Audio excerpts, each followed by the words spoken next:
are we all doing tonight? Happy Halloween, ladies and or gentlemen. Actually, I forgot to do a thing.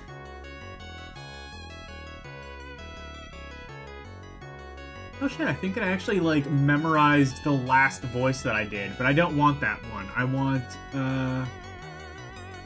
fuck, what was it?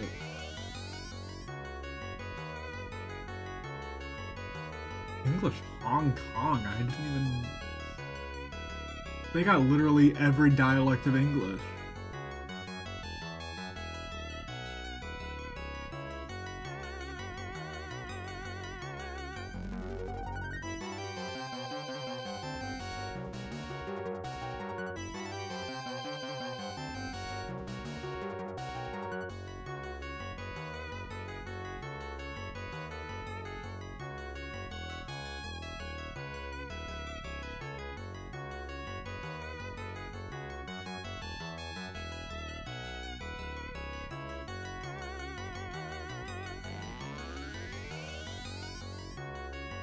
This...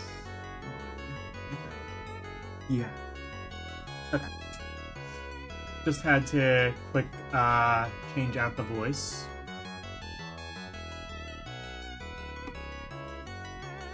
You'll have to let me know. I just updated, OBS, so hopefully it's a bit better at resource management now. And hopefully also something catastrophic has not fucked up as well. That would be nice.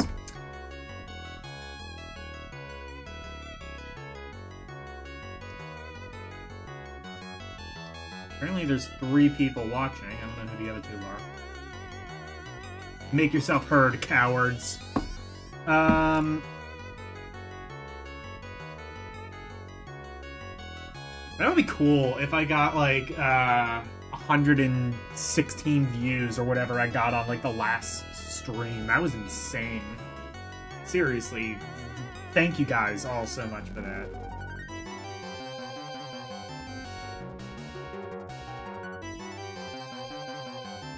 Anyway...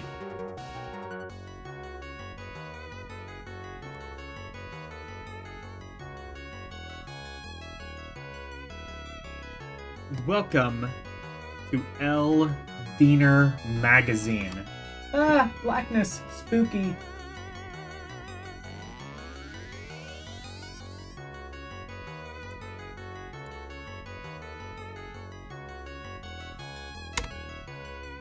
First of all, real quick, I just want to point out, actually I'm going to turn this down a little bit.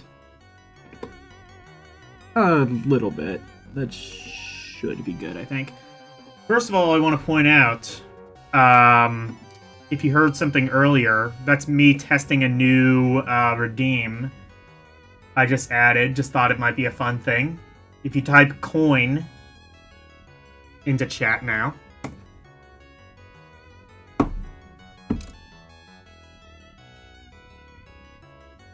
Wait for it. Beautiful. Yeah, just thought it would be fun. You know, you can insert a coin, and all things are good in the neighborhood. So, speaking of good in the neighborhood, Joystik.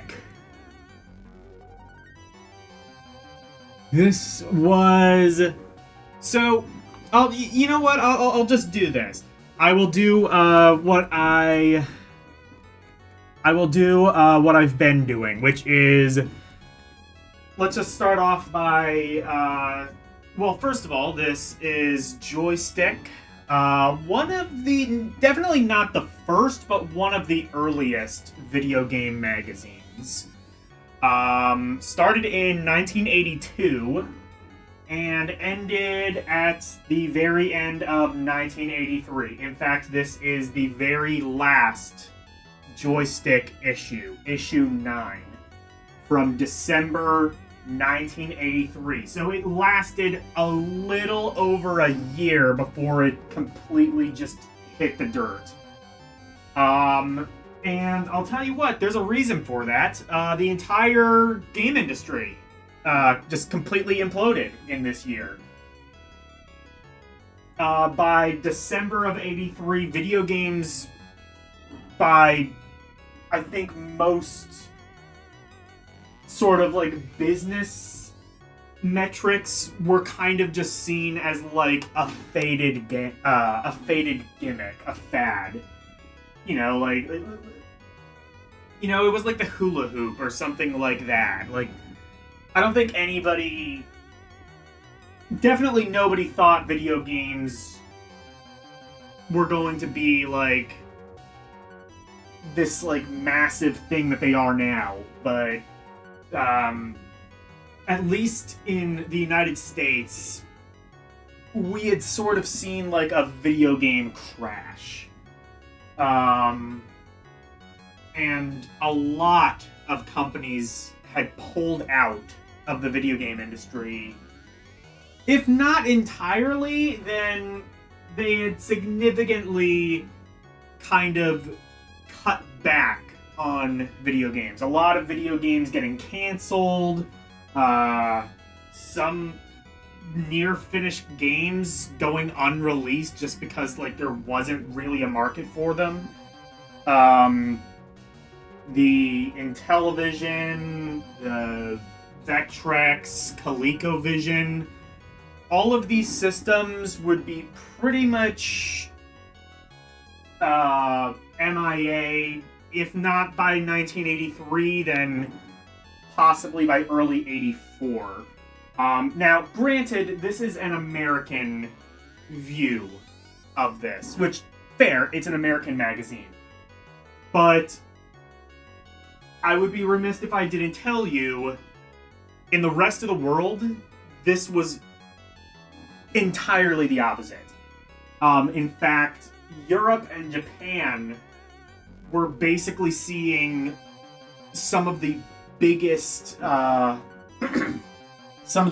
returns on video games. So, like, in the UK, the ZX Spectrum, Commodore 64, Amstrad CPC, things like that would be... It basically started, like, a cultural boom, essentially.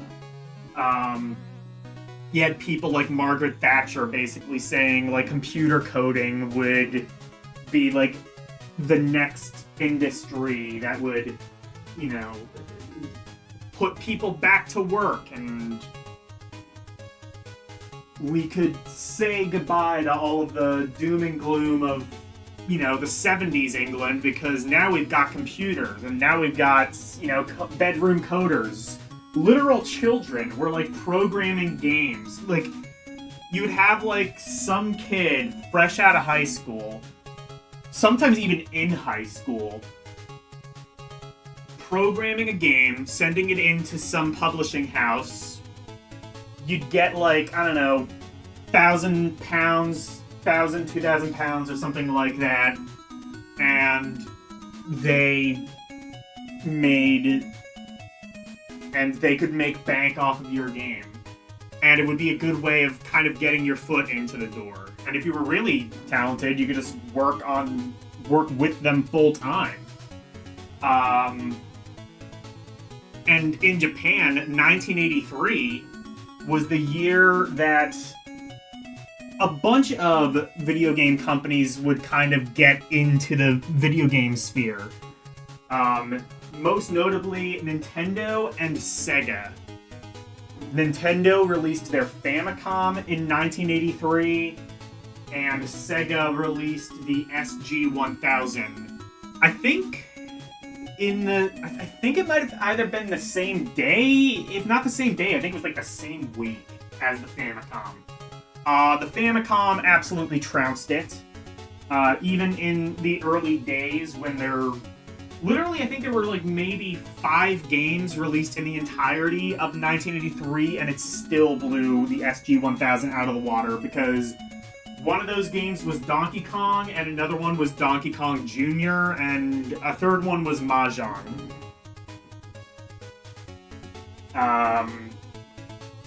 you know anything about Japan, and you know about like anything in that sort of cultural time space, you know those games were big. But here, I mean, like, video games were basically dead. You had Atari. I mean, Atari had the 2600 and the 5200. They also had their computer line, so like 400 and 800 computers. They were basically the same, except I think the 800 had like very slightly more RAM or graphical ROM or something like that. Or graphical memory, something like that. And also had like a better keyboard. So like the 400 was kind of phased out pretty quickly. I don't even think it was like that much cheaper. And of course you had the 2600, which, I mean, if you know my channel, you know about the 2600, or if you know anything about retro gaming, you know about the 2600. 2600 was the first runaway success video game console. There were other consoles that came out. There was the Odyssey, there was a Fairchild Channel F. Not many people really cared about them. Not really anybody cared about video games. Nobody really took video games seriously until the 2600.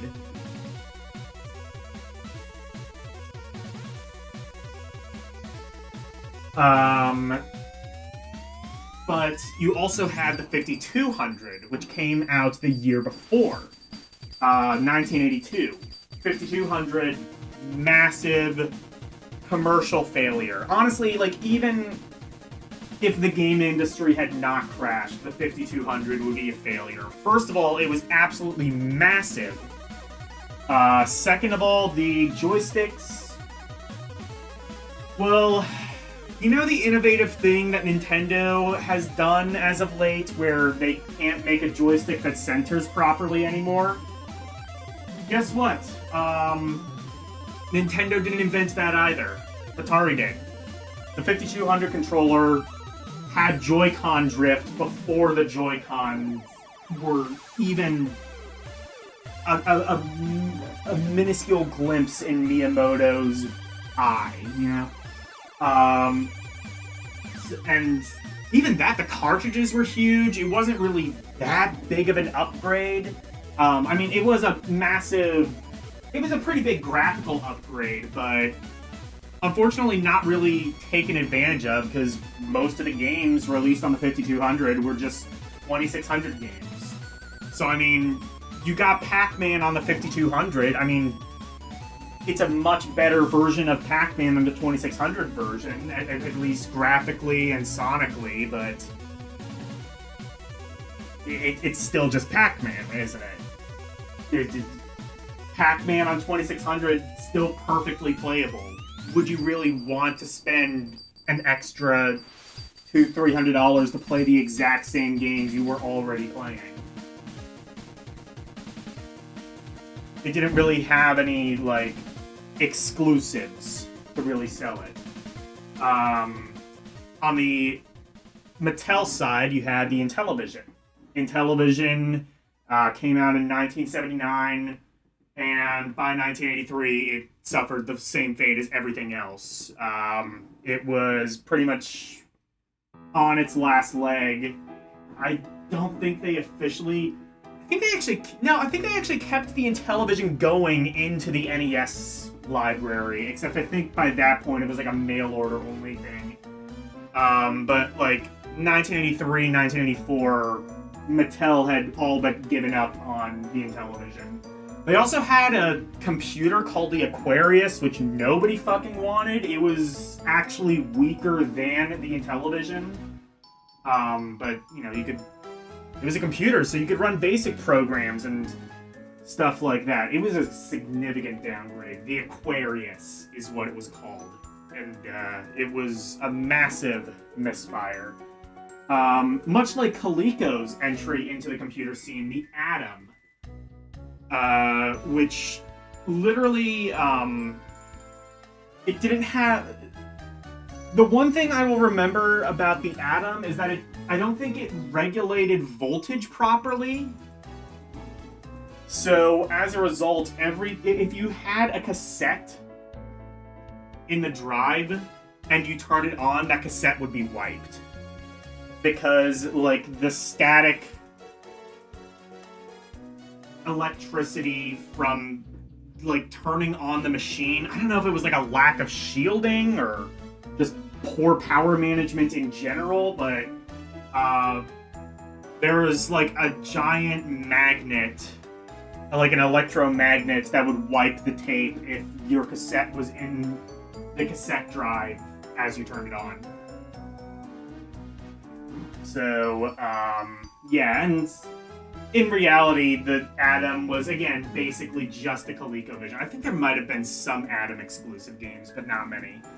And to top it all off, the ColecoVision wasn't really doing all that well either. It was gaining a little bit of traction before the crash, but once the crash hit, it went belly up just like everything else.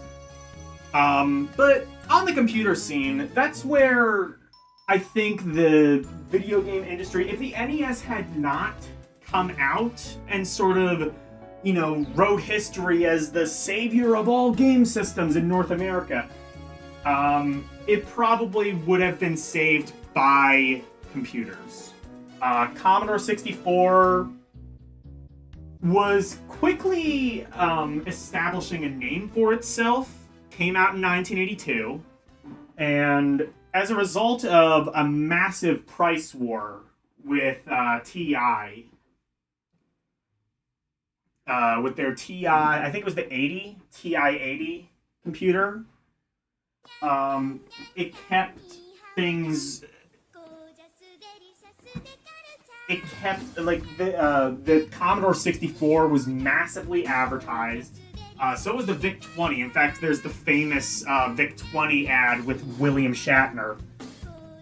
But the Commodore 64 as well was really heavily advertised. And prices kept dropping because of this really arbitrary price war that Jack Tramiel had with Texas Instruments. So you could get... I think by the end they were basically selling the C64 at a loss. At like $200. But, and that pissed off a lot of retailers to a point where Commodore just had a lot of issues that caused irreparable harm to Commodore in North America that they never really recovered from. That's why the Amiga was like barely a thing, is because retailers just didn't pay with these... Retailers just did not like these shenanigans. They wanted a safe sound investment. They didn't want, like, to have to keep marking shit down because of some arbitrary, you know, trade war or something. Just some arbitrary spat that Jack Tramiel had with Texas Instruments.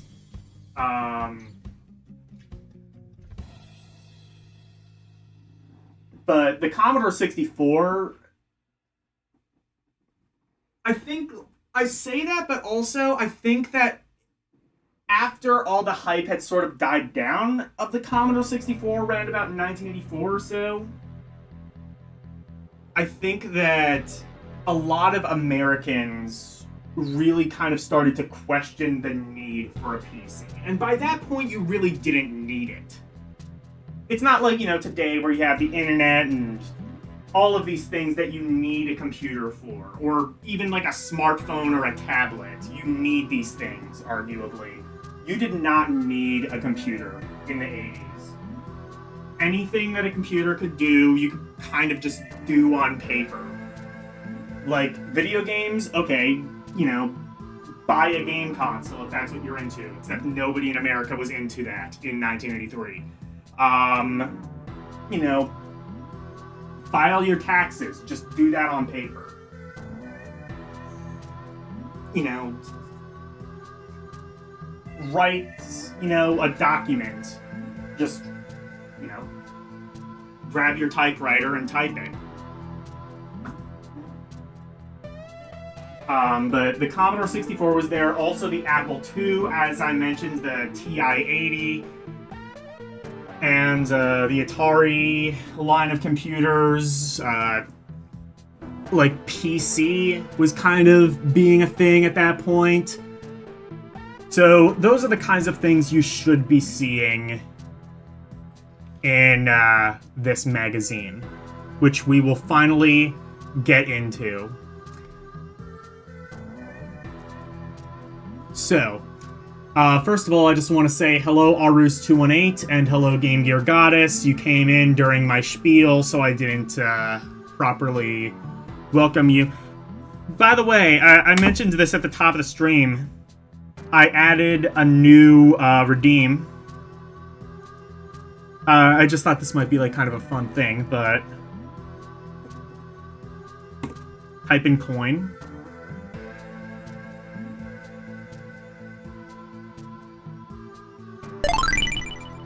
And there you go. You can insert a coin into... No, you don't need an exclamation mark. I don't even think it'll work with an exclamation mark. But yeah, if you ever just want to insert a coin into LDM magazine or LDM Productions in general, you can do that.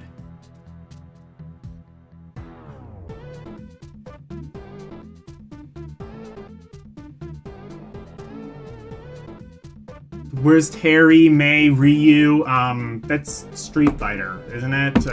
This is a SNK. There you go.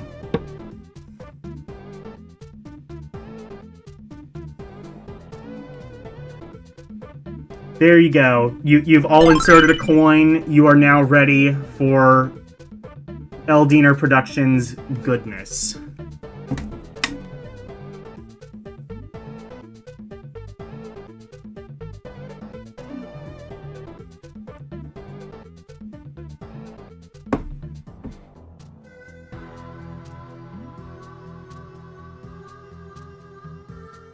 Kind of arcade does not bring the fighters. A 1983 arcade, which we will be looking at here. So anyway, this is what video game magazines looked like in 1983. Really fucking colorful. Look at this. What have we got here? Also, you'll notice, this is a much shorter magazine. I can only imagine the first couple of issues were a lot bigger, but by this point, I think it would have, they were kind of just like, the end is near. We don't have to care anymore. Fuck you. 68 pages.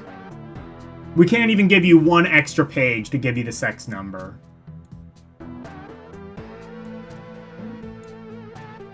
Or one less page for the 6-7! That's what all the kids are into now. The 6-7! And then there's like a hand gesture I think you're supposed to do with it. I don't know. I stopped caring about what kids like pretty much since I came out of the womb.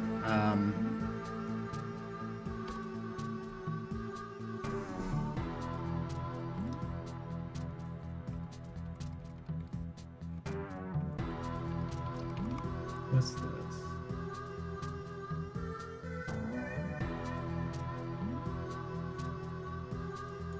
Ah, here's an introduction. See, already we're getting things you didn't get in other magazines. Nobody gave you an introduction. Let's read it. Or rather, let's let Anna read it.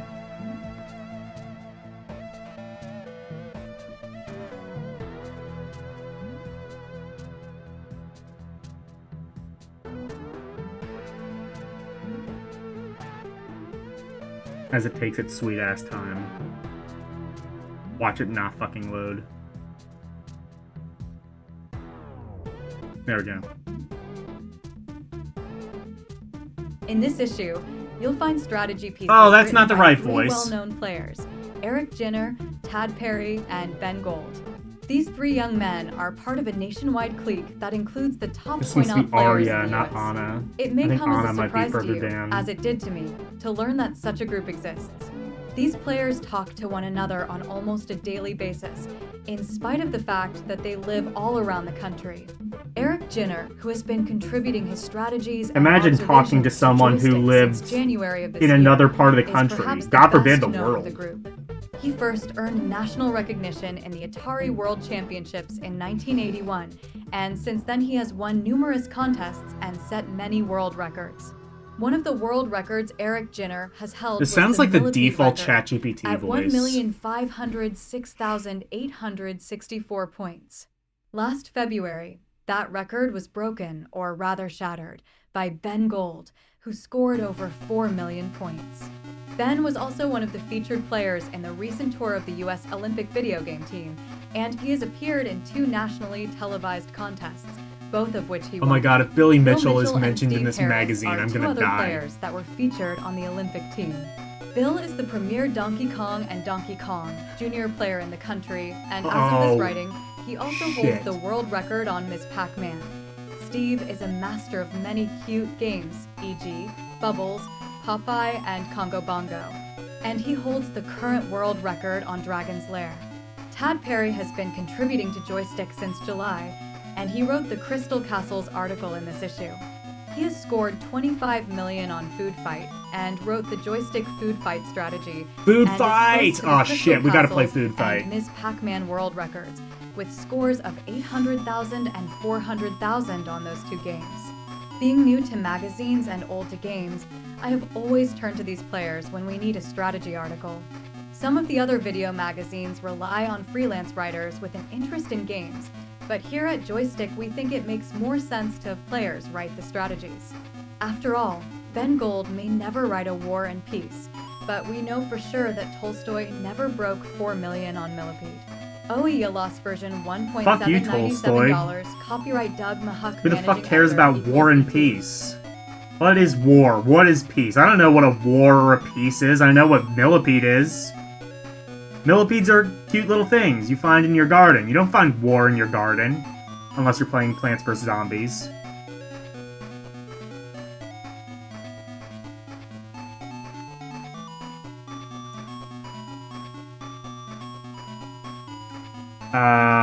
But yeah, let me actually change the voice. That's not the voice I wanted.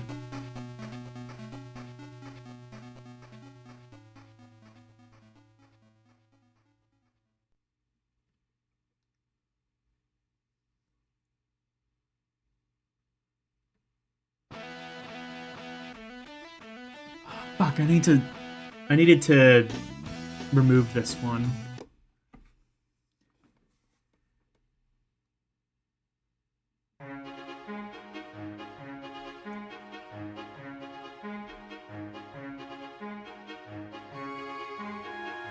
Ah, here it is, I think.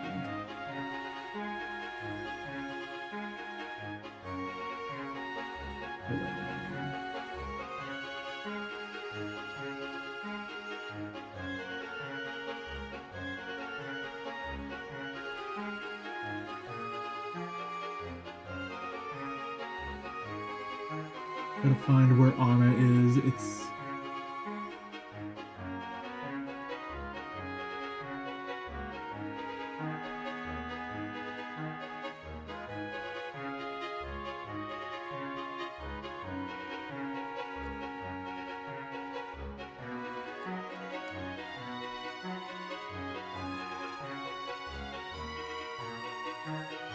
There's supposed to be a way for it to auto-memorize what you last did. I think it did that the last time, but I'm not sure. I think that's Arya. Is that what I want? Ooh, LCX was playing some of this Sega CD. Playing Snatcher, a game that I, obviously know a thing or two about. Do I have to scroll up for... Oh, that's what I had to do. There's Anna.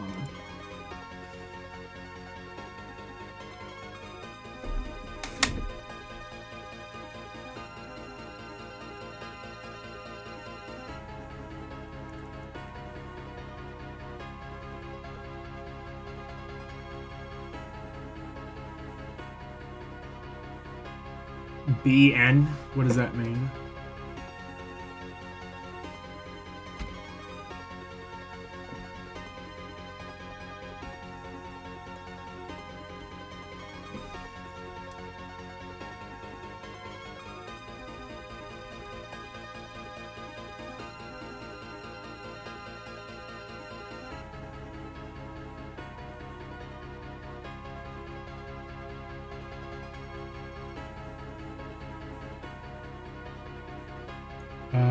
These are what? Oh my god.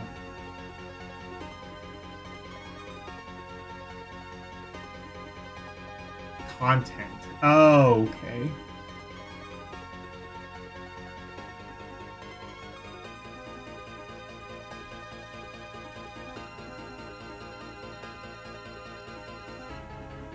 I see. This is just table of contents, obviously.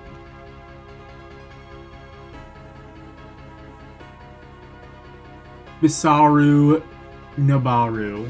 Yes. Bizaru de Gazaru.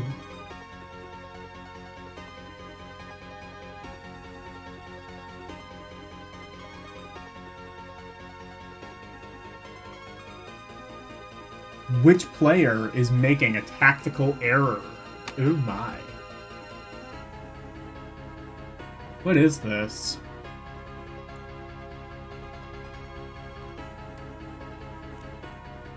Something to do with Atari, I guess.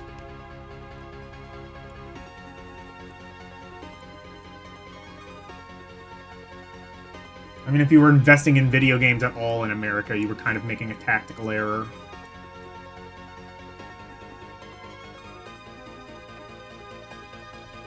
Tactical, what, adventure, maybe? No, I don't know what this is.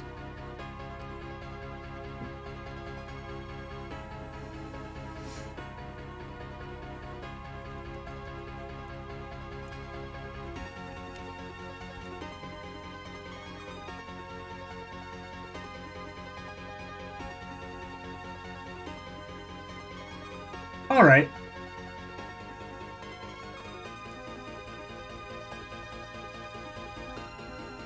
What is this? I don't even entirely know. Let's just read this article.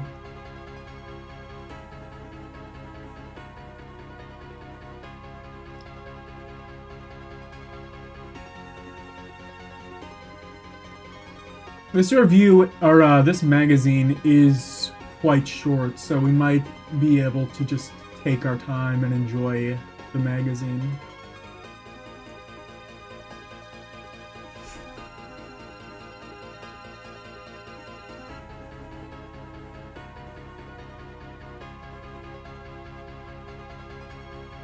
The monster myth when play Pac-Man and Miss Pac-Man. Oh, that's not right. Every once in a while, Pac-Man will pass through the monsters without sudden death. I've heard people say that when Pac-Man's mouth is open, you can pass through. Also heard that it can happen when the monsters are looking the other way. Is this true? Kevin Flynn, Roseville, Michigan. I see what now. this is. It is possible to pass through the monsters in either Pac-Man or Miss Pac-Man, but it has nothing to do with Pac-Man's mouth or eyes. It's just a bug in the Pac-Man program. We're not sure who started that story about passing through when the monsters aren't looking, but it certainly has become a common misconception. Tempest Tantrums, first of all, would like to say that read Joystik and think it is definitely the best video game magazine that I've seen, and believe me, I've seen lots. I've been playing Tempest for about 2 years now and know the game pretty well. My high score Also is not what I wanted. 985,154, miles away from the world record of 5,829,783, and am stymied. Firstly, this record holder presumed completed level 81 for an 898,000 point bonus, as did in my game. Secondly, also presumed that the game was not set on its hardest level when he registered this record. I worked out each green level to give about 9,000 to 11,004. I mean, there is a theory. That theory goes, maybe the people... Bonus! Yes, bonus. Oh shit, yeah, I have 2 SNK sounds now.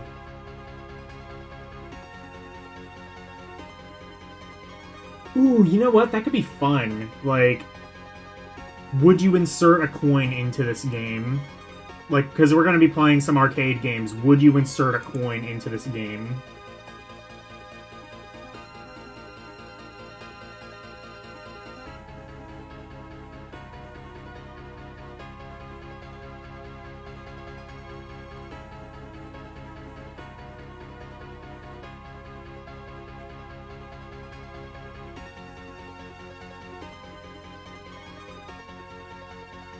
There's Ava.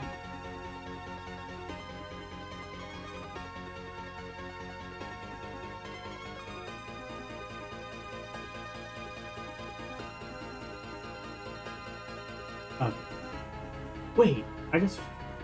No, okay, never mind. That's Taiwanese. I thought it said Tagalog.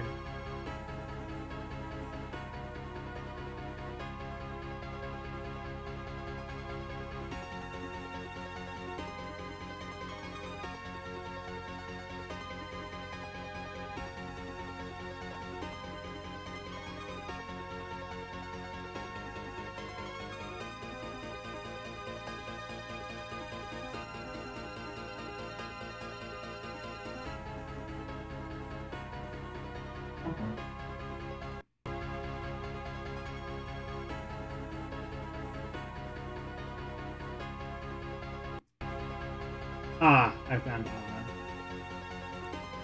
There we go.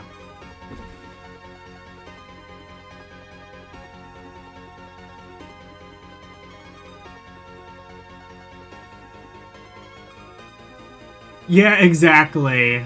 This guy was a Redditor before Reddit. Dude, imagine the essay this guy could write about FF6. What do you think 1980s gamers would think of FF6?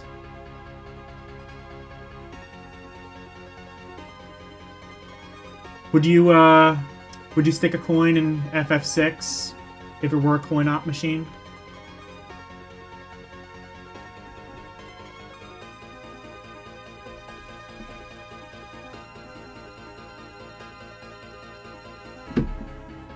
RRTCSCRTSRB points. This means that the record holder would have had to complete a staggering 600 levels on one course turn. This is equivalent to cycling through all 16 shapes about 37 times. Did the record holder do this, or is there something don't know about Tempest? If he did complete 600 levels, my hat's off to him. Gil Winkler, Toronto, CAPS. Ew, Canadians. Those Tempest combinations in your September 83 issue really work. Thanks, you. You're right in your calculations, Gil. The world record holder must have completed 600 levels in a single game. But don't forget that he could have had many more turns in that one game than you might expect. Dude, Joystik writers like actually entertaining this shit. If I were writing for Joystik, I'd be like, I'm not getting paid enough for this shit. Video games are fucking dead. I'm gonna review fucking Home and Gardening now. Once in the attract mode, don't turn the control knob ST and wait for a spiked level. Then carefully shoot spikes Y until your score ends in 48. I mean, give these people credit. They cared about video games, even when no one else did. With all of those turns, you may be able to get through 600 levels in one game yourself. Xevious Flags just started playing Vice and have scored 100,000 points on it. When a friend asked me if had gotten any flags that give you free ships, had no idea what he was talking about. He told me that he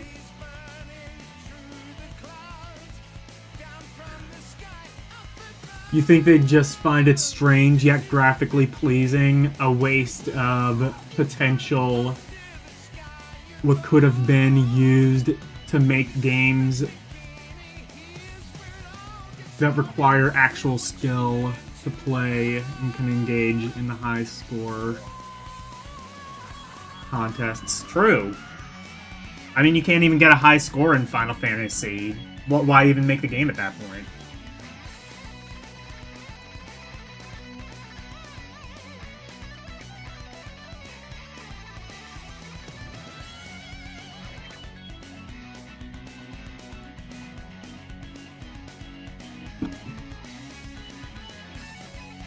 Knows where 10 flags are before the second mothership.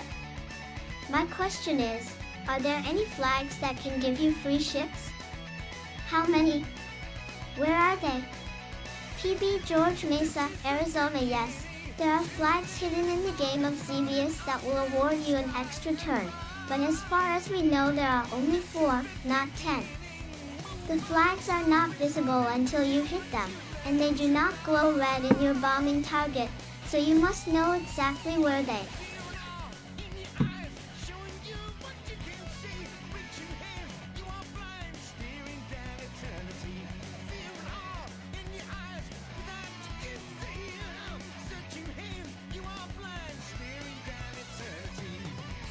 OSTBE located. One of the 1GS is shown above. The capped location of all 4 and be found in How to Win Cade Video Games by editors of Joystik. You can pick this book up at your local bookstore or order it directly from us for $2.95 plus 75 cents post-gen handling. Will it never end? Your September 83 issue, according to Randy Tufts, has achieved a perfect or on Pac-Man 17 nest. And according to Joystik, he sent many photos of his perfect. Continued on page 6. An ambitious attempt, but video games aren't stories. I'd rather read a book. Exactly. Yeah, fair enough. I mean, this is like, I don't know, I guess this is like around the time that like video games kind of started having stories. Like, when did the first Ultima come out? Wasn't that like 84?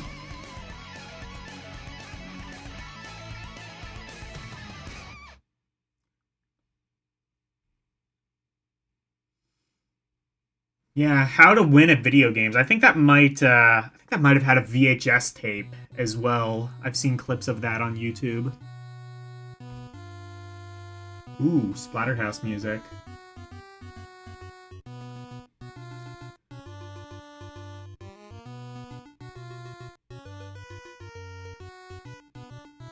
What is the best way to inflate your score?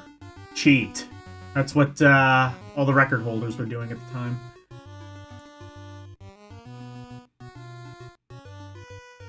Inflate my score in what? What game are we talking about here?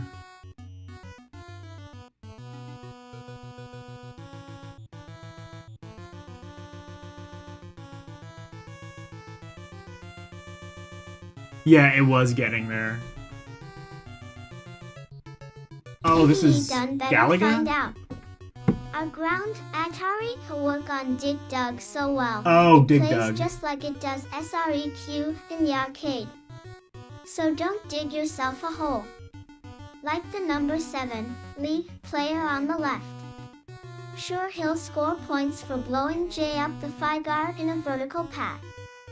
But blow up the 74 Figar in a horizontal path, like the player on the 0 outright, and score twice as many point landslide. PID_XF17A. You can dig up even more points by uncovering a goo 4 and bonus veggie. But you get only 1 on each level.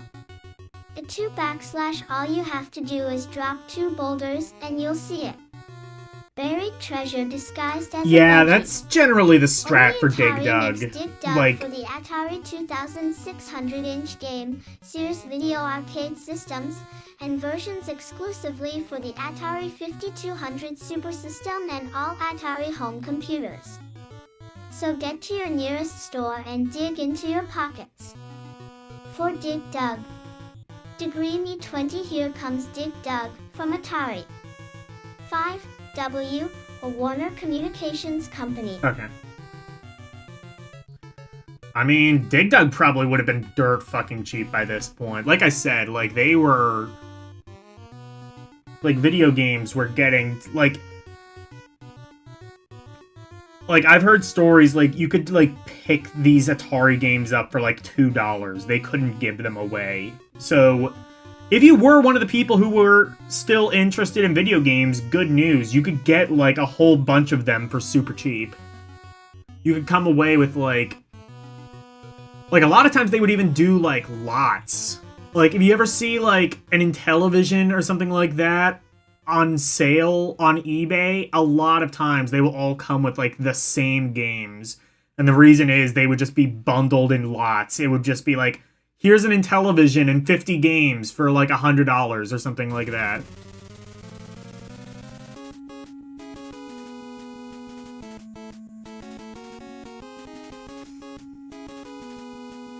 But yeah, I mean, generally I'd say, like, the strat for Dig Dug is manipulate the enemies under the boulders and try and crush as many as you can. That's kind of, like, the way to gain the most points.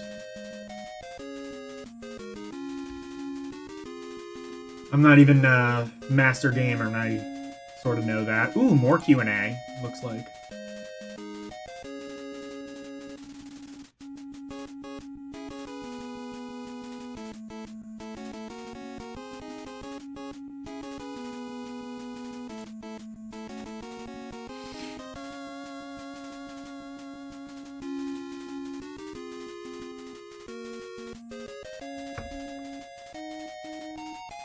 Continued from page 4, Games. A perfect score after the 6th key, the last time the ghosts change, is 340,600, but the photo enclosed with the letter shows a score of 340,330 with 7 dots left on the screen. After completing this screen, he would have a score of 340,400. Please explain. Joe Marks, Shelby, North Carolina. We're sorry for the discrepancy, Joe. 340,400 Yeah, this is the magazine for fucking nerds, score isn't it? for a perfect game after the 6th key, so the picture was right. The problem is in the accompanying letter. It says that the score should be 340,600, which is wrong. Thanks for pointing out the error. RAM vs. ROM. I have a couple of questions concerning the January 83 issue. First off, enjoyed the article on the supercharger. You stated that, without the supercharger, you get 128 bytes of random access memory, whereas the supercharger gives you 6,272. Yeah, supercharger was a friend of mine massive told me upgrade. That he has a book that states plainly that 1K of memory equals 1,024 bytes. If this is correct, then the Atari 2600 has over 4,000 bytes. However, you said that it has 128 bytes. I'll add it to the So who's playlist. right? Daryl Brundage, Houston, Texas. All of the numbers are right, Ooh, Daryl. Wonder Momo. The source of your confusion is the difference between RAM, random access memory, and ROM 6.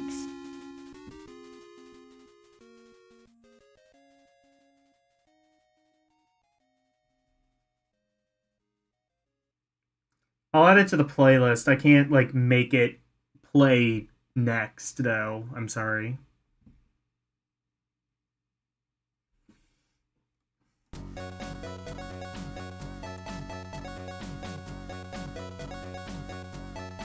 It is playing, like, appropriately 8-bit music, though, which I like. I'm gonna step away for a second as this loads.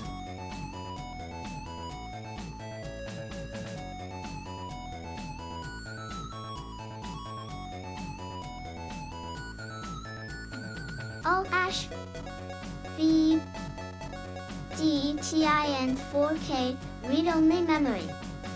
The Atari VCS has 4K or 4,096 bytes of ROM, but it has only 128 bytes of RAM. The S supercharger increases the available RAM to 6,272 bytes.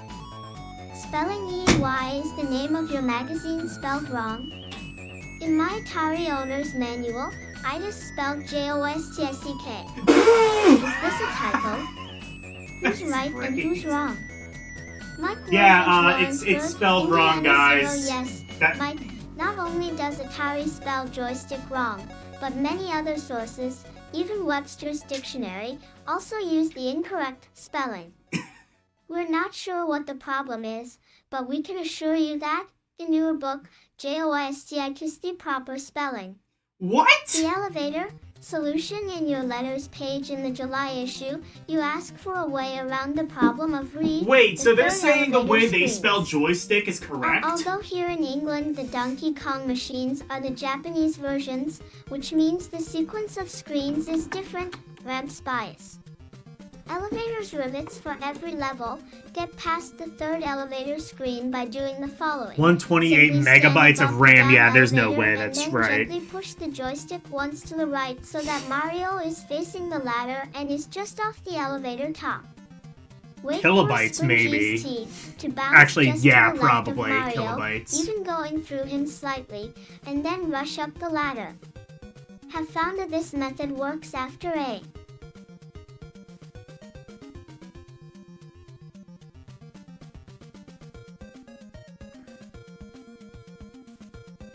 Yeah, exactly, like 128 megabytes would have been like, I don't know, like mid-late 90s, or I guess early 2000s maybe? I don't know. I think my first computer would have been like, what, 256 megs of RAM? And then I got like a laptop that was 2 gigs of RAM in 2007.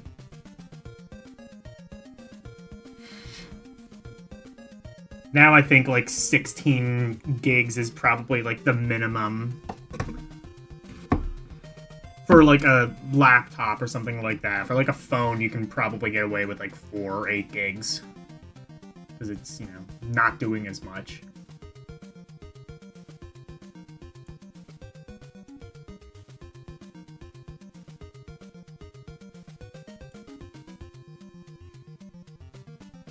A little practice and has led 96 me to scores of 300,000. He David Goodson Uxbridge, England 72. Thanks for the tip, David. AE0. So are they saying like the way they spell joystick is actually the right way? And like all the dictionaries and Atari, like, first of all, did joystick exist as a term before video games? Like, yeah, I know like you would like pilot submarines with something kind of similar, but I don't think they called it a joystick. That sounds very much like a video game marketing term. Okay. Yen Lir Arctic take a wild shot in Galaga, Gal, you might fire at the boss. Apri, get back at Bria the boss. No, this is a rather old trick in our local arcades, but for those who don't know it, it's F-here-itis. In Galaga, after pot the boss Galaga, the one you have to shoot twice, show yo 7S, 7D hey, EQ, 5, CDO, Meton Kapla, of 5.9 New York Cot, Stra, OVSE, GPS no, GY, P19P out, I don't know what the hell it's doing. 002YYI, Uruguay Fe Maoy FOI SY, we, 384 stick copyright log, of TH, sure. Pop, J and, tours 4-6 high, OK top OIO stub. I don't know what the hell it's doing there.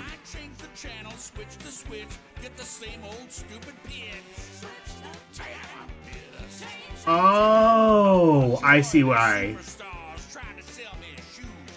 Taro, we has not. Maybe my elbow would improve if I put my gym shoes with a tube. Like they say, just do it. I could go bowling, but I lost my ball. I could hunt pigeons, but I shot them all. I might go fishing. Hey, Renee. Other guys, but the only thing that's biting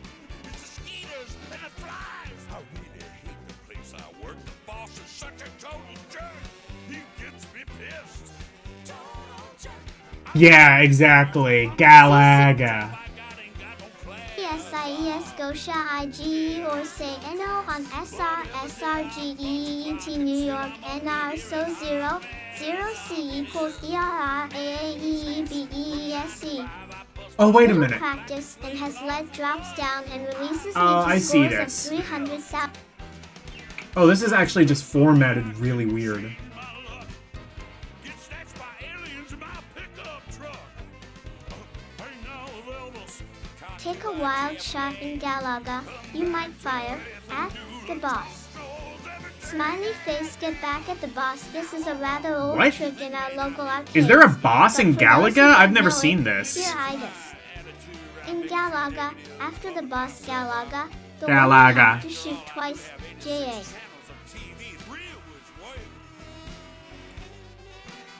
I don't think there was a boss in Galaga that I remember. Was there? I thought it just, like, kind of looped after a while. And I got a girlfriend who appreciates me for what I am. Drops down and releases his tractor beam and you get caught in it. Oh, This is that what they're ship calling the helplessly boss? tumbles Oh. into the boss Galaga's clutches. But you're not really helpless. You lose your maneuverability, but not your firepower. By tapping the fire button, your ship will release wild shots all over the screen. If by some stroke of luck you destroy the boss Galaga, the tractor beam will disappear and your ship returns to That's the bottom true. and There's gameplay bigger. returns to That's normal. true. If the boss Level Galaga 256 gets is away probably with the your final ship, boss. Remember what you learned in David Small's article, Doubling Your Galaga Firepower, in the April 1983 issue of Joystik. Brian Tokuyoshi, no address given. Thanks for the trick, Brian. It's fun to do. When they're although saying I'd boss, probably though, best what it to sounds use like your they're double talking ship about is instead that of ship shooting. that'll sometimes swoop down and have like a tractor beam, and you can then like shoot your existing ship down. You lose a life, but you also gain like secondary firepower.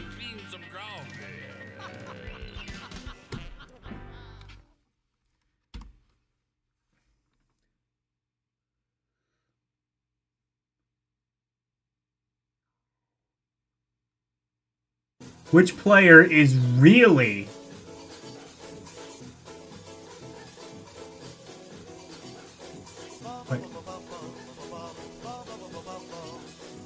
Which player is really filling up his high scores?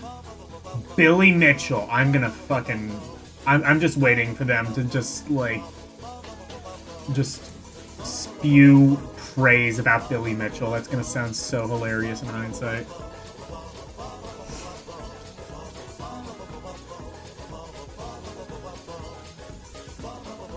You can fire while getting beamed up. Yeah, maybe. That might be right. Pi equals the new home version of equals think quick.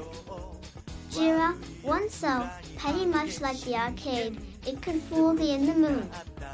Moonbee, so don't find yourself in a crater. Like the player on the well. Right. He'll get only 100 points for using his Moon Patrol BS buggy to shoot down a moon strafer. Oh, Moon How Patrol. the player sets GNEBL on the left will get twice as many points for shooting 5-0 Ed down a crater maker. A victory as the lunar ES / landing. Foddy, your score can wax even higher. You'll get 80 points ODCH every time your moon buggy jumps over a rock. But, plus, and you'll get 100 points when you blow up a rock. Only Atari makes Moon Patrol for the Atari 2600 game, Sears Video Arcade systems, and a version exclusively for the Atari 5200 Super System. So get on your lunar module and scan your local moonscape for Moon Patrol. 3PR. Here comes Moon Patrol from Atari, WW, a Warner Communications Company 3. Did they release Moon Patrol on 2600? I don't remember that. I don't think I've ever... Well, no, I must have played that port if it exists.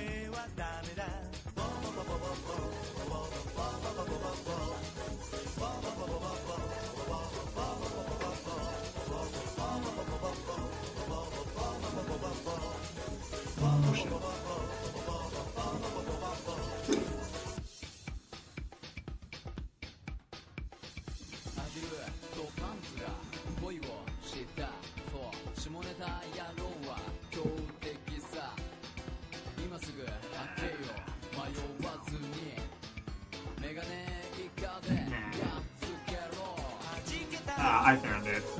Yeah.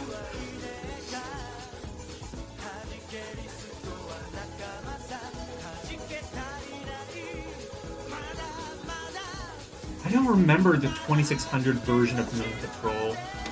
Honestly, though, you know what? No, I'm probably not interested. Moon Patrol's kind of a basic game. I'm sure 2600 can do that fine.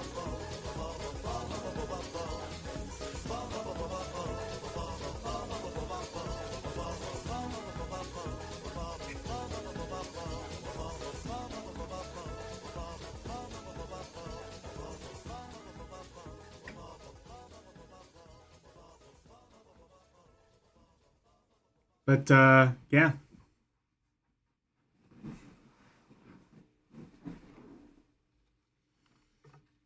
That is, Moon Patrol.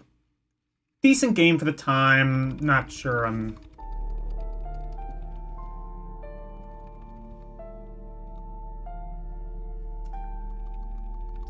Hey, Game Gear, do you think, like... Okay, I got a request. Do you think, like, you could have it where, like, the 0 key can, like, the 0 key, like, brings it back to, like, this?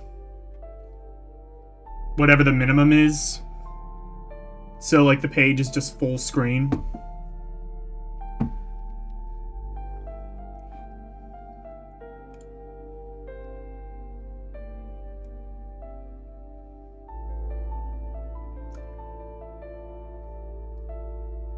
Oh, that joystick looks jank.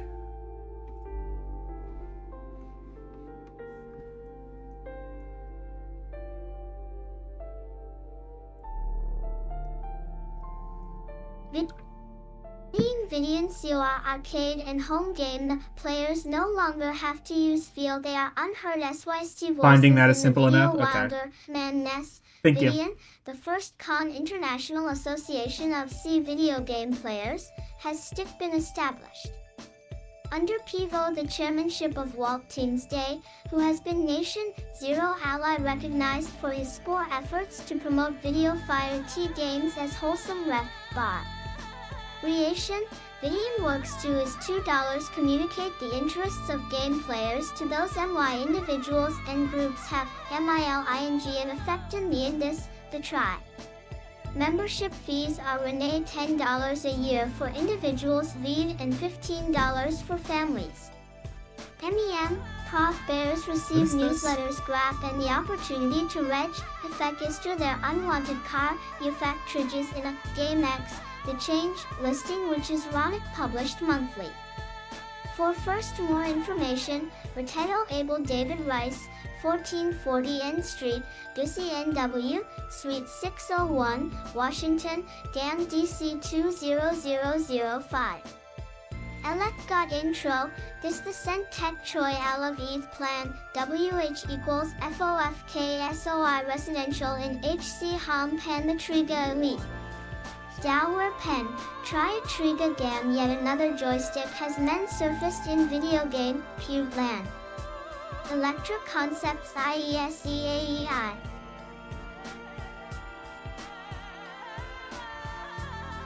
Kinda just looks like the Atari joystick, but worse. If you've never used an original Atari joystick, they are extremely stiff feeling. They work, and if you, like, didn't know anything better, you know, you'd get by on them, but, honestly, I would even argue, like, the Intellivision controller was better than Atari's just really stiff excuse for a joystick. Corporate Recently, IRTRO Duce equals Jan the Triga Elite, which can be cast set with a variety of home crew systems at 1D computers live LAN manufactured by Atari, soft zero sensitivity W set, J ranging from near OL0 to a 10-degree re, the sponse, a second action V fire button and a rapid fire half bar. Suggested retail price Pro is $23.95. Pick SPO Millstars Pick Milestone. What would that Allo, the cost Laserdisc nowadays? is shedding $23 new in life on December the arcade 1983. video game industry by Apple providing realistic action, neat graphics, and sound effects. Many manufacturers responding to the popularity of Cinemat SQ-Ronix Dragon's Lair, the DRA first Laserdisc game available in the talking US, about Dragon's April, Lair. April Duchain Laserdisc-driven CHA games of their own. You know what? We're 2 for 2 Millstar on SCA Electronics, formerly D. Matt Gottlieb and Company, recently It's funny, the Amiga magazine I looked at, which came out 10 years later, was still talking about Dragon's Lair. Technology, but also a con choice of 2 games, text allowing the player to pilot either a bomber or a fighter the plane. Obama. REA Prio the Where OH were into for inexpensive in software. FR responding to the increase in home computer sales.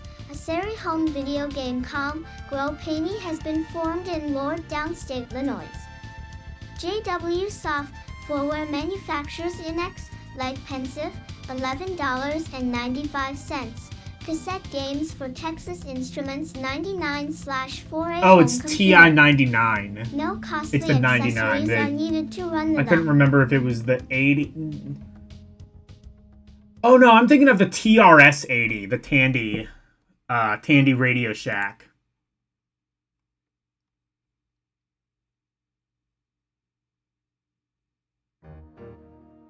Honestly, I don't really know much about the TI computers. Many Americans grew up with them. I cannot even emulate them. Nor do I know if there are games worth emulating.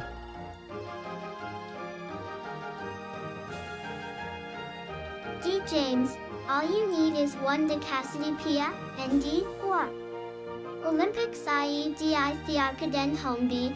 Video games of Atari Incorporated UE have been named official DCE products of the 1984 Olympic Games. Ace Major All sponsor of the U.S. Olympic team, Ateruel Beth Alaweto setup video CIG game arcades on location C the 4 exclusive USB Atari was a media. Atari was a sponsor of the 84 Olympic Games.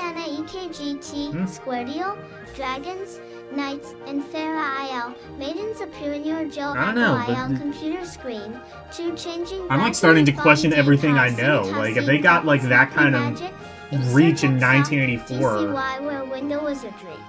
maybe the game crash wasn't as bad. No. Al5 series uses overlapping T windows or rectangles containing graphics and M text. I mean, I guess that on the sponsorship background could have of been like DO years to in the usual making. Flat matrix of dots. H. Till the windows fade and 2 reappear according to their priority in a scene, allowing the background to remain intact as the images make an easy transition from one scene to the next. There are 15 euros are 3 games in this series: Wizardry, Proving Grounds of the Mad Over 4, Lord, Knight of Diamonds, and the recently introduced S Legacy of Wilgaman. What? I don't even know. Something about wizardry? Oh, I think we're talking about Texas Instrument games. I guess they ported wizardry. They ported wizardry to that. What did wizardry originally come out on? Probably like some terminal PC. Game's probably that old. The last time we heard from Mal IDIASC equals 3 based Bally Midway for an undisclosed price. Plans to distribute Astron Belt to American arcades remain unchanged.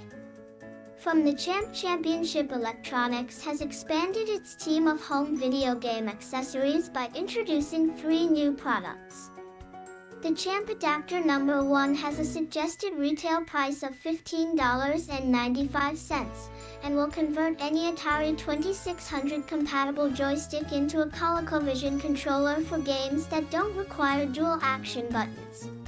The Wait. Champ Adapter number 2, suggested retail price, $4.95. That doesn't just work natively? Is cordless and allows owners of the TI-99 and 4A to use any Atari-compatible joystick. The Mini Champ joystick is designed for the small-handed player. I'm and it confused. They features all three have the firing same buttons pinout. and You should just be air-tractable able to, cord. like, use them. Like, okay, so the Atari 2600, ColecoVision, even the Sega Genesis all had the same pin connector. It was a 9-pin joystick port. Everything fucking used that. Like I said, the Genesis even. Genesis was like one of the last things to use it, but like Genesis, Master System, pretty much everything Atari, except the 5200, which had its own proprietary thing. Commodore 64, the ZX Spectrum, except I think they kind of like swapped some of the pinouts so it wasn't compatible. But like only on certain models it was weird.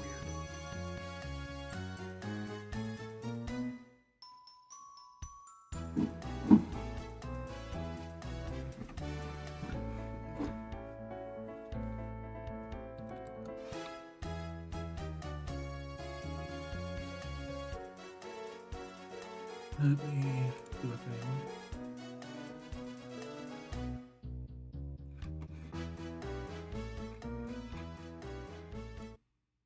Because we've heard that song already.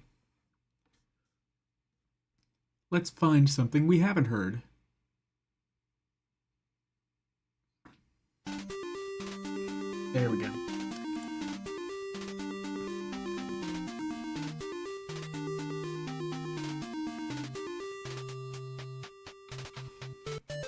But yeah, I'm confused by, like, the necessity of that. Maybe these joysticks weren't as compatible as I initially thought. I thought they were literally the exact same port.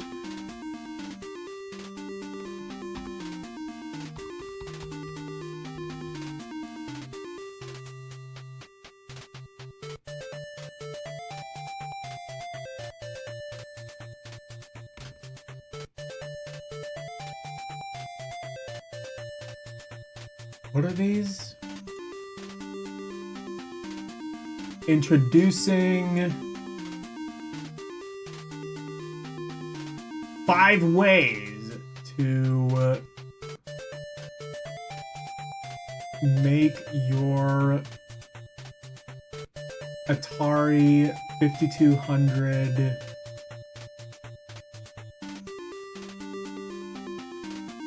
more exciting. Dear God, don't use the controller? I think that's the correct answer. But no, they're saying by Gorf, well, you know what? Let's just read the text.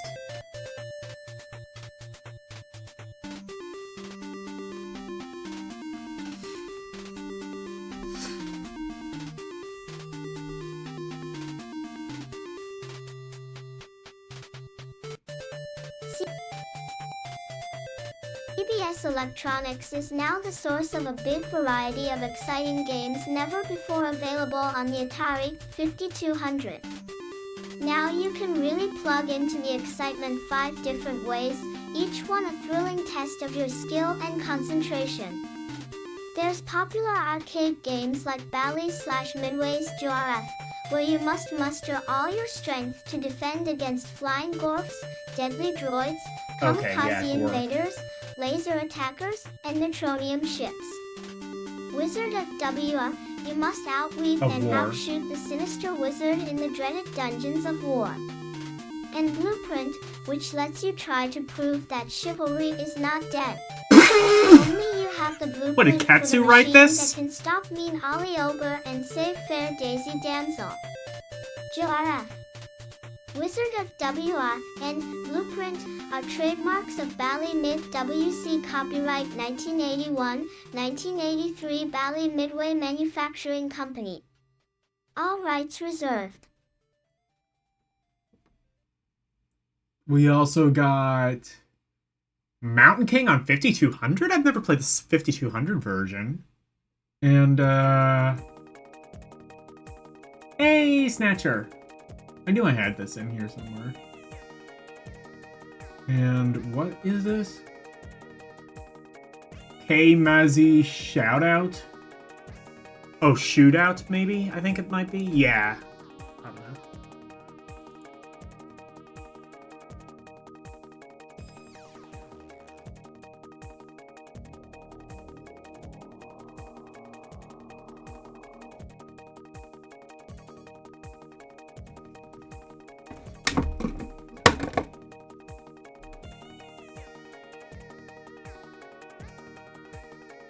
Riraba Ad Plus there's Crazy Shootout, Electronic Games Magazine's Computer Game of the Year.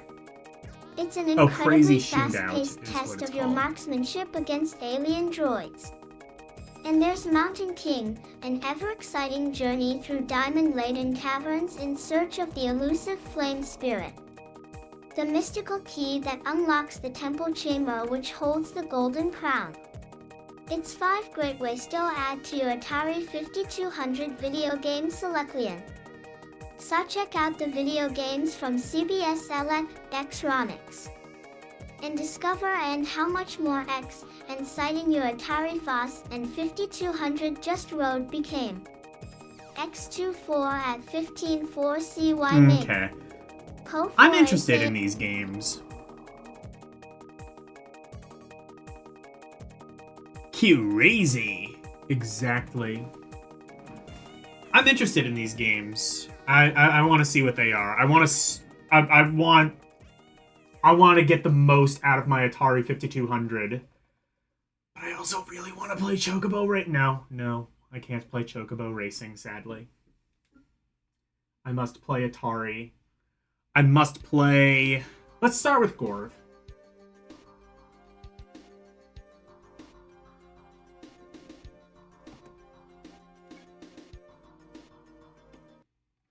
Gorf is probably the simplest of these games. It's also probably...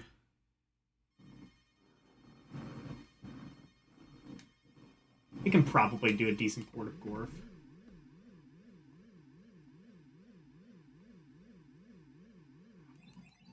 Oh, what? Oh, it's paddle controlled?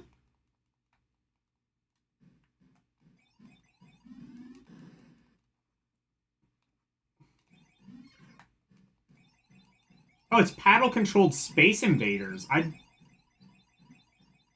didn't even know the 5200 had a paddle mode. Wait, but, like... Oh, okay. Oh, I see. I have to shoot through their force field, and then I can kill them. This had a... I know this had a 2600 port. Yeah... Very much so, this is better.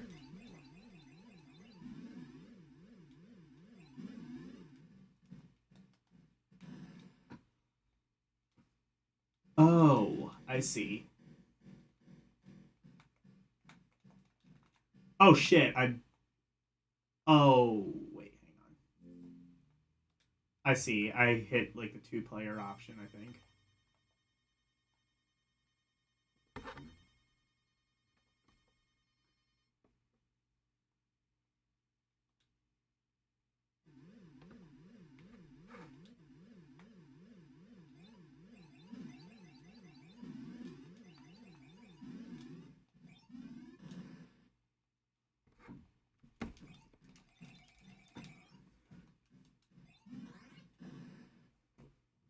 Oh, wait. Okay, I see how it works. Hold it! I have to, like, hold the button down long enough for the... Oh, shit. I never switched over the game, did I? I've done so. Yeah.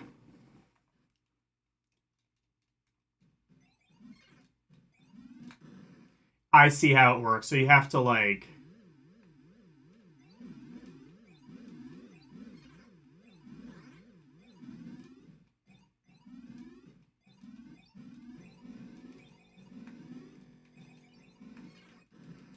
Okay. Well, that's Gorf. It's kind of just Space Invaders, but harder and also not really as good in my opinion. Wizard of War is a game that I've definitely played, but I do not remember.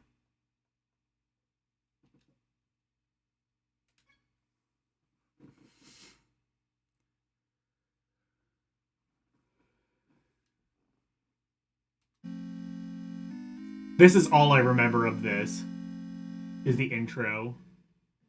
Oh, yeah, that's right, it's Pac-Man.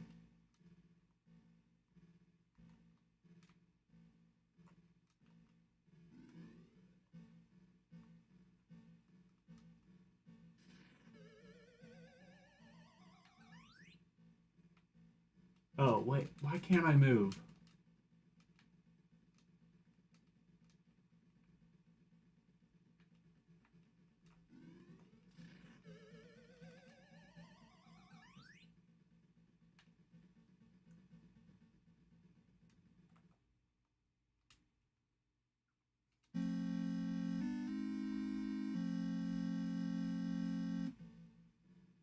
Hey, Verducci.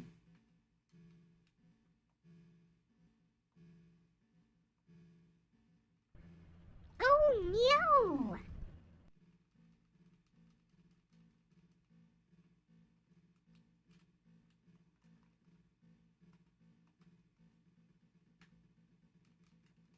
no! This one I don't even think I can move. Let me check. Is there like a special controller or something I need?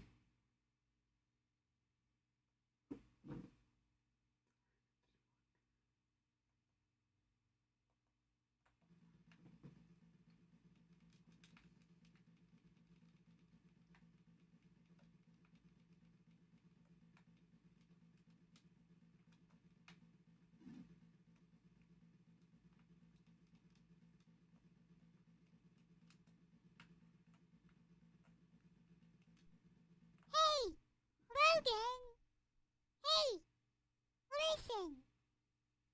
Logan! No game? Oh, is it not plugged into the... I'm very confused. Hang on.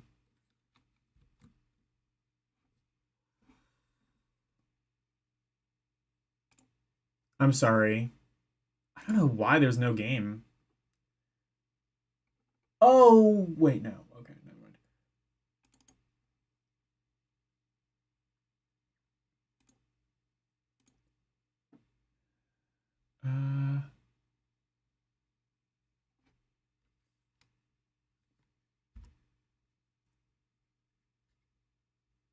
Ew, you can see me. I hate it.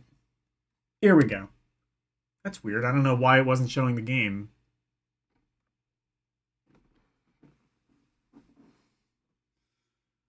I guess I'll show you Gorf again since you didn't see it.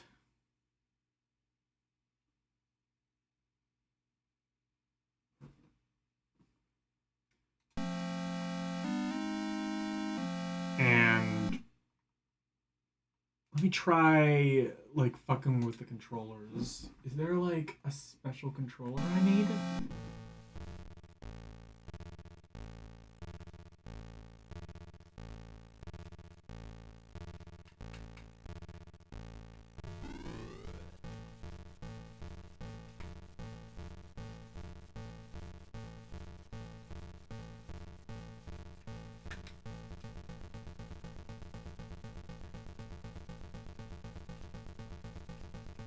Yeah, I don't even think I have control over my character in this one. I might just be like an emulation issue or something, but I think I basically understand this is Pac-Man.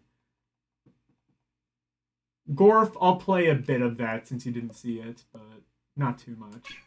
Because it is kind of just like Space Invaders, but Admittedly, a bit more advanced, but also, in my opinion, not really as good. So basically, the thing is... first of all, it's analog. Also, the shield goes away whenever you shoot. So... you have to, like, hold the thing down. And it moves, like, so fast. Yeah.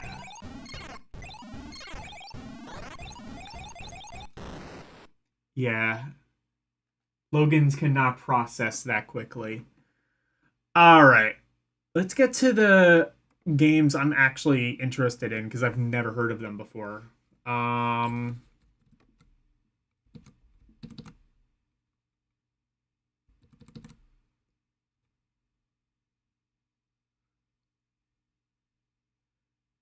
These games, including... oh, yeah, Mountain King. I want to check that out. Because I've only ever seen the 2600 version of Mountain King.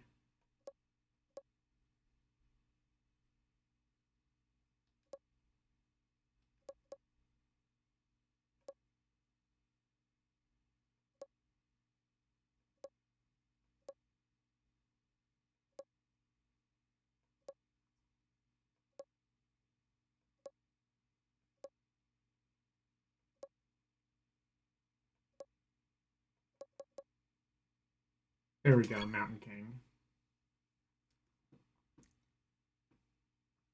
Mountain Man! Exactly.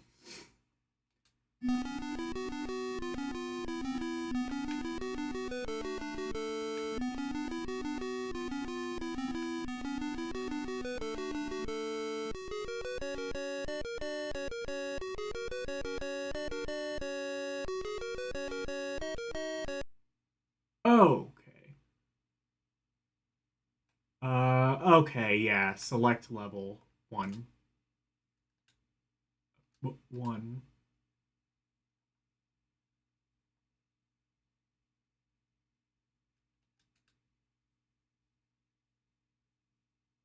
Oh, wait. No, that's 1.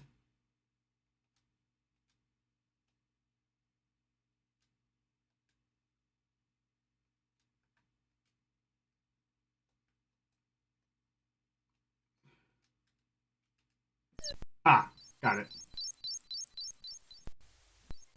Oh, wow. This moves a lot faster than the 2600 version. Like, a lot faster. Holy shit.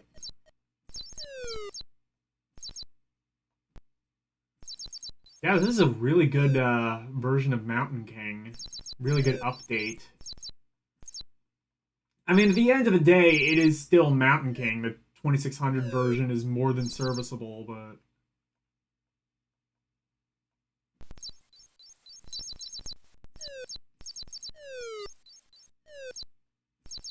yeah, 5200 kind of blows this game out of the water. Blows the 2600 version out of the water. Oh, fuck, do you have fall damage in this? Kind of, I think. It doesn't kill you, but I think it hurts you.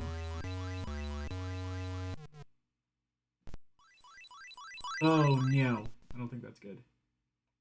No, that's definitely not good. I'm dead.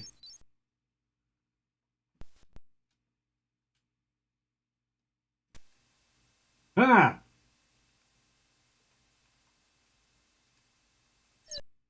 Ah, okay, there we go.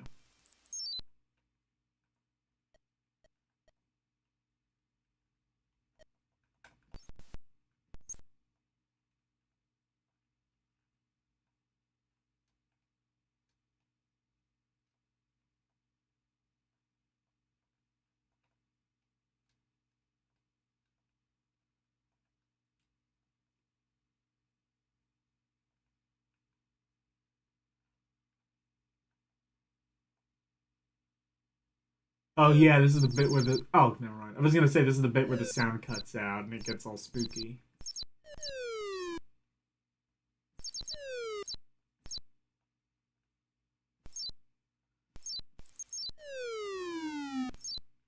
I did like the 2600 version of this game. I think it ranked pretty high, and...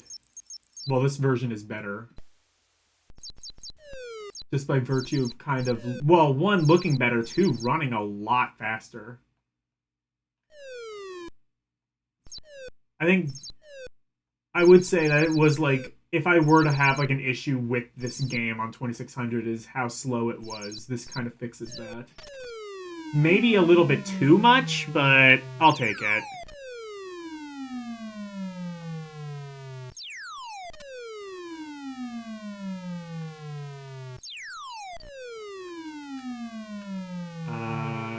I am dead, I think.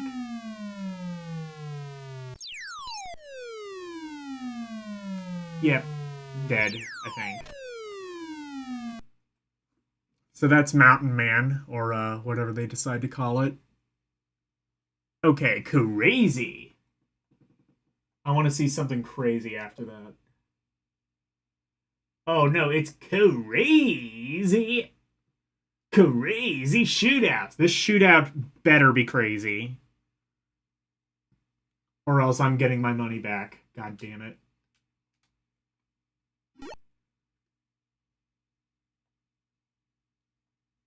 Crazy shoot. This is Pac-Man. Oh wait, no, this is oh,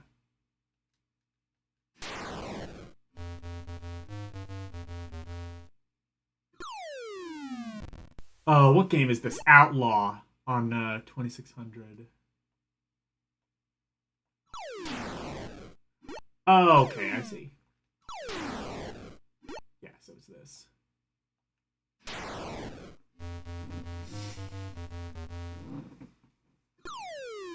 Okay, actually this game's kind of fun.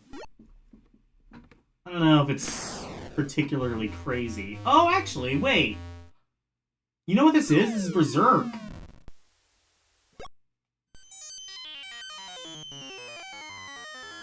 That is a hell of a game over.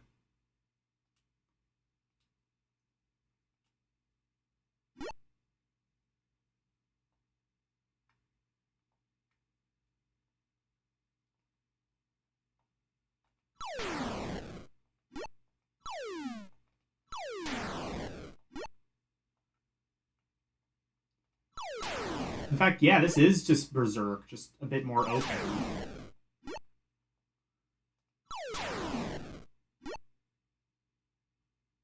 This is kind of just Berserk, except maybe worse, because it's a bit slower. I mean, I'm sure you can make it faster, but then it would just be Berserk.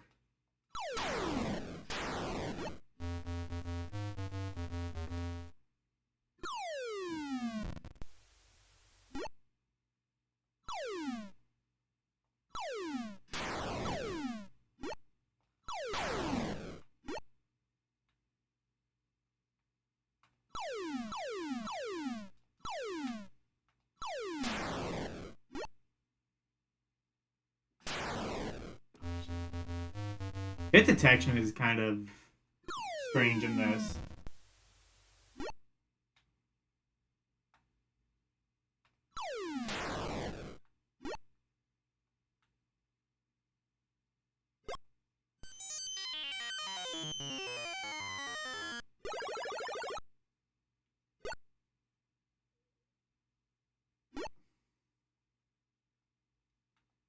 Yeah, this is kind of just Berserk, except honestly not really as good in my opinion.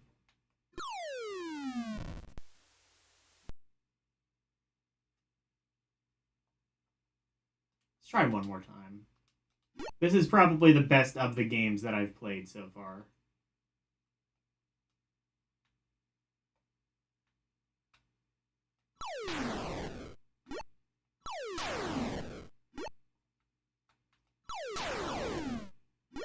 And that's basically just because it's Berserk, but slower. It's Berserk for slow people, is what I'm saying.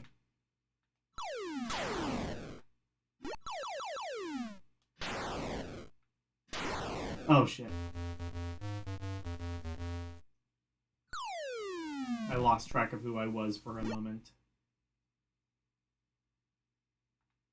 Where is my fuck this?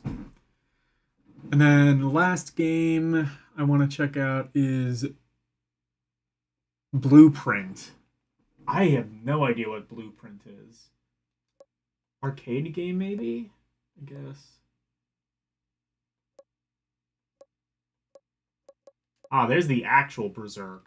You can look and see how similar this game is.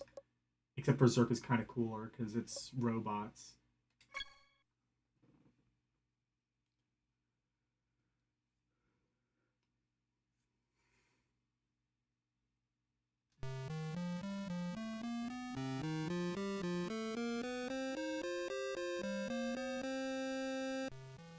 Is this Battle City?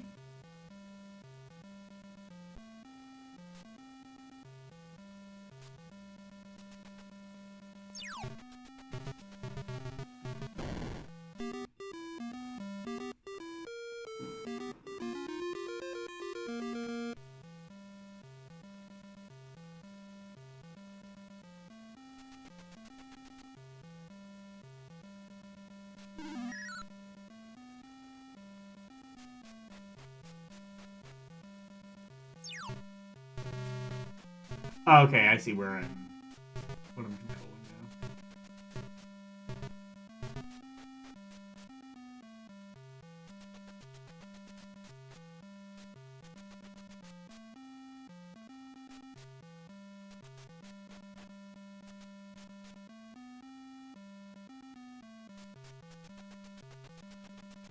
now. Okay, so I think you're safe in like these areas, maybe?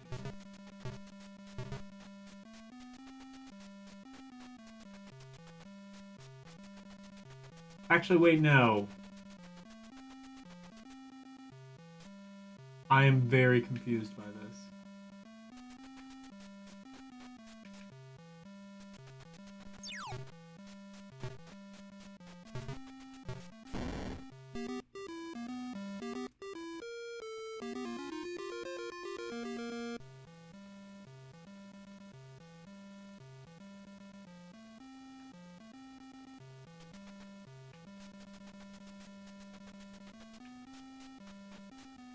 I'm liking the music.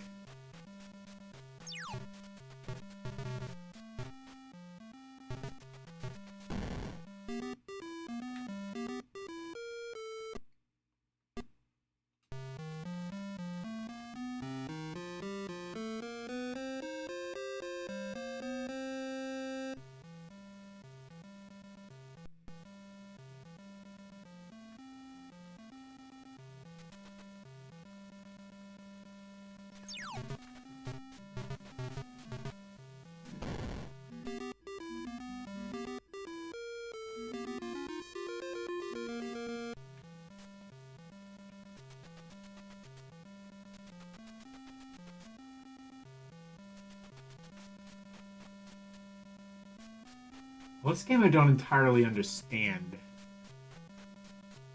Wish, like, Prime or Jeremiah was here.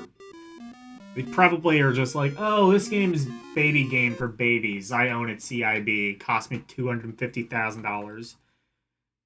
Alright. Well, I would say of those games, Crazy Shootout is probably the best out of all of those, and it is decidedly less crazy than an existing game that it very clearly wants to ape.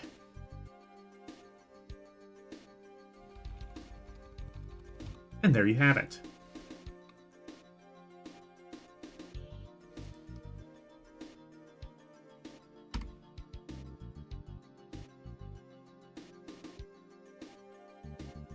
Ah, there's a poster. Y'all have been starved for good ads since the EGM magazines. Here you go.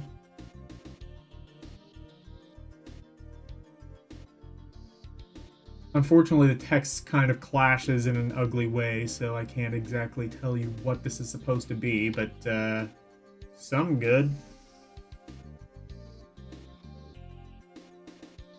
Unless that's like tied with the existing ad that we just saw, the Gorf one.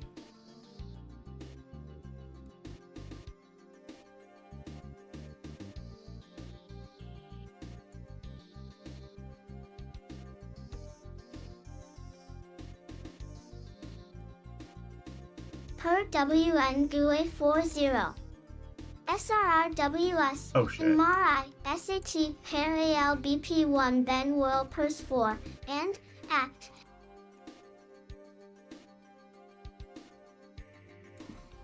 Let's see what I did.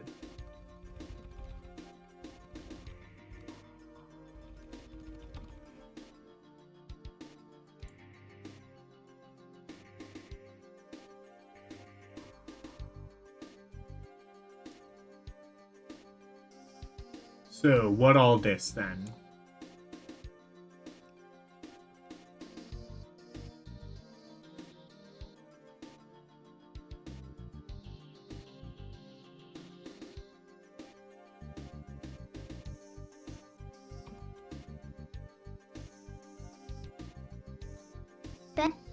Bentley Bear lives in a world of three-dimensional perspective similar to that found in Q*Bert or Zaxxon, and he's the main actor in one of Atari's latest and most inventive games. Bentley's duty is to clear away all of the gems that cover the surface of each of the mazes, using elevators and ramps to cross between higher and lower portions of the mazes. Oh, is this about Bentley Bear? While picking up the gems, In fact, yeah, I Bentley think this is must avoid connected to gem the thing. eaters, nasty trees, very nasty balls, and a wicked witch. Very nasty balls. One of Bentley's most powerful tools is the Magi Cow hat. The hat, worth 500 points, appears on every maze in the game except the first and the last. None of the other enemies can pass through the hat if trapped behind it, and Bentley can wear the hat by crossing over it. During the time that Bentley is wearing the hat, he is invincible and can pass through any of the enemies without being harmed. After a time, however, the magic of the hat wears off and it disappears from Bentley's 5 head, leaving him vulnerable to attack once again. On the earlier levels of the game, the hat will sit in one place waiting for Bentley to come along and pick it up. On intermediate levels, the hat will bounce in place. On the later levels,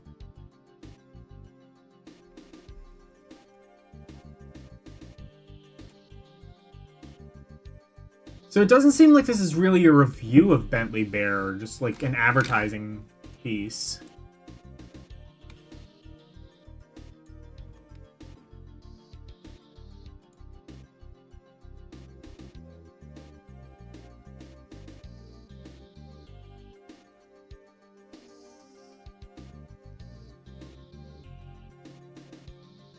I think there are like legitimate reviews, but mostly it just seems like they're hyping this game up. To be fair though, I think this is a bit like closer to EGM on the spectrum, except this is even more overtly like for nerds. Like they kind of like, I think they're kind of like treating this like a car magazine, if that makes sense.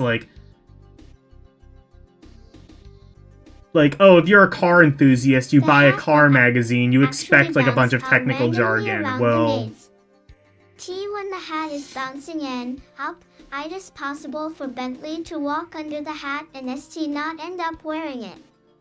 One way to get around this rare but annoying occurrence is to jump for the hat. If you jump Bentley over the hat, he will never miss it. Bentley Something Bear to be is concerned like, about in the game is like the a Witch's Cauldron. like an isometric If thing, Bentley isn't it? runs into the cow, Or am I thinking of slash Crystal drum, Cat? I might be thinking he's of dead Crystal meat and Caverns. you lose a turn. The ways to avoid the cauldron are to jump over it or wear the hat and pass through it. Bentley Bear. One useful thing to know about Zero the Cauldron is that none of the other enemies can't pass through it to get to E. Bentley if he's on the other side, although they can go around it if the path is wide and deep enough. E. the witch to whom the Cauldron belongs is Berthilda. If ND Bentley can nail Berthilda while wearing the hat, you'll get 3,000 points. Any collisions with the witch while not wearing the hat are fatal. The witch's movements tend to be repetitive. If she's going back and forth at the top of a wall, she'll continue going back and forth. In dealing with the witch, your best course of action is to assume that she will repeat the last thing she did, but always keep in mind that she could.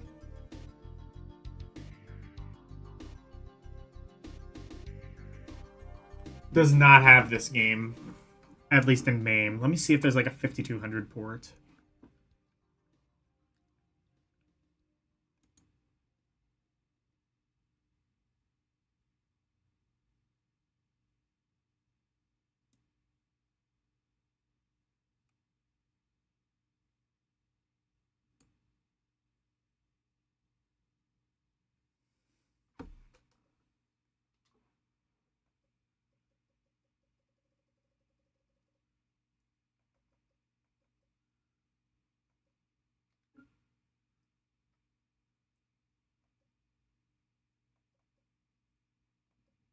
Pia BRSSEL Supreme White ZR do something new.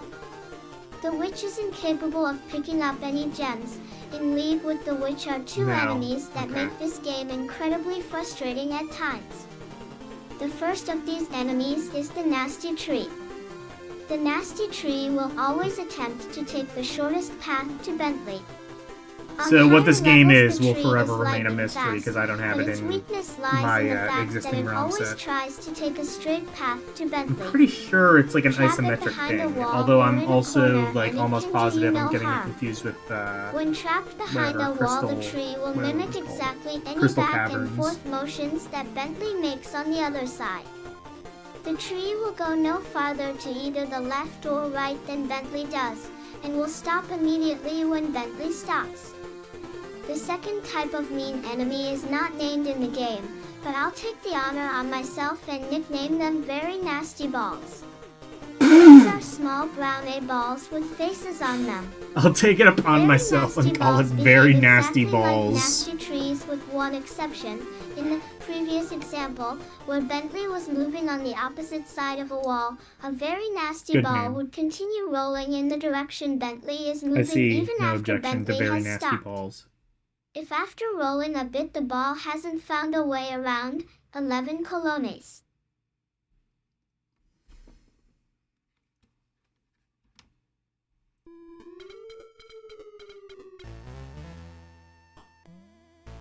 Are these screenshots of Bentley Bear? Oh, then... So I think I was getting the game confused with...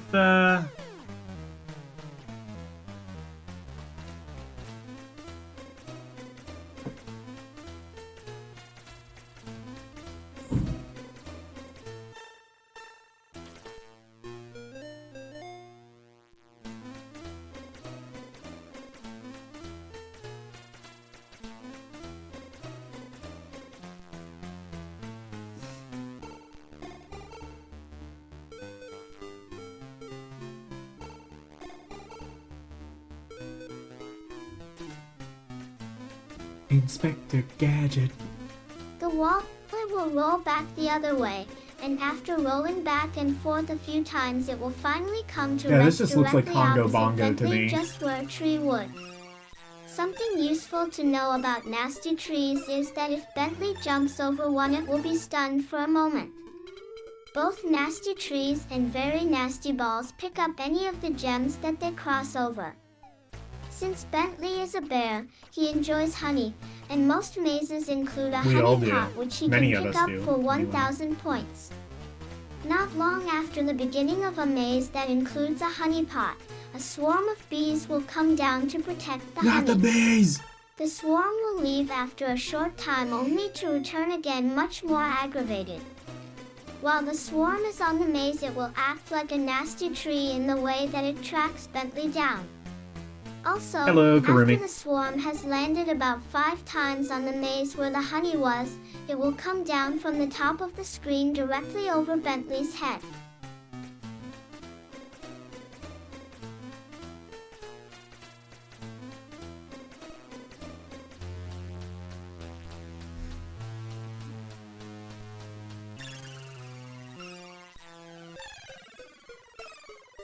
I'll tell you what, I don't think I've ever played this game, but I have played Congo Bongo, and I'm personally not a huge fan.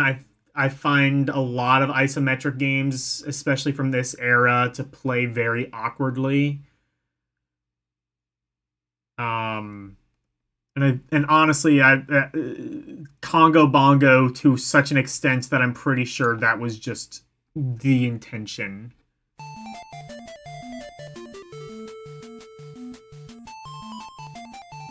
Crystal Castle. Yeah, I don't... Is this Crystal Castle, or is this... Jumped over them, I think it's which will just stun called them Bentley wide and Bear. cause them to slow us down. Maybe this is just Crystal Gem eaters Castle. move along the edges Maybe I of the should have maze been and the looking for that. obstacles and formations within the maze. They also tend to follow these edges in a clockwise fashion. Through knowing how the enemies are reacting to Bentley, the basic strategy that should be used becomes clear.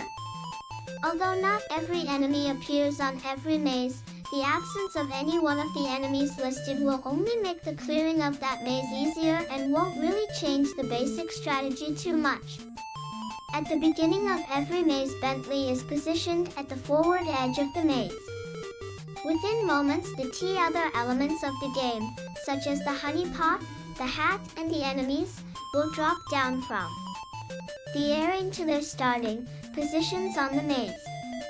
The starting position for any SE.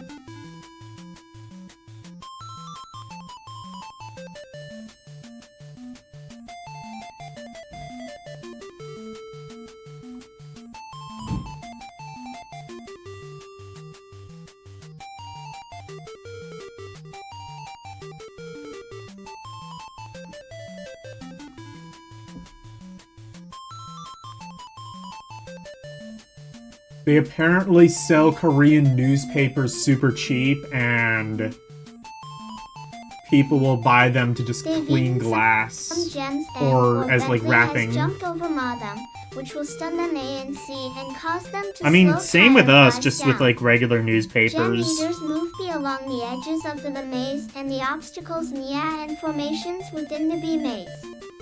They also tend to Like, you need to follow these like edges in send a package clockwise and you're too fashion. cheap to buy bubble wrap.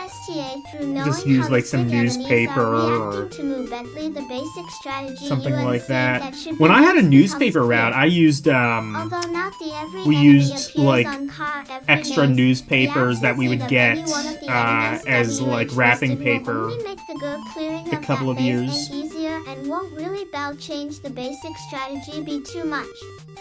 BR first at the beginning of every MO maze. Bentley is positioned first at the forward edge of the Tinel maze.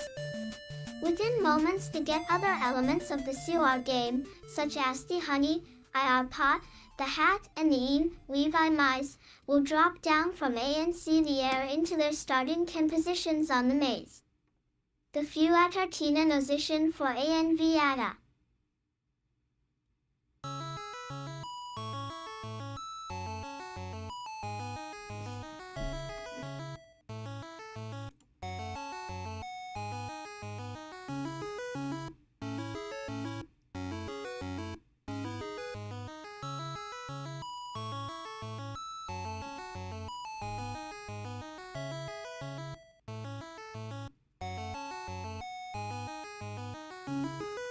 Seeing as there's tons of those papers, there must be a demand there. Also didn't know what real news papers still exist. Yeah, they do. Old people read them. Gem eaters Reminds move along the edges them of of the T maze and the obstacles when and formations within the TSE maze. They also tend reminds to them of follow when these edges in a life was Euro pure clockwise and fashion. RH, through knowing how the gay enemies people are didn't reacting exist to our and Bentley, the basic politics strategy wasn't a fucking L, so joke. that should be used PO comes clear. Although not one CH every enemy appears on C3 every maze, the absence of any one of the enemies M listed will only make the CE clearing of that maze Euro and easier and won't really change the basic strategy TG too much. EOP Phi Y at the beginning of every A00 maze. Bentley is positioned Phi at forward edge of that maze. Within moments, the scent and other elements of the CM game, such as the honey, /G-pot, the hat, and the L3 mice, will drop down from a will the air into their starting COV positions on the maze. The Phi or starting position for NES.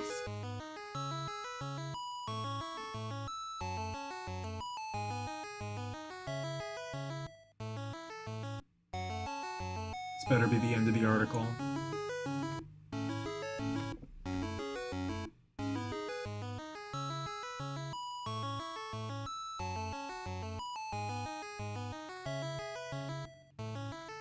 If it's not, I'm gonna skip it anyway. 'Cause after this page anyway. State enemy on any particular maze remains constant, and you should pay attention to where the enemies begin and in what order they line up.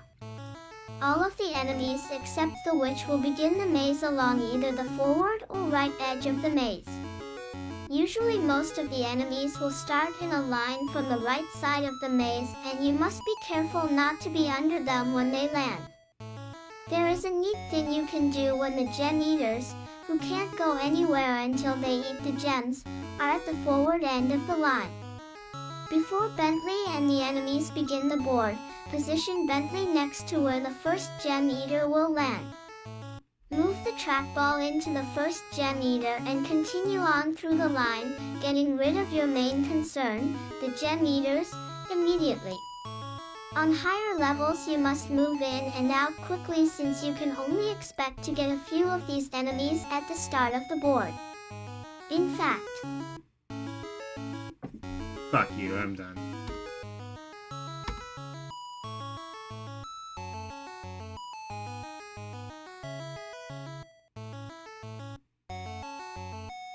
Ooh, the underground. Interesting.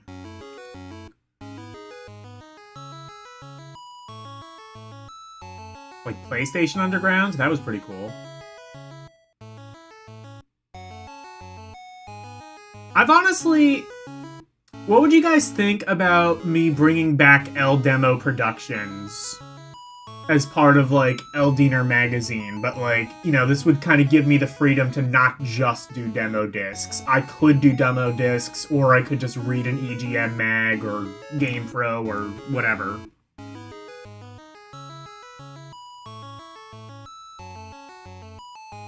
Mr. Dole is one of the few unsuccessful conversion in games. Conversions or games are kits that can DT turn one type of arcade, ELE game into another simply, e.g. by replacing some of the AP circuit boards and other DT components. Conversion OV games are often crude and e.g. simple, but, despite its crude graphics and in sounds, Mr. Do is a fun SH game Aris with is okay with it, interesting cool. gameplay. Mr. Do is best thought of as a sequel to Al Dig Dug, although the two games are not related in Yo Al. Yeah, it's not... Yeah, Mr. Do is not related, but yeah. It's very, very much inspired by, Dig Dug. Also better. Don't let the fans know, but yeah, it's kind of fucking better. Trying to build a prison.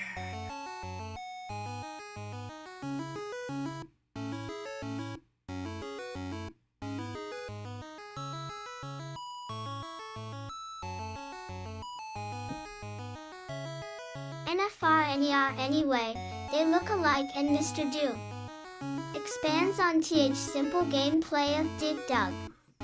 Mr. Do requires a completely different strategy than the pattern approach used by most D-Dug players. True. Many players overlook the possible straw 1 EGs because Mr. Do looks like a pattern game, and they assume that it should be played like a pattern game. Pattern Elements game. Mr. Do you control Mr. Do a little.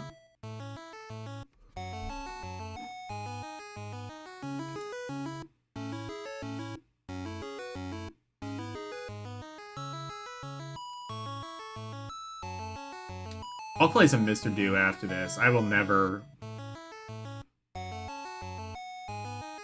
Although, I won't play this tonight, but if you ever want to play a really good version of Mr. Do, play a really good sequel, rather, to Mr. Do, check out Neo Mr. Do on Neo Geo. I would say it is to Mr. Do as Elevator Action Returns is to Elevator Action. Just a significantly better game. Not that the original is bad, but this is better. Neo Mr. Do is quite a bit better, considering it came out His like goal is to complete 10 a screen years in one later. of several ways described below. His only weapon is a power ball which kills pursuing monsters. The ball bounces around the pathways until it hits something or it returns to Mr. Do. After it kills a monster, you must wait for it to return before you can shoot it again. It often takes more than a few seconds for it to return, which leaves Mr. Do unarmed for that length of time. Apples. Each scene begins with 6 apples on the screen. The apples can be dropped on monsters to kill them. Clear out the area beneath an apple and it will fall and crush any monsters in its path. An apple can drop one level without breaking if it doesn't kill any monsters. Apples can also be moved horizontally, as long as there is dirt to support them. Killing the monsters with apples is much better than shooting them.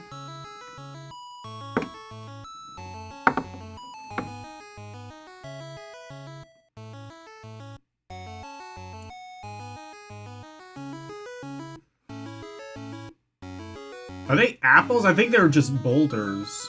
Are they just trying to make this game seem more different from Dig Dug than it really is? Because I'm pretty sure it's boulders that you drop on the enemies in both cases.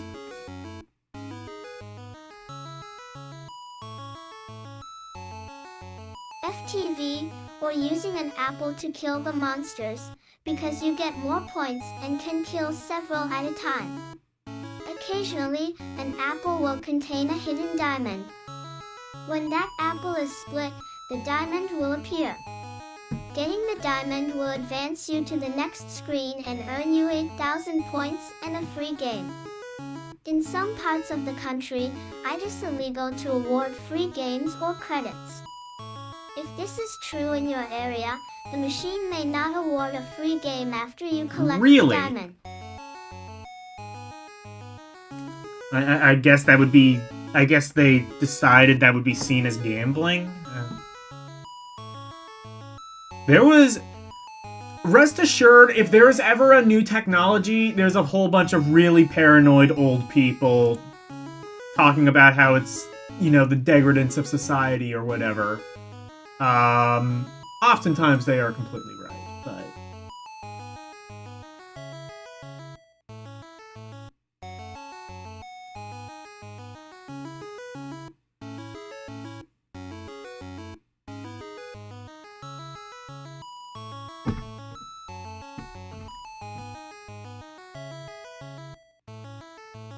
Dash. Point 10 AVs were. Do free to eat cherries. Monsters. The monsters emerge from the center of the screen one at a time until 6 to 8 are loose. They kill Mr. Do by running into him.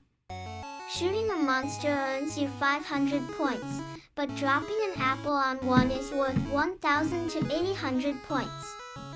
Killing all of the monsters will advance you to the next scene. Monsters prefer to travel through the pathways, but they can mutate into a striped creature that can dig through the dirt. The monsters move more slowly when they are digging, and often stop for a rest. They shy away from apples, but they seem to get stuck when an apple is about to fall on them.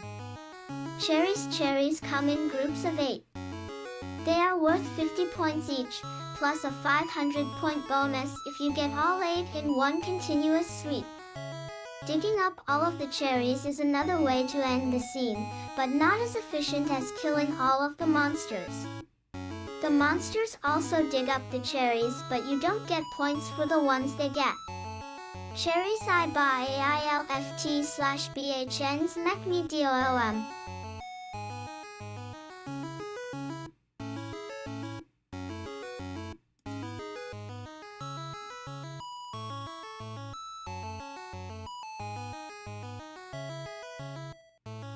Oh, I see why they call it the Underground. Because it's an entire article written about Mr. Do.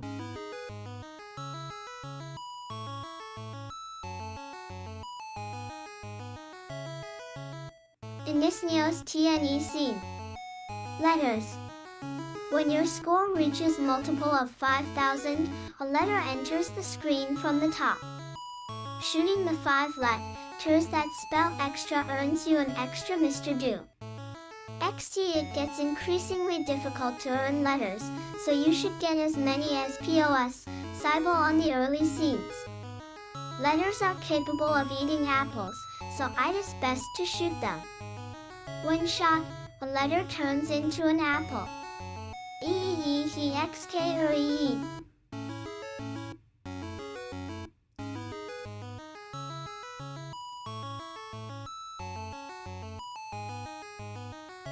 A real SAGL is %23.5 errors chase Mr. Do WHEIE doesn't have his POW GN.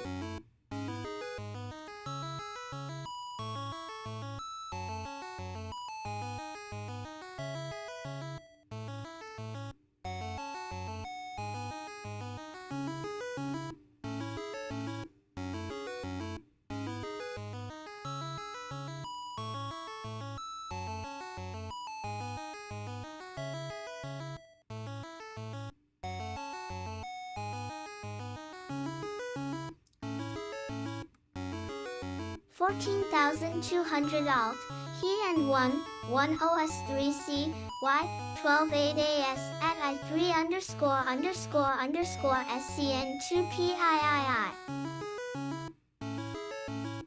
Yeah, I don't even think I tried with that. Well, you know what? If you care about tips and tricks for Mr. Do, you can read it. For me, or yeah, you can read this. For me, I'm gonna just play this. Enough reading. Let's do. Let's do the do. Let's Mountain Dew it.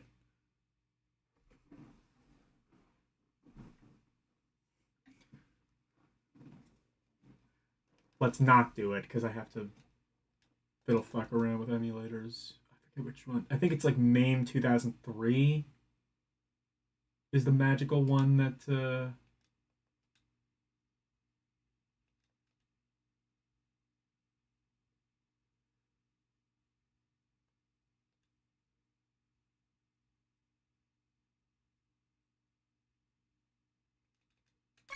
2010. Will this work? Yes. Okay.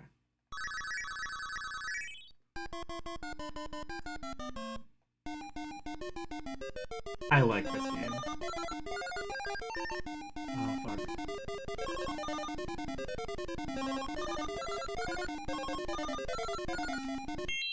What? Oh, I hit the wrong button.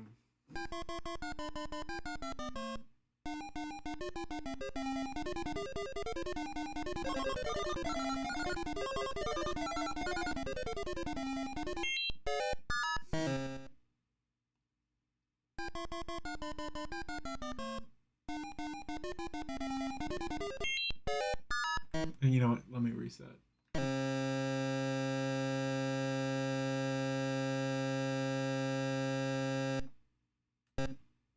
Okay, there we go.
Oh, I want to get that thing in the middle, because that'll give you, like, invincibility, I think.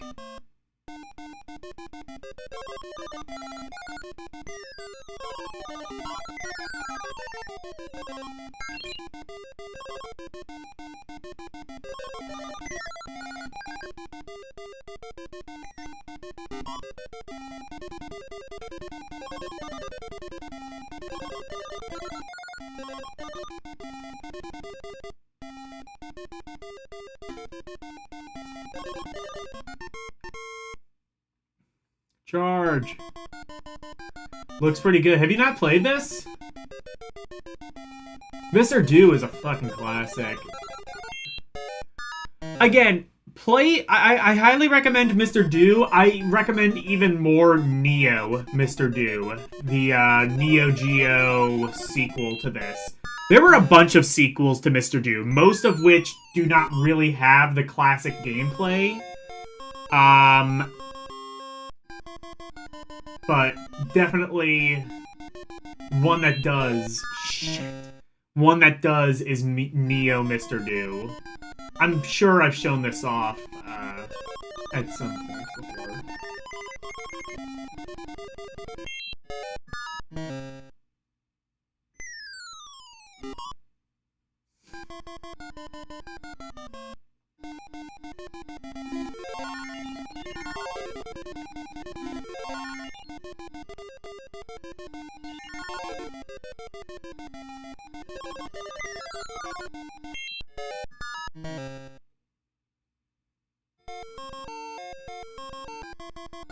Okay, one more go.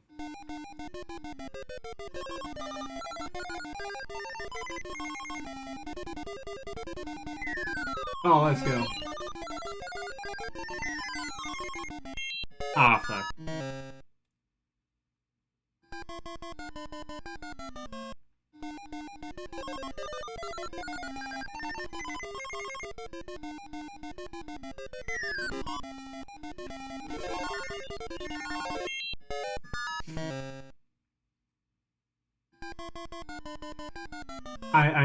I might be low-key addicted to this game. I hope you understand.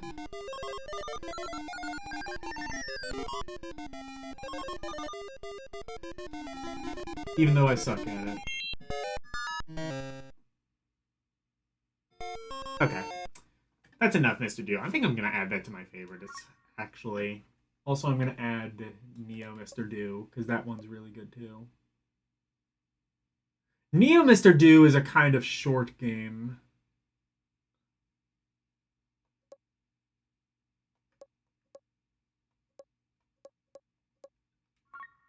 Neo Mr. Do is kind of short, but trust me, it's really good. Try it. Your heart will thank you. Assuming you still have one in these crazy times.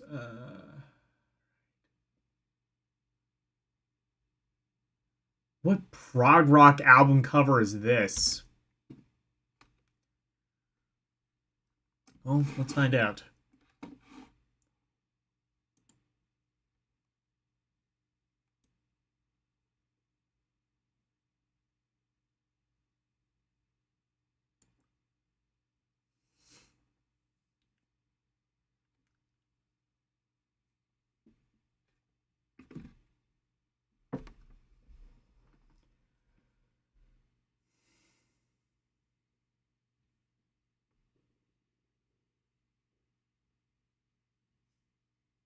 What is it doing?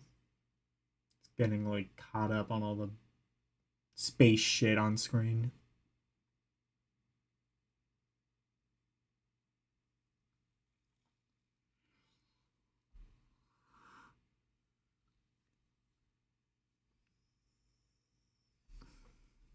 Bye, Ben Gold.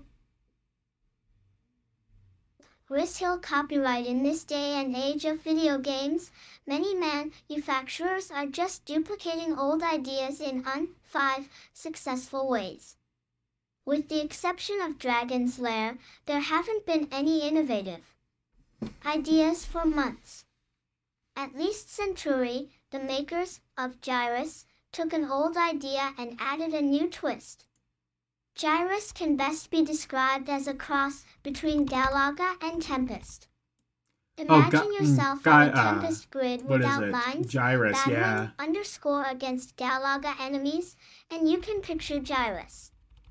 Your mission is to conquer many series of alien invasions in order to reach Earth. You maneuver your ship, Gyrus, in a circular area using a joystick and a fire button. Although Gyrus will never be 83 known best as year a ever, truly not great for game, video it will games. never be known as a Ms. 1 tape.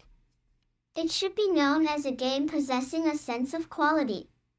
Features such as the rock music and the perspective and area of the scenes They put give Dwayne "The Rock" Gyrus Johnson its in this distinction. game?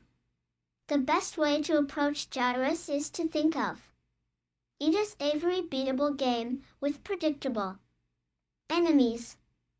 The strategy is very similar to Gala's strategy. There are a total of 6 planets, and for each planet there are 3 warps and a chance stage. A warp is the equivalent of a wave of enemies, and the chance stage is just a bonus round. Once you learn the 24 entrance patterns and 6 chance stages, there is not ing to stop you from beating Gyrus. The standard bonus settings are at 60,000 and every 80,000 points. Unlike Galaga, Gyrus does underscore award bonus ships after 1 million points. So if underscore you can average over 80,000 points a ship, you can conceivably stay on Gyrus forever or until you are bored and decide to quit. That's how it ends. You are bored and decide to quit. No, I think there might actually be more to this review, though. But look at this. Look at the title they gave it. Look at this prog rock album art nightmare that has been given to Gyrus. I love it. This is so early 80s.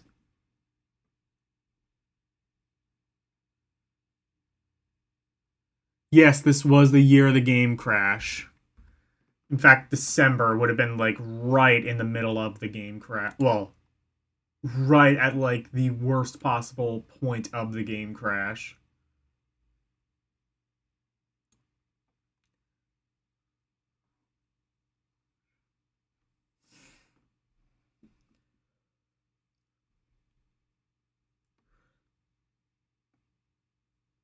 Give it credit, though. They are putting on a brave face. I have not heard, like, anything talking about the game crash so far, even earlier, mentioning it. Each planet has 3 warps to it.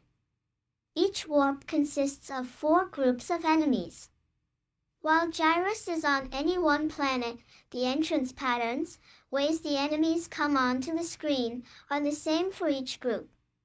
For example, if the 4 groups begin at points X, Y, Z, and Q on 3 warps to planet P, all 4 groups will begin at the same points on all succeeding warps to planet P.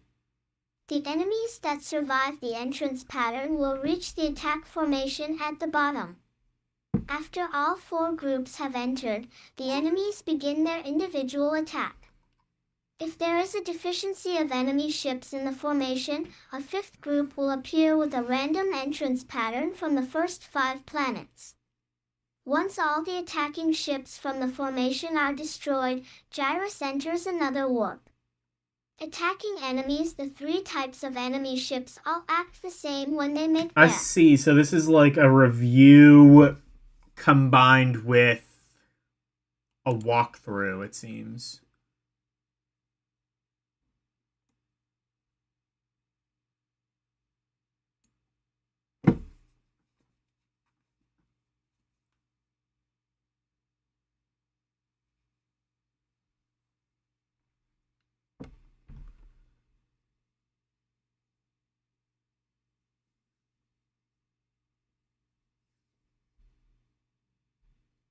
5 entrants, but when they begin their attack, they take on different characteristics. Enemy ships are worth 100 points apiece while flying, and 50 points when they are in formation. Since Gyrus moves in a circle, the enemies have a hard time trapping Gyrus because there are no columns like the ones in Galaga. Beginning players should try to learn how to weave between the enemy shots. The gray ships attack in circle and do not react TC wards Gyrus. Therefore these are the easiest to kill. The red ships are the most dangerous because they swarm below Gyrus with many reverses, trying to surround you with bullets. The third type of ship is the blue ships. Blue ships do reverse, but not as violently as the red ones. It is best to concentrate on destroying the red ships when they begin their attack. If most of the enemies reach the attack formation, you should take advantage of the moment between the time the loss.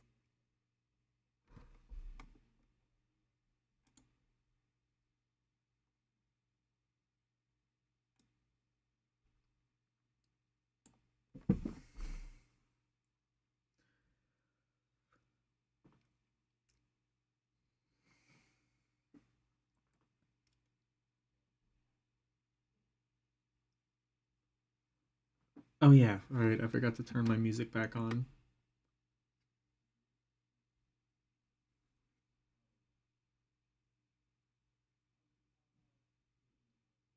Group reaches the formation and the time they charge by making a circle or two around the screen while firing as fast as possible. This will eliminate a great number of enemies. As soon as the enemy ships begin their attack, try staying in one place for a few moments. Since many of the enemies reverse around Gyrus, they are bound to get caught in your path of fire. When you see that their bullets are about to reach you, move to an open area and try this strategy again. Meteors by themselves, meteors are easy to avoid, but when a meteor combines with other enemies, hazards are created for Gyrus. For instance, when a player is on Jupiter and battling the first group on the top right, a spray of bullets can be shot by the enemy ships, and if a meteor is on the other side, the possibility of death is increased. If this situation occurs, move to the open area before they can surround you. More enemy ships will reach the formation wave TLEH.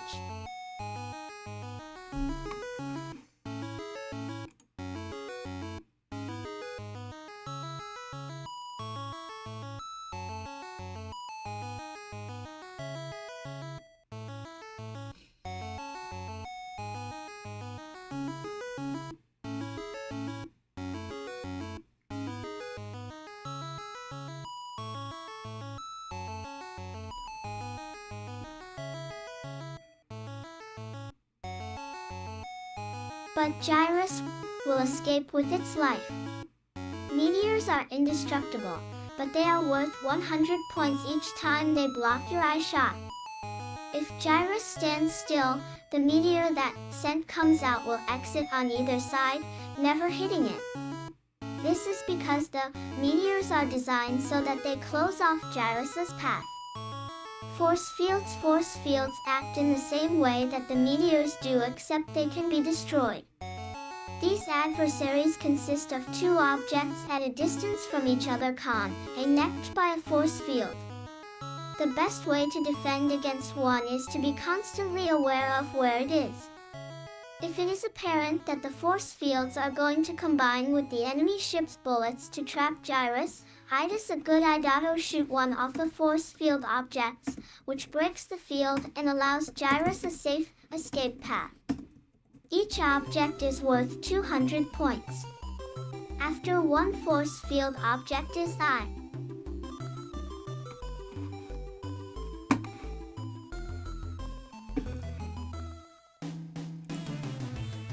Oh, where did I put this?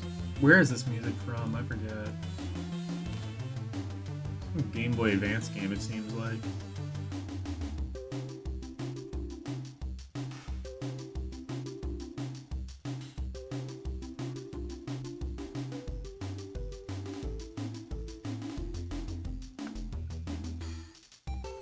Gotta take a while for this one.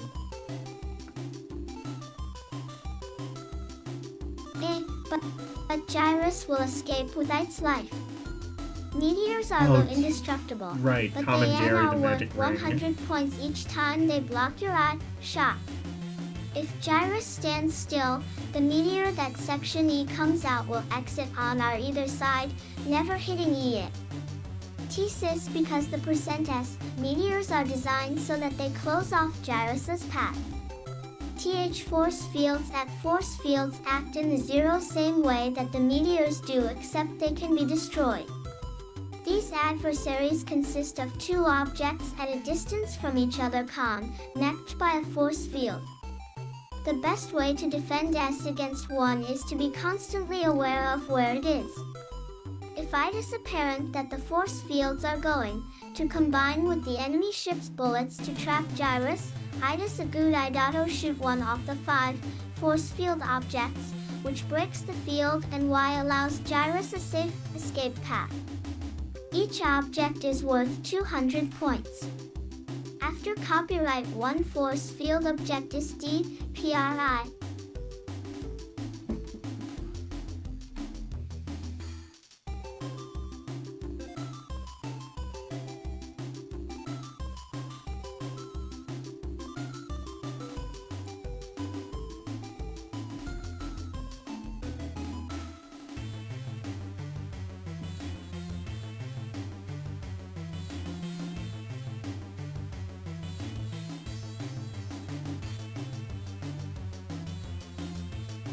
Destroyed, the field remains lethal for an extra second. Therefore, if the field is within a second C reaching Gyrus, killing one object will not bring safety, only by avoiding the field will Gyrus survive. Satellites appear just after all the enemies reach the attack formation and right under where Gyrus is positioned at that time. There must be at least 3 enemies in the formation for the satellites There must to come be out. at least 3. The first time you see the satellites, 2 satellites will appear with a sun between them. When the sun is hit, Gyrus is given double firepower. As long as Gyrus has this firepower, the satellites will appear in groups of 3. When Gyrus is destroyed, its firepower is reduced to its original strength. As long as copyright Gyrus has single fire power, the sun will appear between the 2 copyright satellites.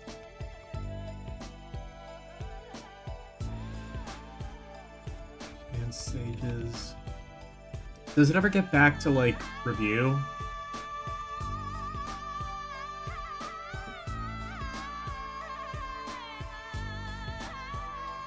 Saturn.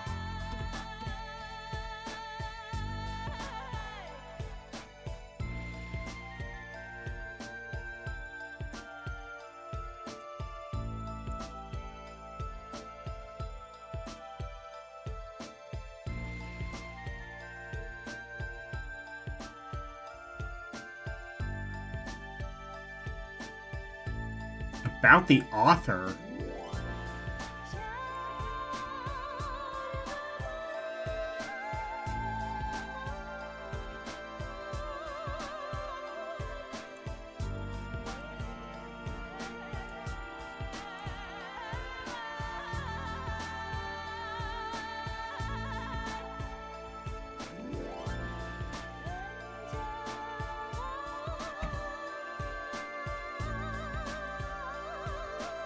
Okay, it looks like it just kind of ends with walkthrough, pretty much.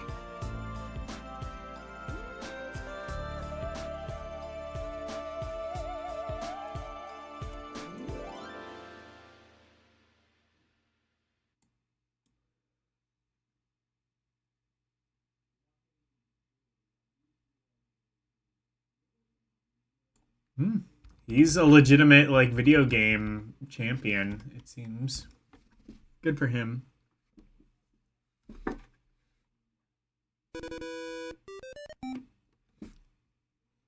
Well, you know what? Let's play a little bit of Gyrus. Gyrus is a good game. It's good food.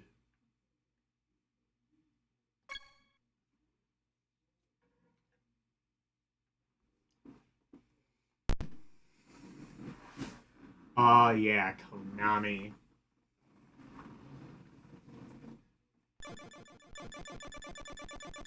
When you see Konami, it means you're in for good times.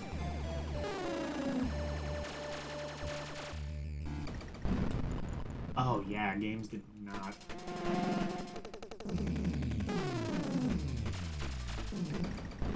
Oh shit. I forgot this game is like purple. Oh, it's an arcade game, of course it is. Oh, this really fucking needs turbo.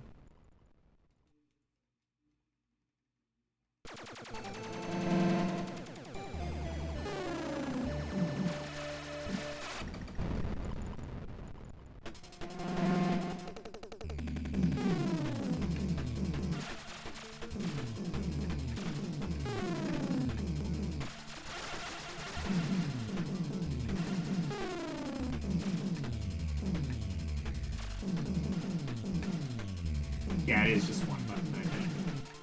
There's no, like, screen clear ability. I don't even know if there's power-ups.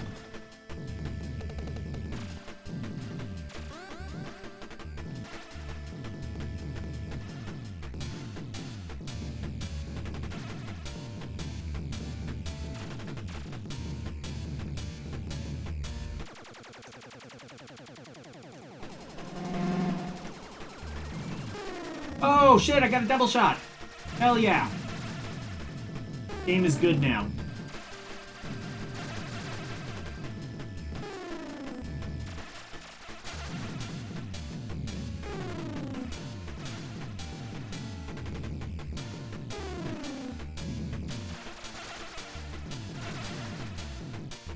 This game has restored my faith in humanity. Never mind, it sucks. I hate it.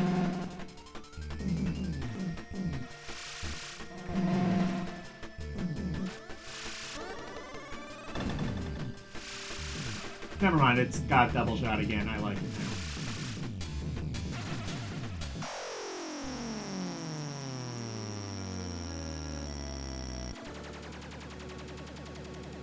What? That's death? Or no? No, it's a challenge stage, I see.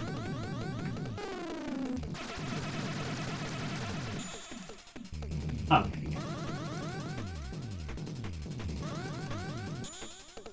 Actually, it's quite a bit easier than, like a Galaga challenge stage, and yet I still fucked it up. But, oh well.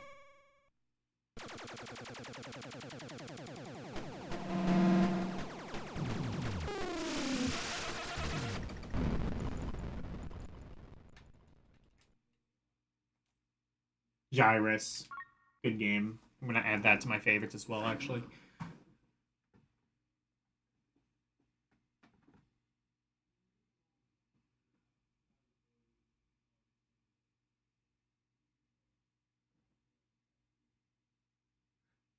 Restore faith in humanity might be a stretch. I mean, it doesn't not restore my faith in humanity.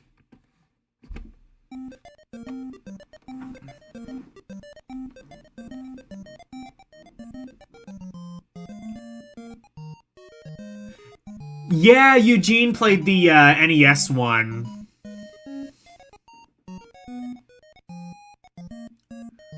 Eugene played the NES version of this. NES version is really good. FDS version even, I think, had like some expanded audio.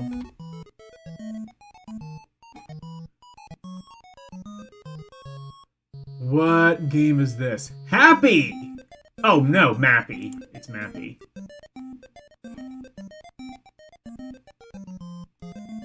Mappy would have come out in '83, I think.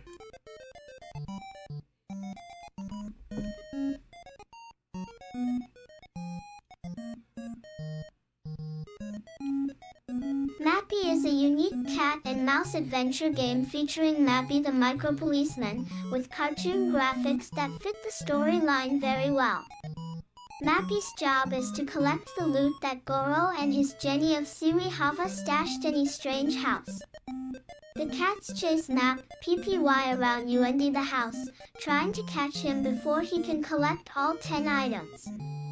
Mappy has several possible methods of collecting the goods, which makes this game more than just another Pac-Man ripoff.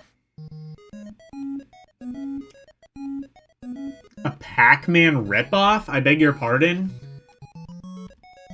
Well, I guess because every other game was ripping off Pac-Man. What is this art?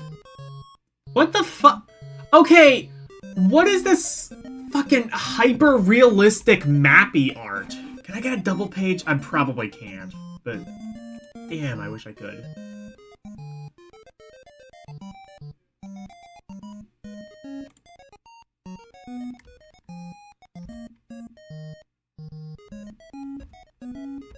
Oh no, never mind. I can't even... Oh no, I can't even... Never mind.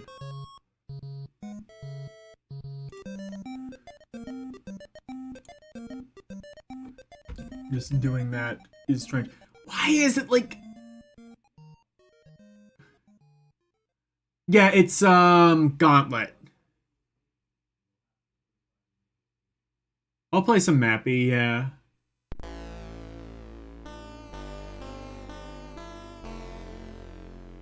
Oh yeah, the Mappy theme does, yeah.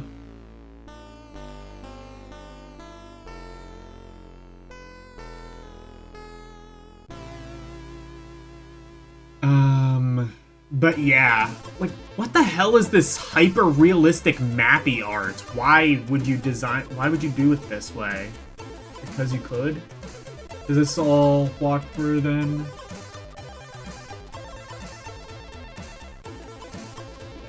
Yeah, it is.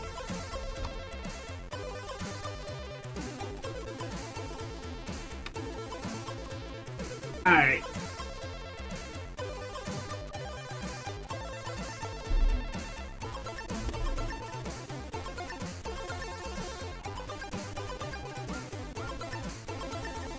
I should have that.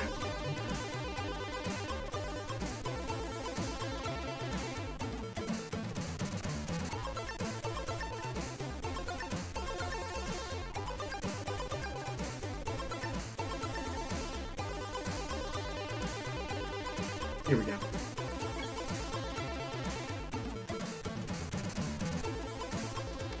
Wait. Wrong thing. There we go.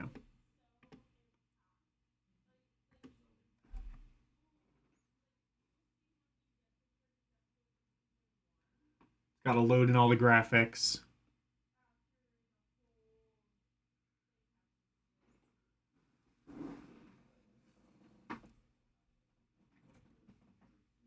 Let's go.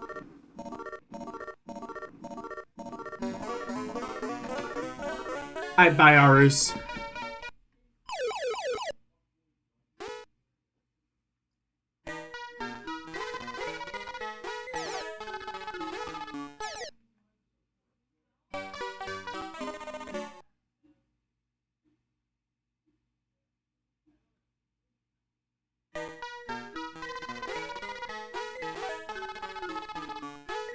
Like, it's like a cartoon, like, Tom and Jerry style game, and then it's just like this dude in a cat costume. They had some fun with this. Oh, fuck, I keep forgetting the A button is the... Yeah.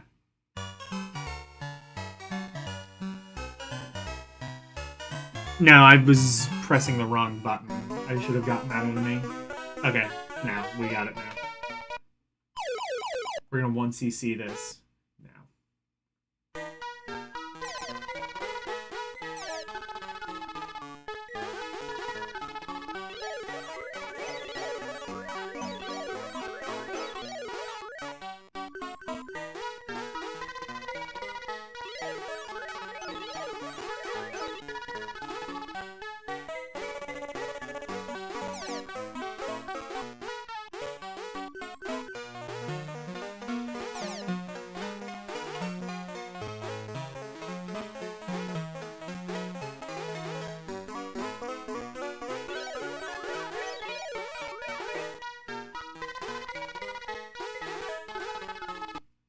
Ah, shit.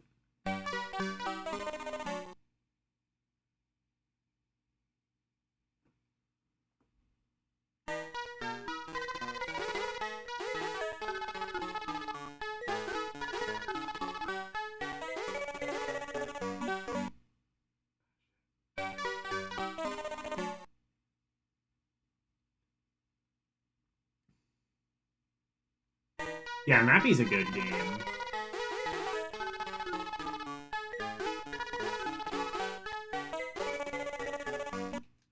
Fuck. I suck at it though, but... Alright, let's try one more time.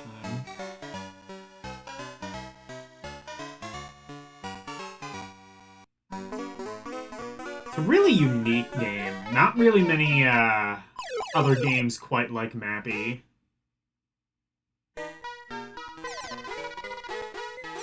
Like, imagine if, like, Mappy was the huge game. Imagine if Mappy was, like, you know, the massive, like, phenomenon Pac-Man was, and there were just a whole bunch of Mappy clones.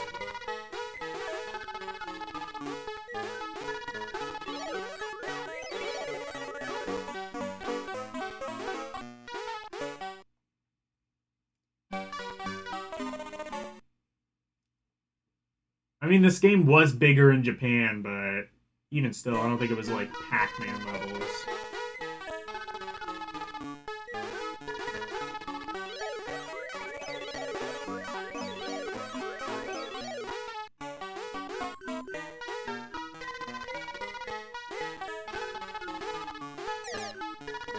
Shit.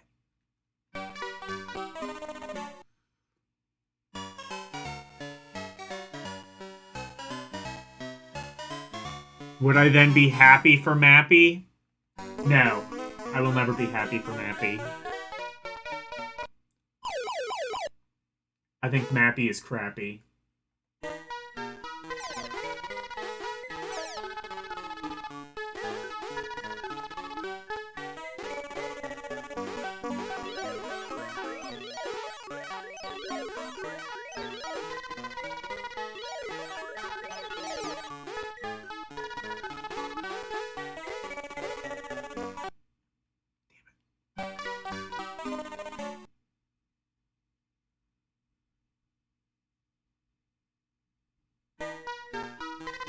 Tell them how you feel. Well, Mappy is crappy.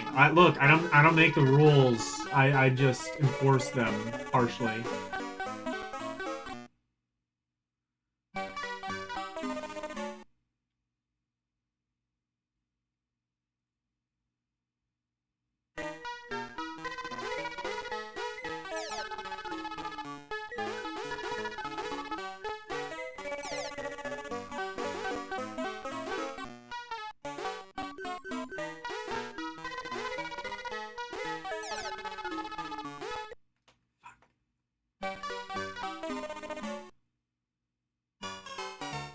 Okay.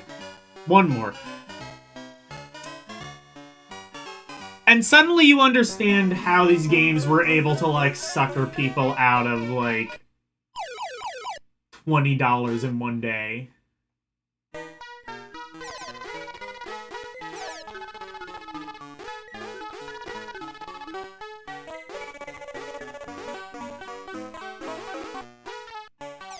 Because, like, there's always gonna be, like, that, well, one more time, sort of thing. If I just do it this time, this will be the 1cc run. I'm gonna get my face in Joystik with all the other geniuses like Billy Mitchell.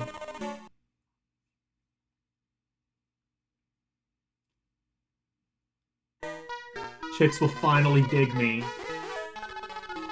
They're gonna be like, man, Logan, you're so cool with your Mappy.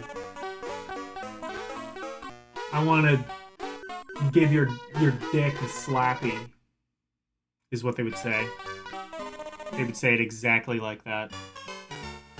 Fuck Mappy, it sucks.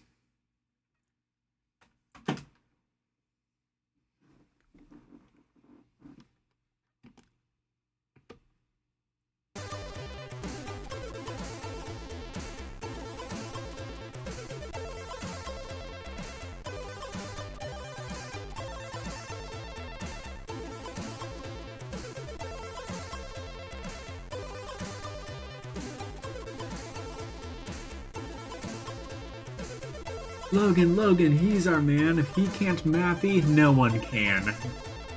Yeah, well, nobody can mappy, as it turns out.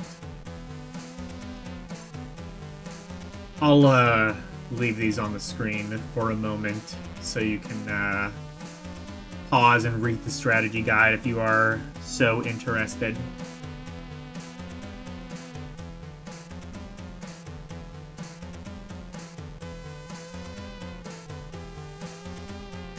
Alright, what this name?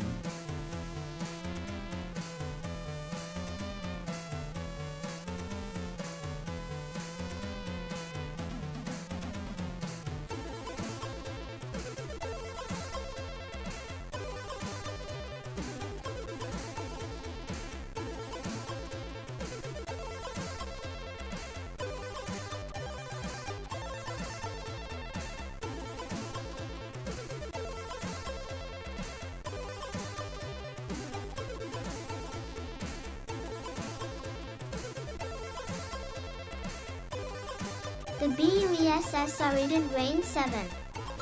Millipede is another of the infamous sequel games. Fortunately, Millipede is different from most sequels because it is actually better than its predecessor, Centipede. Millipede has all of the qualities that made Centipede so popular, and i.e. it adds even more to slow down Centipede experts. Trick equals strategies that work so well in Centipede are not practical here. Millipede is best played in the classic shoot 'em up style. Strategy is still a part of the game, but it's much more in, say, Valve than just building a trap or a block in Centipede. As in all Winning Edge articles, we assume that you're already good and want to improve. In this case, we will assume that you start at 300,000 points, the highest starting level. Yeah, sure. Alright, Millipede. Okay. And yeah, Game Gear makes the point, like, yeah, a lot of American art was doing, like, this, like, really realistic style, like the US Mega Man art.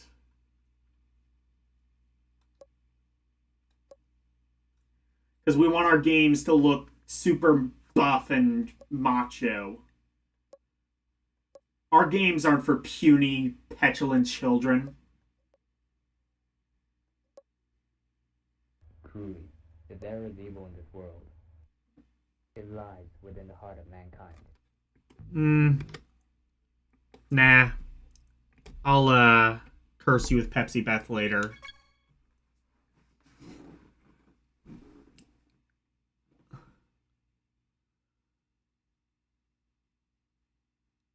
Cute is justice.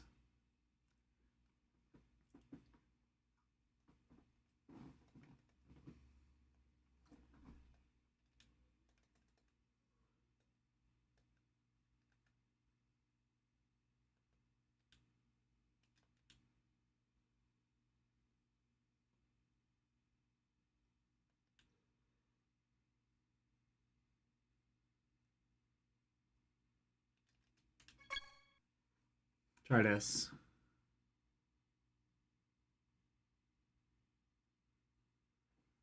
Here we go.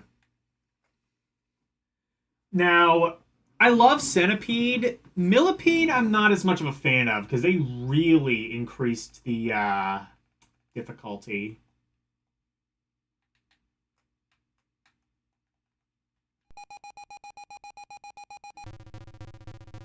Whoa, what the hell is this? Oh, I see.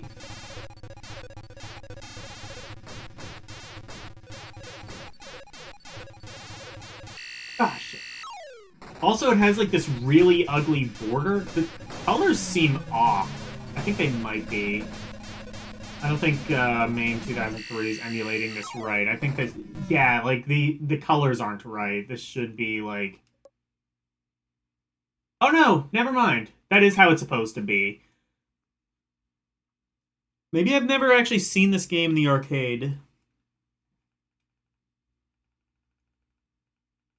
Yeah, these colors did not look right to me.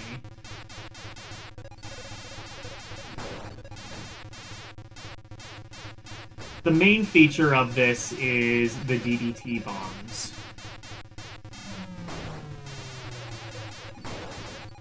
Curse you, Atari, with your pro-DDT propaganda. They are pro-pesticide. They must be cancelled retroactively.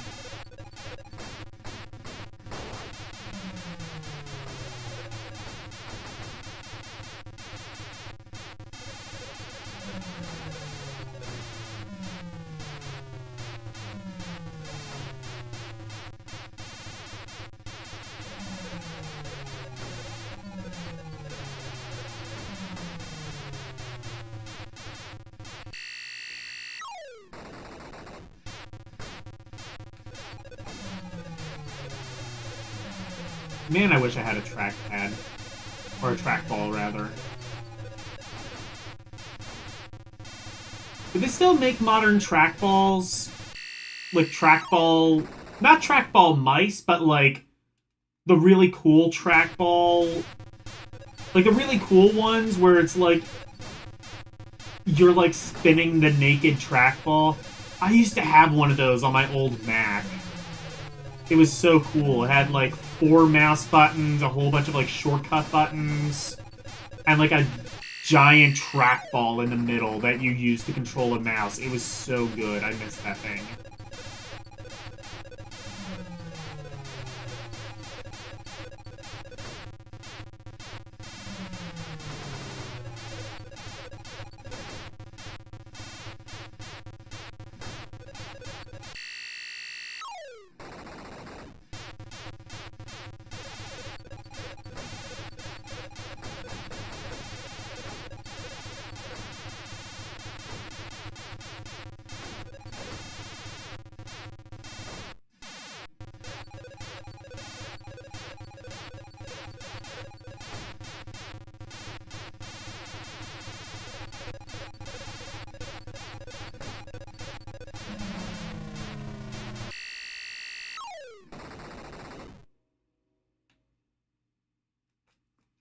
One more.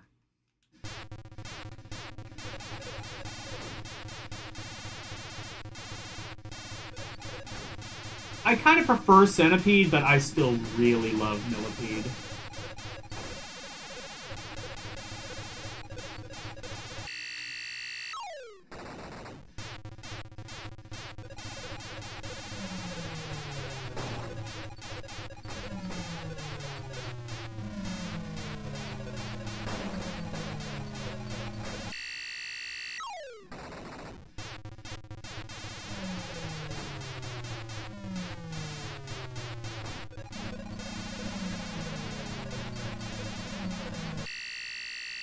What even hit me?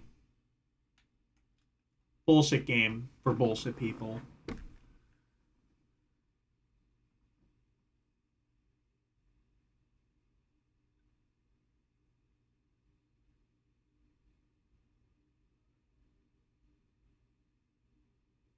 A death metal version of the LCX intro?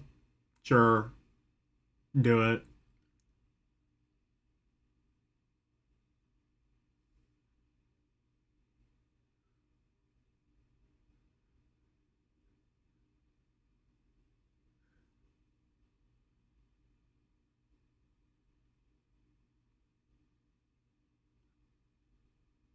Yeah, modern games with a trackball, but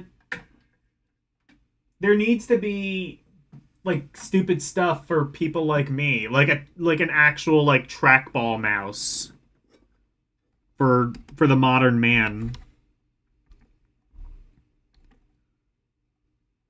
It's a gigantic market that entirely consists of me, but fuck you, I want it anyway.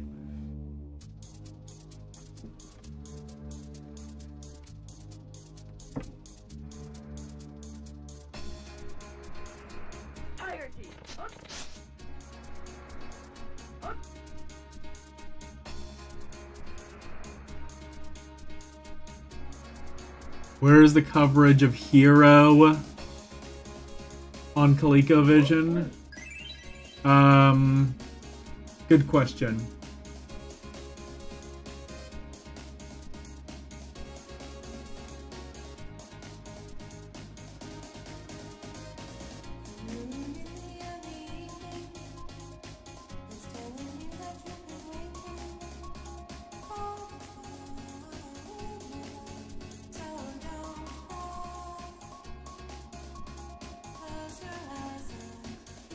What is this? Neo Blaster. This one I never even heard of. This is also an arcade game?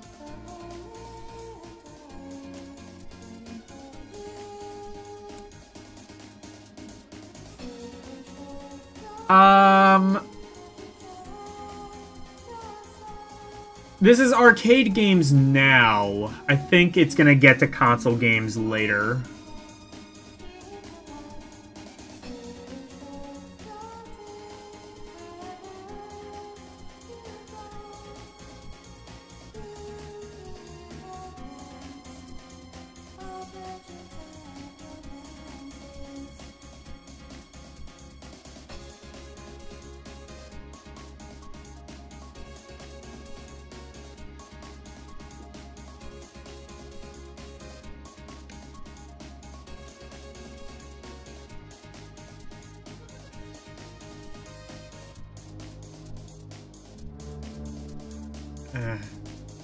In April of 1981, two game designers working for Williams Electronics quit their jobs and set out to explore new frontiers and raise the state-of-the-art of game design.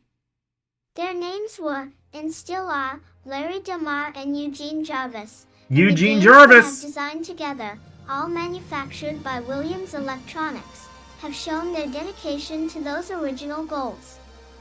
First came Stargate, the spectacular sequel to Defender and one of the most popular games of 1981. Next was Robot Ron, last year's original and Robot Ron. Now, Robotron has become Robot Ron. Kids and Williams Electronics have come out with a game that looks and plays like nothing you've seen before, Blaster. The most striking feature of Blaster is the realistic Eugene Jarvis plot is legit as simulation, shit. He which would is go the on to best do yet in a video Narc, game. Smash You're in the TV, cockpit of a spaceship couple other flying really through deep space, good games. battling wave after wave of lethal opponents. Stranded astronauts tumble through space, and you can rescue them for extra points or ignore them and just try to stay alive. Note the similarity to Stargate and Robot Ron. Saving humans is an integral part of every Vid Kids game. Groups of enemies can attack from the front or the rear, and it isn't unusual to have a dozen or more opponents on the screen at once, all firing deadly missiles or trying to ram your ship. Everything moves with true He is greatest three-dimensional designer. perspective, One of and the you control best your ship's designers for flight sure. with an airplane-style joystick like Saxon's. Pull back to go up, push forward to go down. Fire and thrust buttons are located on the joystick under your index finger and thumb, with optional buttons on either side of the control panel, giving you simple and powerful control with one hand. On the following 2 pages, you'll find photographs of the 30 different attack waves in the game, along with an explanation of the 11 basic types of waves. Then, on pages 38 to 41, scoring and priorities for each type of wave are explained in detail, along with general strategies and observations. 33.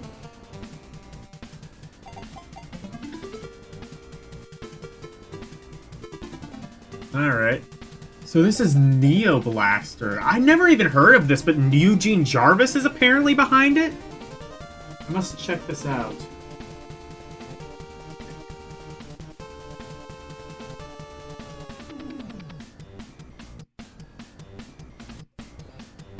Oh, fuck, I don't have it. Sad.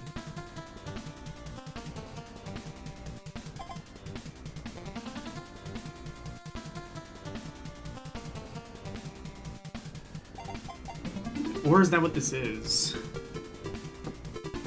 Yeah, I don't have... Oh, that sucks. I kind of wanted to... Well, let's look at some of the screenshots at least.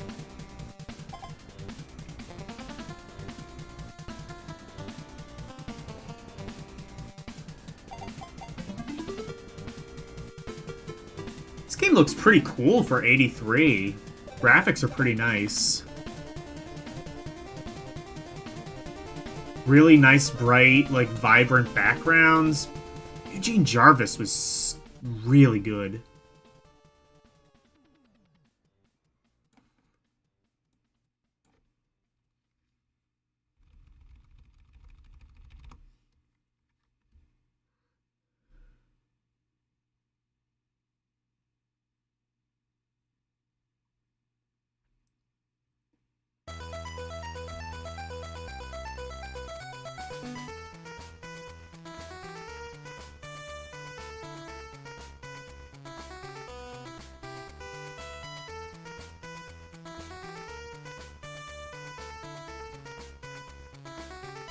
I'll just go by. It does look fine. Yeah, for sure. I'm just gonna slowly go through this walkthrough for those who wish to care.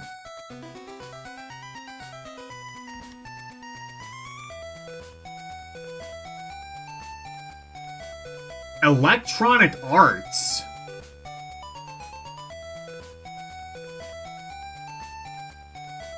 A new software breed. Oh man, Electronic Arts. Is this the Electronic Arts we're thinking of? Are they about to do a,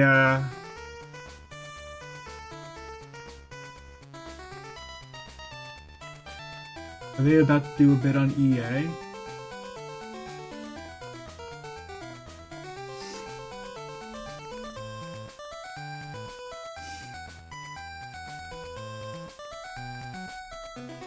Electronic Arts? That's never gonna catch on. How could art possibly be electronic?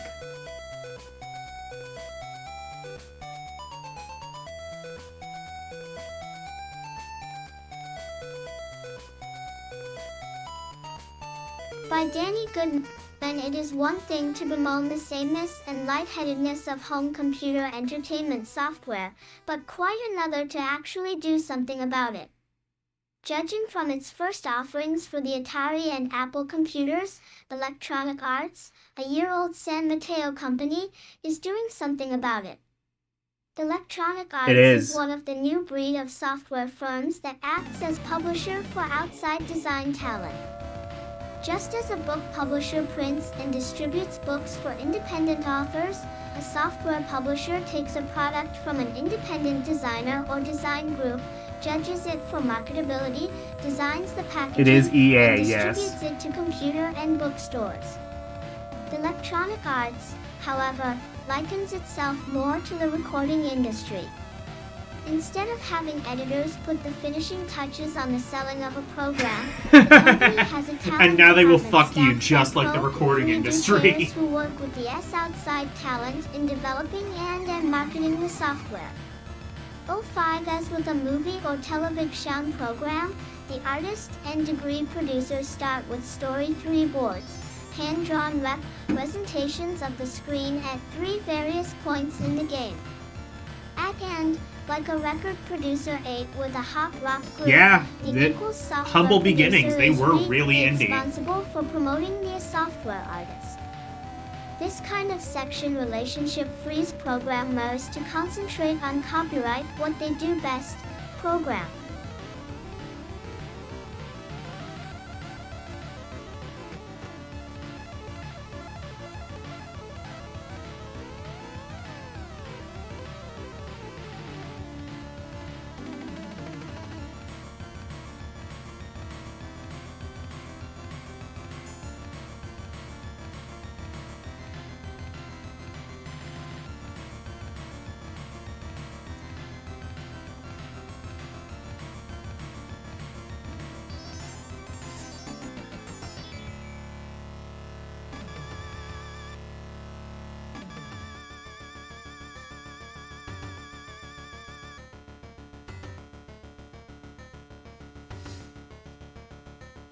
We need a woke indie dev company called Sock Puppet Publishers.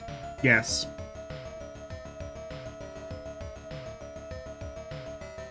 Go ahead, Game Gear. Do it. Someone has to. If you won't do it, who will? C. William, Trip Hawkins, A.R. Young, but very businesslike P., co-founder of Electronic Arts, outlined the basic HFT requirements for most of the ERTO software that is issued about under the EA label. It must be simple so you can get FiND into it quickly, he said. It and must exploit the capabilities TI A lot of the early EA games were pretty complex, the though. depth of the activity, as S. Hawkins mentioned, is per canon firms perhaps the most striking ELE. Oh, Trip Hawkins, a yeah. high percentage PUST of the current titles. For example, let's take a look at a IR program called MULE, the T-OFF, signed by Ozark Softscape, IR Prod, a group of animation and IDA programming specialists SCIP, based in the unlikely state of St. ITY.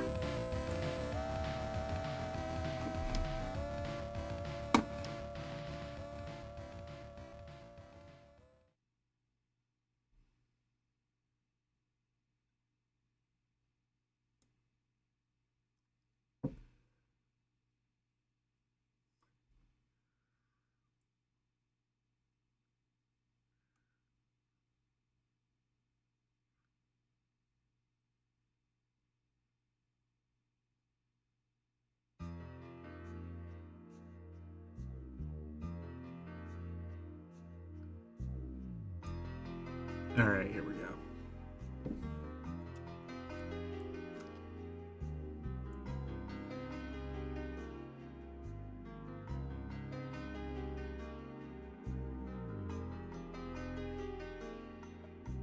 You once had a group named Light VN, lost in Program translation English. William Tripp Hawkins, AI, young but very businesslike PP co-founder of Electronic IE Arts, outlined the Lost in basic translation English requirements for visual most novels. of the software that Light is issued VN. under the EA label. Cool. It must IR be simple so you can get Faye into it quickly, he said. It must exploit the capabilities TI of the computer medium. And it must be deep P, and the depth of the activity, as Hawkins mentioned, is perhaps the most striking estimate of a high percentage P of the current titles. For example, let's take a look at an IR program called MULE, the DC, signed by Ozark Softscape, in a group of animation and programming specialists SC, based in the unlikely state of CL, Arkansas. /YSE, the letters in the program TT title stand for Multiple Use D Labor Element, which is a zero robot mule used to develop 2 plots of land on a strange sea planet settlement. 1 to T4 players can participate, while those roles left vacant by liar humans are filled by the Euro computer. Each player, upon being delivered to the colony by a rocket ship, is allotted FR Theta starting supply of IR money and goods, energy, tea and food. A fees as I copyright FAE freer copyright ISHE I never played Mule. BHBREIBE underscore equals 3 is equal to 5I B percent 5 SRAMULE. A by Ozark Softscape. OL, in each round players have P the chance to claim a parcel RCO flan during Philandu. I'll have to check out Mule.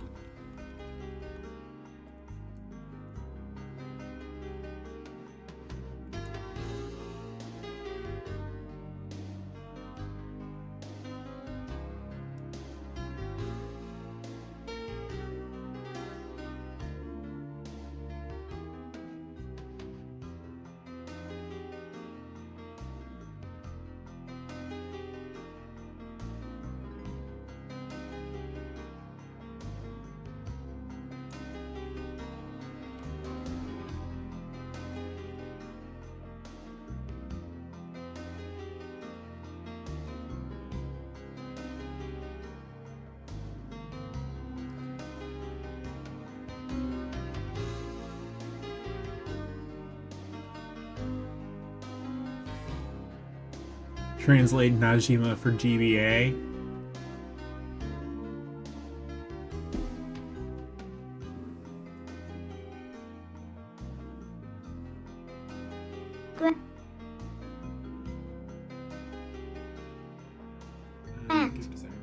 Three different Smith or WER reigns are available for X forces of nautical exploitation, mountains, flat, periodically, lands and river area. Each crops or S has specific characteristics, increase energy as in real life, for the pro help keep deduction of essential goods. Able. Istin Mule. That includes food, energy, and an ELE. Next comes TT meant called Smithor. Get phase. So it's kind of like a Just roguelike, it know seems? IEST your choice parcel is goods to mar not easy because all of the has the op players are vying for the by particular most desirable land Hey, and speaking of running Eugene at the Jarvis. same time. This becomes choir energy, more of a factor in later food, and 2 stages when available, Smith or UE parcels are scarce. More mules 5x equals plotations. AA Inia crowned, a player has JE to buy a mule. This is done E in the town, which is the center box on the macro screen. The next screen, A of close-up of the town, reveals a corral of mules, 3 separate outfitters supplying the goods you want to produce on your plot, a land office for selling surplus op land, and a pub where you Don't can entirely gamble know what to this win is. money. It's like somewhere between a The procedure roguelike is and to an move T, your RPG. character within a I'm not limited sure time into the mule it's corral to buy necessarily a mule either. at Q-round rent market price. Money is automatically subtracted OT from your total. Drag him into one of the outfitters Y. This cost is also subtracted, and take him out to your plot. The screen returns to J, the overhead map of the colony. You've got to place your character just right in the plot to properly install J your mule, otherwise J runs away, This wasting sounds your 7 money and too time. complicated for my tiny brain. After each player I'll has try highest it, J4 chance to install a mule, P, E production cycle for this. FOL round shows how ma F units of energy, FOCA.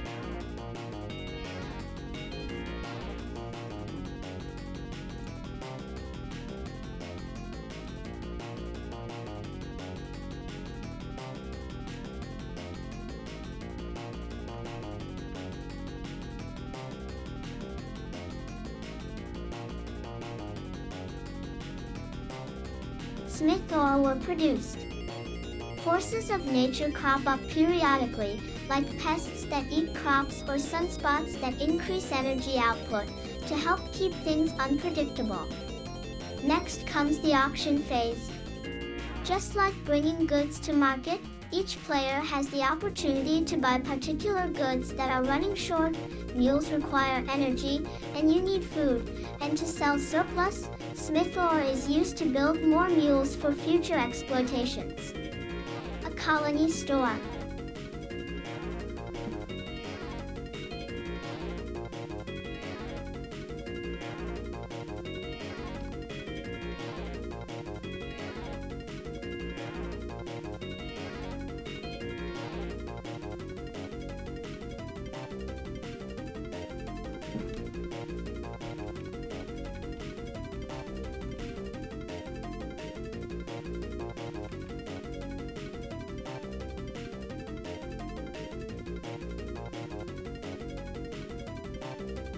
Computer murderer? Well, let's finish this thing about Mule, and then we'll get to the... whatever the hell this thing is.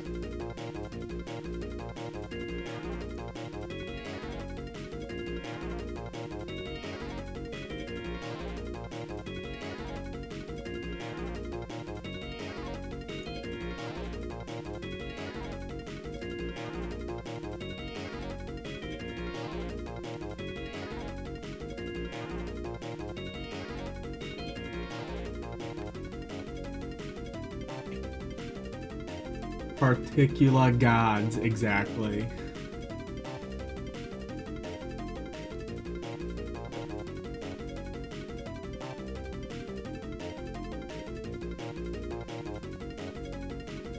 Also sets market values for goods based on supply and demand.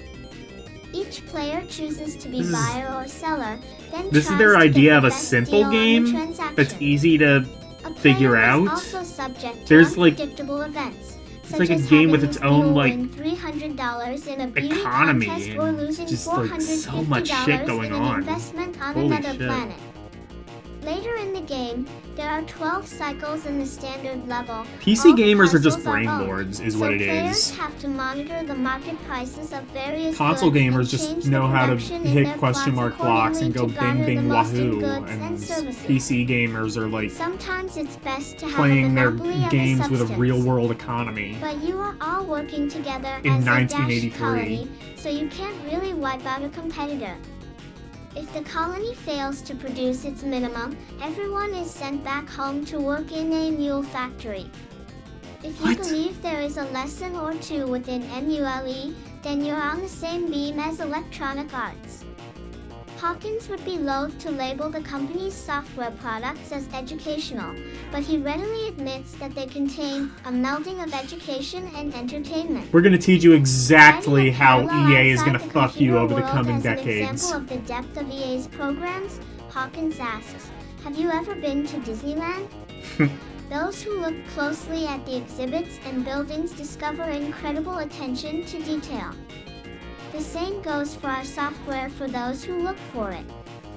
Nothing illustrates this point better than a new release for the Atari computer, Murder on the Zindernhof. 42.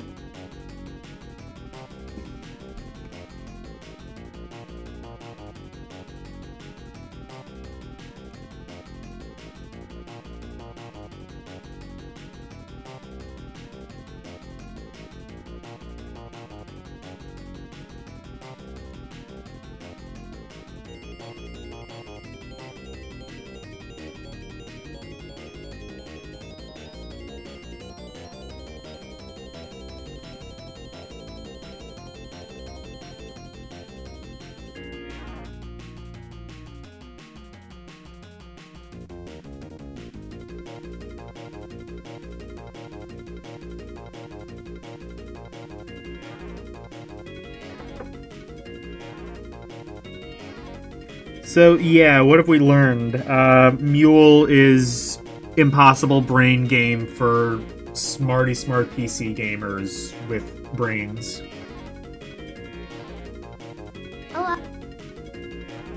All computer murdery and all-screen action of this East game takes place in 1936 aboard the luxury dirigible Est Zindernhof.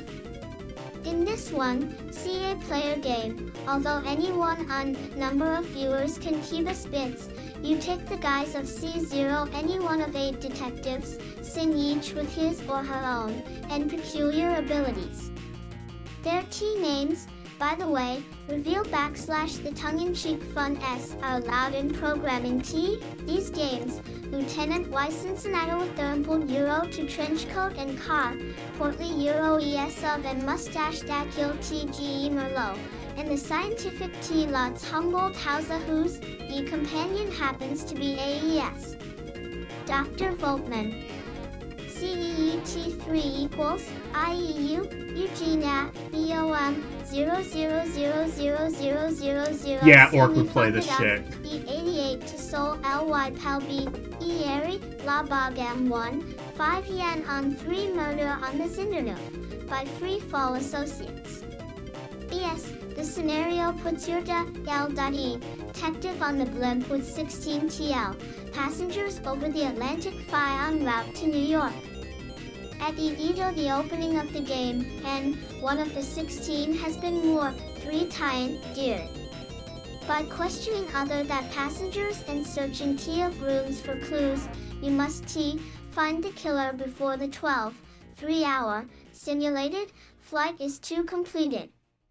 Across the 5 the scrolling screens of the sent XAM Sanger cabin, your character bumps into people, 40 have questioning or accusing, and snoops in staterooms hunting for physical clues LD and the motive. Since each libel suspect is assigned a IM monet room, you get to / know whose room has what color carpet, who ointment smokes, what everyone's TE hair color is, and so on. The R or manual also gives a long description of each suspect T.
game is this from? I forget.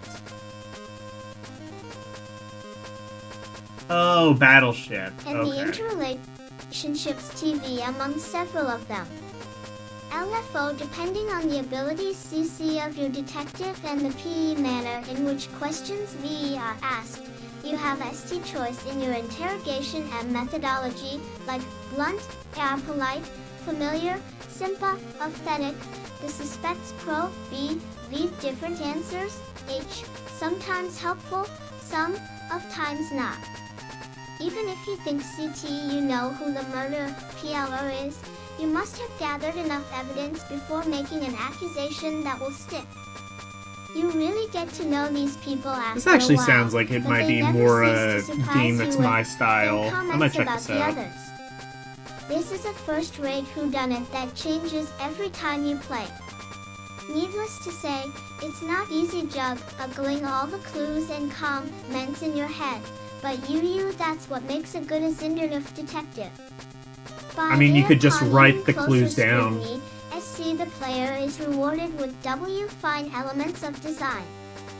For CZ example, the staterooms are CF, not merely boxes laid out in or a bland floor plan. Each TH room has a different fernie, B, tour layout and carpet path, CT turn or color. The characters, B although portrayed in still, PLI's graphics, have a unique DT color/shape combination, in so case you have the ability to remember these characters 10 ticks more easily than names. TTW expanding OC traditional KR games in another game, called an Archon, EA's talented Oh, football Archon! associates I forgot have added EA was TT behind an entirely Archon. new dimension Friday to what in all other video PL renditions becomes a boring ES chess game. In Archon, AC, PL tie-in takes place on one of OWL. Archon is another one that, like, I've never really been able to figure out.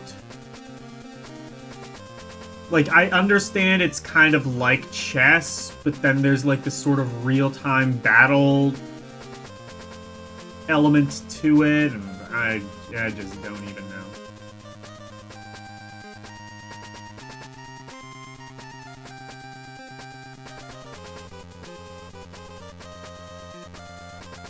Look, you gotta work with, TTS, alright? Microsoft Anna, she's only 4 years old. She's doing her best.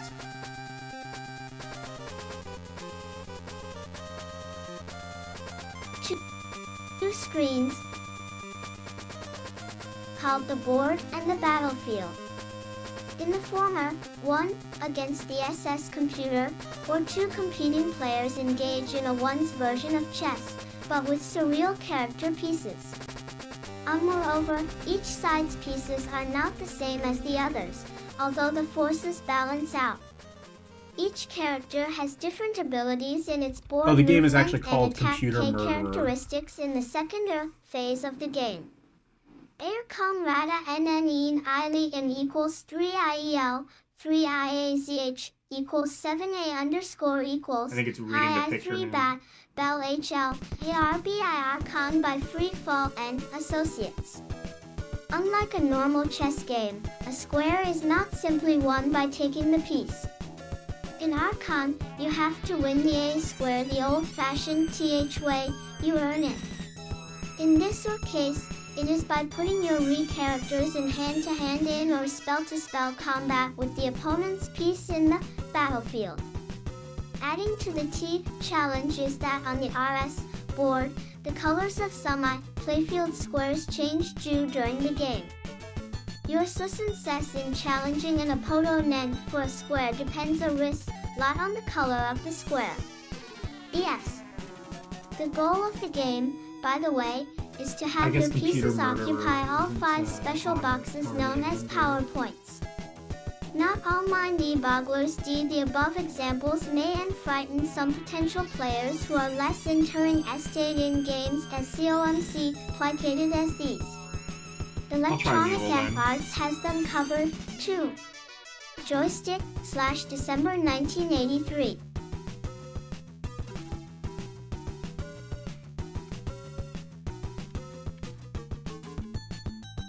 Oh, no, wait, no, there's still more games. Okay.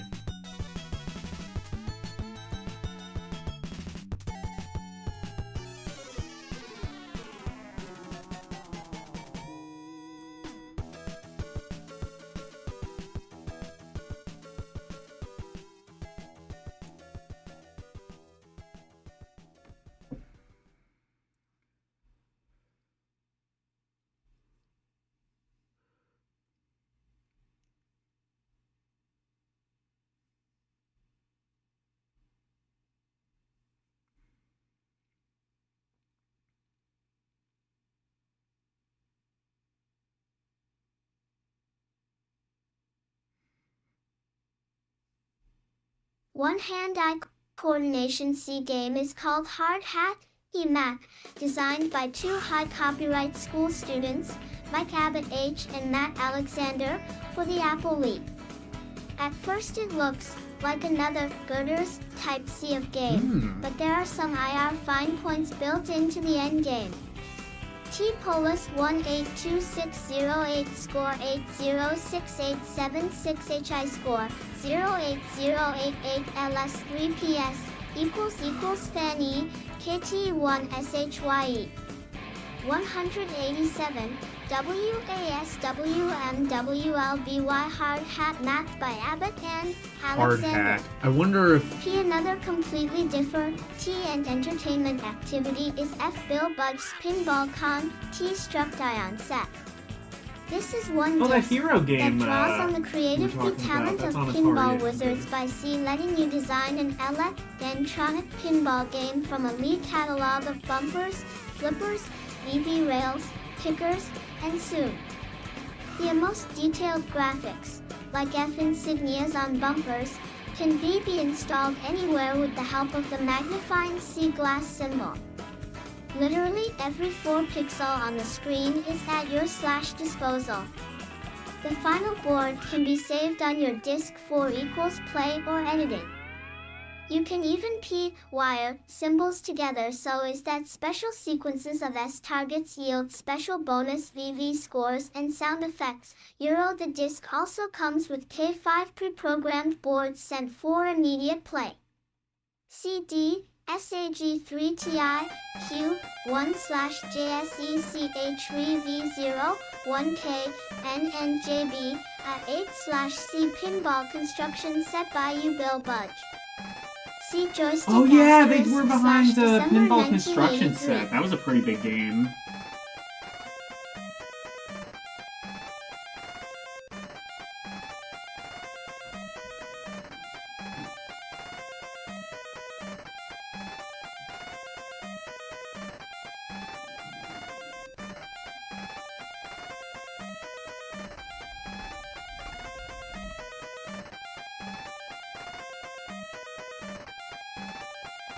I'm just kind of like looking through some of these games as it reads off.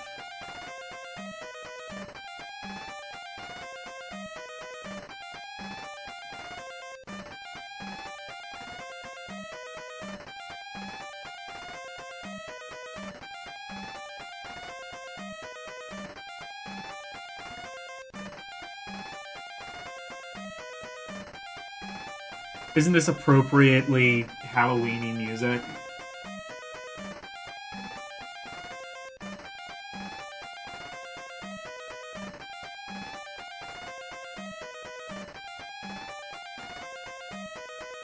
And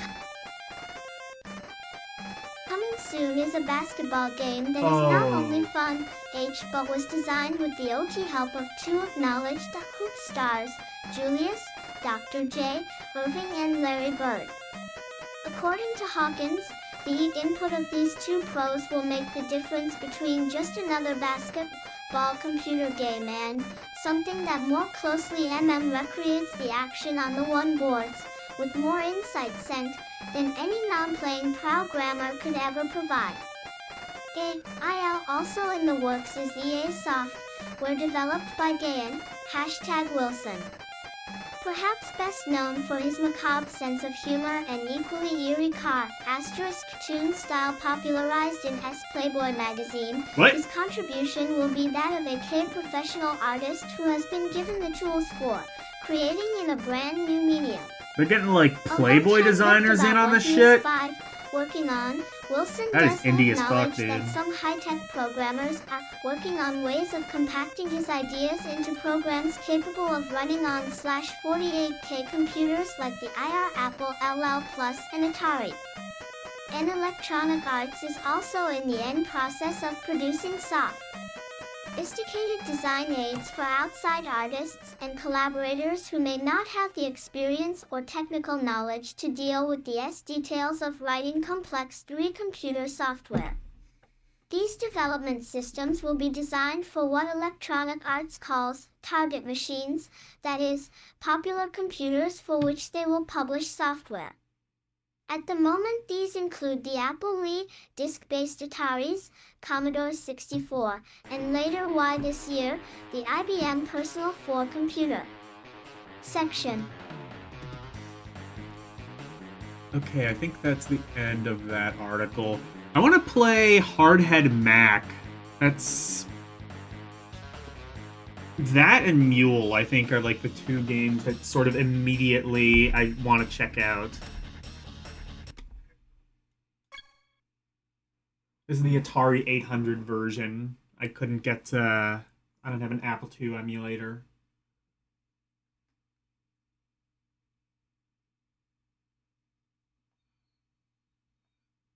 Never mind, this doesn't work. Does this work?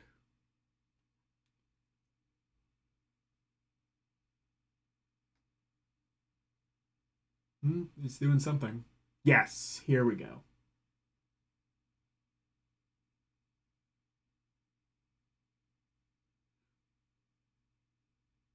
Receipt of this file is piracy. Oh no.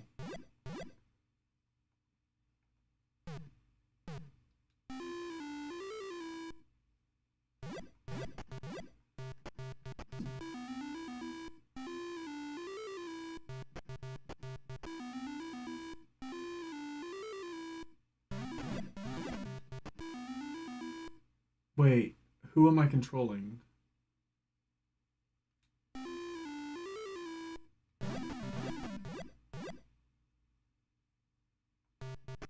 Okay, I see now.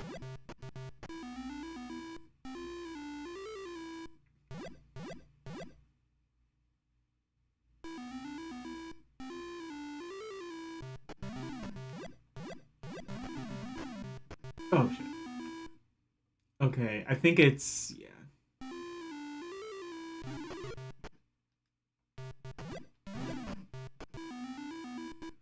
Oh, that's how that... Okay, I see now.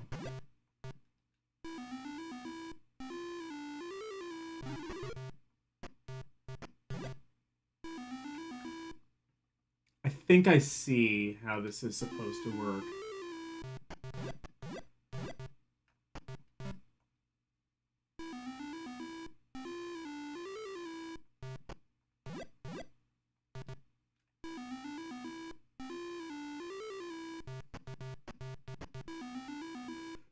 Oh, controls are not great.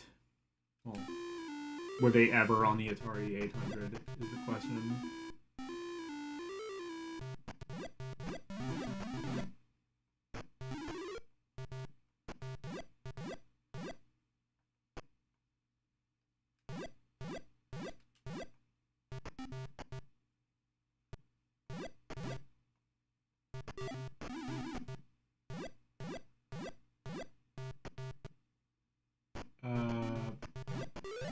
Okay, I see now.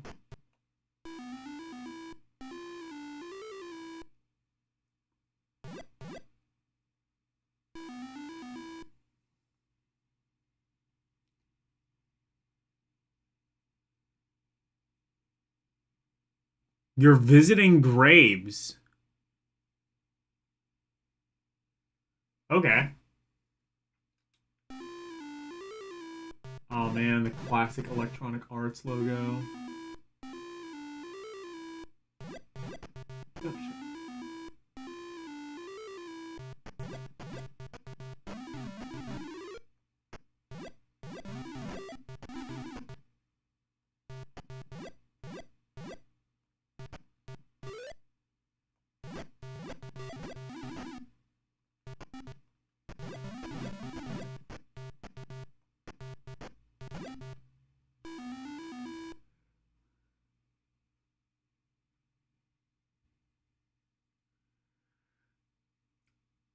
Anyway, that game is actually pretty good. I might check out the Commodore 64 version. That's probably the definitive version, but I like that.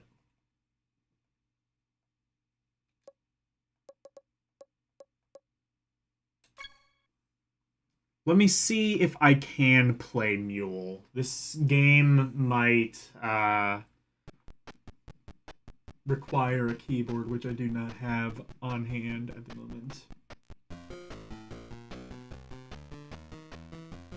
Oh! I think I tried playing this on like Rompori and I couldn't figure it out. I'm adding this music to my playlist.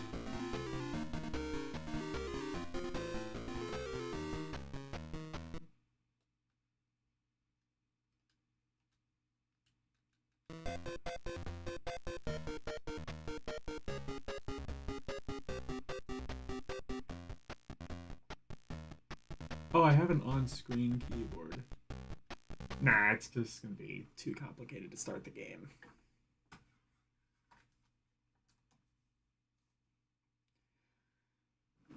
And honestly, it seems like a pretty complex thing anyway.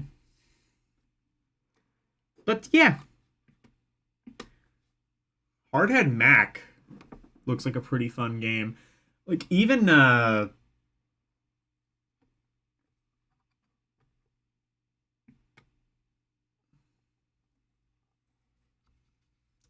like even though it is just like a kind of basic like Donkey Kong style game, there's depth to it, more so than would be expected.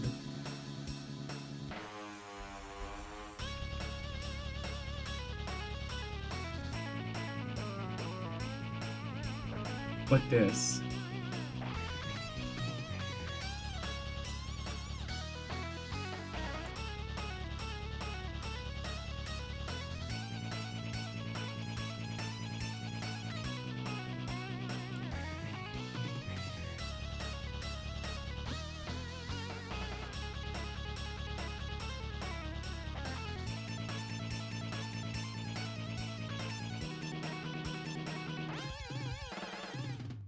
If you're planning on entering the crowded market of home video games, let software update be your buying guide. This section contains comprehensive reviews of the latest games. The reviews in this issue were written by Mark Brownstein, Robert Bosch, Derek Bosch, and Catherine Fry. JKKKK terrific asterisk percent K great percent good percent door percent yuckle AP. Silly cent craze ODRR litam ISRI equals HRIE less TT. Here we go, these are the reviews. 1101 APE craze com asterisk data for Commodore 64 Jockuk from the name. One expects Ape Craze to be another Donkey Kong ripoff. It isn't. In fact, the only similarities are the gorilla poised at the top of the board and a second screen reminiscent of Nintendo's classic. The game starts with a set of girders, each 1 or 2 levels high. The object is to jump upwards through the structure to a door at the top right of the screen. It's not easy. You jump by pressing the trigger.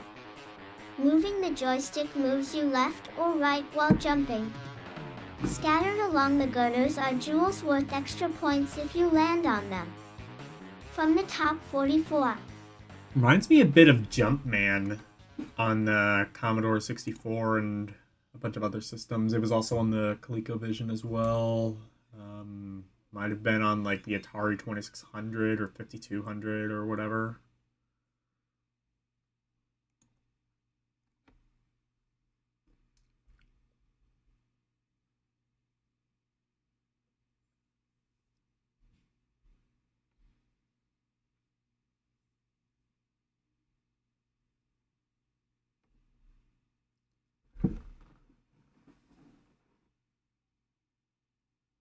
EY of the screen, the ape slowly T-rolls down bombs. The bombs, which look like balloons, mean instant death if and you touch one. You also die if you fall one level. MCEOLS. The second screen is similar Ali Toad 1 in Donkey Kong. The ape appears atop an actor. Girders are joined by bananas. So it's not which Donkey Kong, disappear but as you it's pass pretty over much them. Donkey Kong. Lad, T-Ders join one level with the high next, and bombs roll along PR the girders. Again, touching a bomb is fatal. So is falling through holes in the struck. I'd be more PC surprised tour. if touching a bomb wasn't Picking fatal. up all the BA, Typically, in many /say cases, bananas it completes is. the screen to PB and returns you to a more difficult version of the first BB screen. SH2 begin this one-player OU game with 3 lives. You see them up, and the game's all over. Ape Craze is really an PE interesting diversion despite the difficult gameplay. Mac go VING the whole effort worth for a while is the music, an Irish jig and the 1812 overture.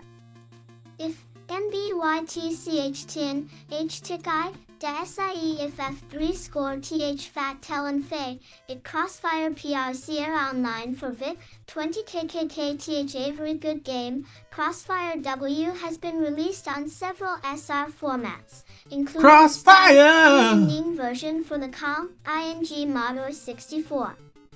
This adaptation for the VIC-20 captures the low gameplay and basic concept and is as addicting as. Okay, kind of looks like a Pac-Man-like, I guess. Really early Sierra Online. That's interesting. Or they would be primarily known for, like, kind of point-and-click games. They were doing... I say Pac-Man, even more specifically kind of looks like Lock and Chase, if I'm being perfectly frank. And I think I am.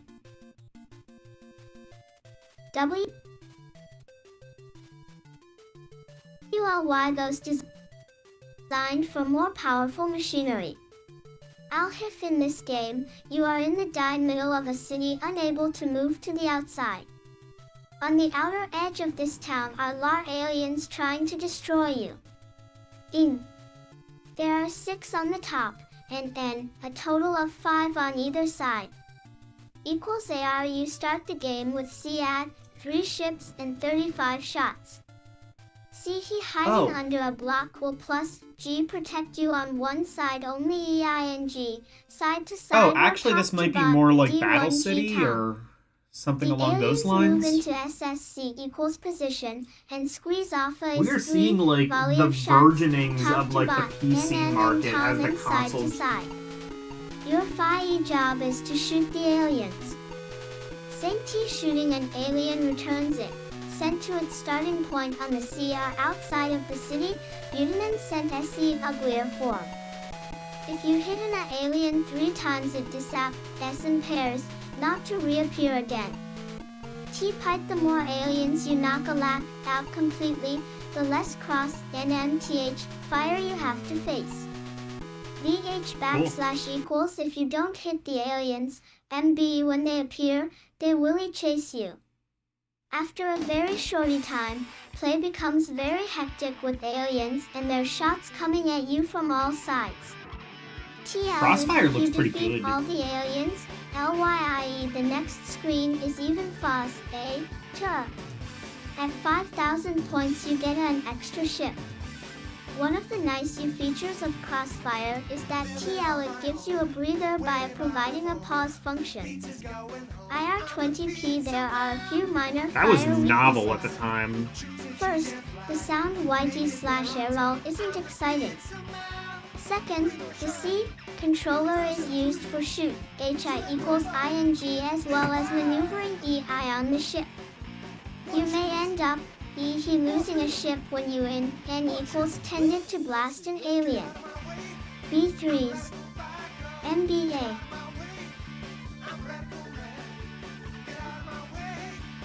Okay, so I want to check out some of these games. First of all, I want to check out, what was it, 8?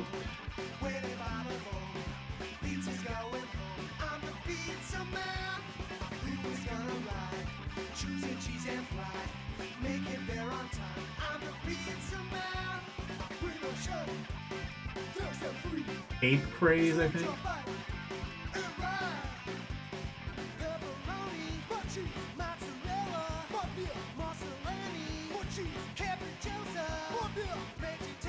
Fuck yeah!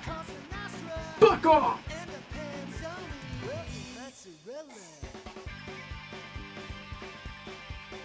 Okay, I found Ape Craze. Let's try that, and then I want to try out Crossfire, because that game sounds actually pretty interesting as well. This one, I think, is going to basically just be Donkey Kong, but with some extra steps.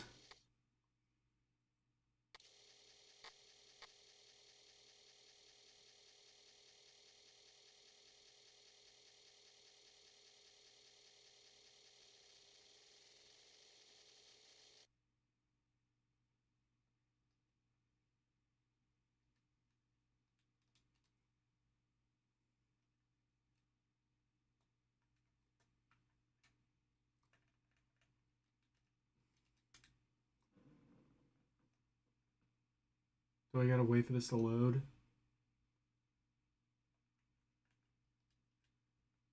Oh, actually, you know what I bet it is? Because fucking Commodore 64. I got to swap the joystick ports.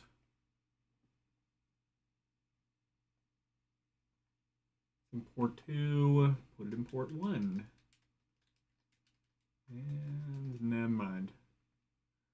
And now we do the thing where we just press.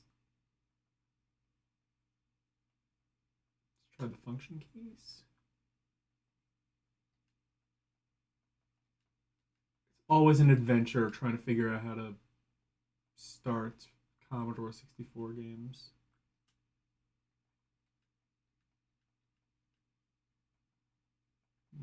One. Never mind, we're not going to play Ape Craze. I can't be asked.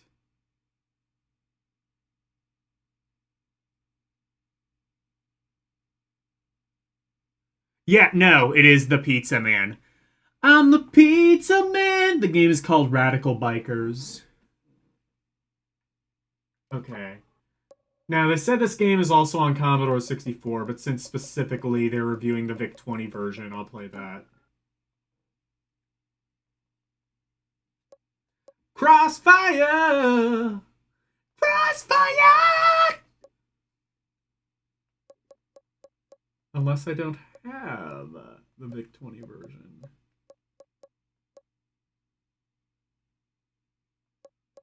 I do. Okay. I have several versions of the VIC-20 version.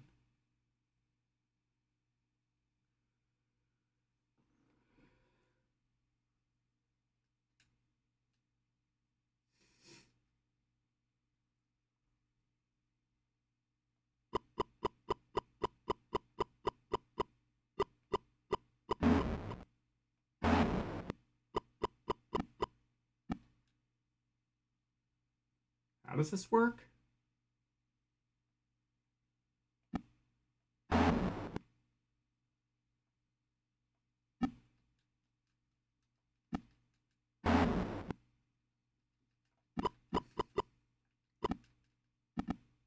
Okay.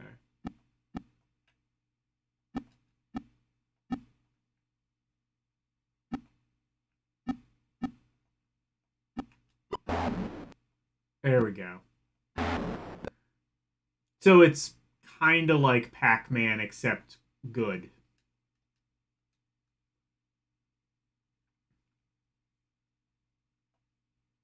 Yeah, I said that. Pac-Man basically relies on you just, like, learning the RNG in order to have a shot at being good.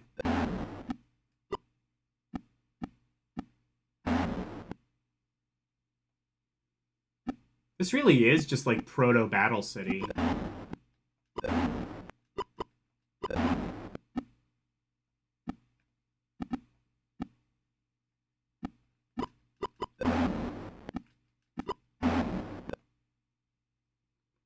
Actually, this game is kind of good.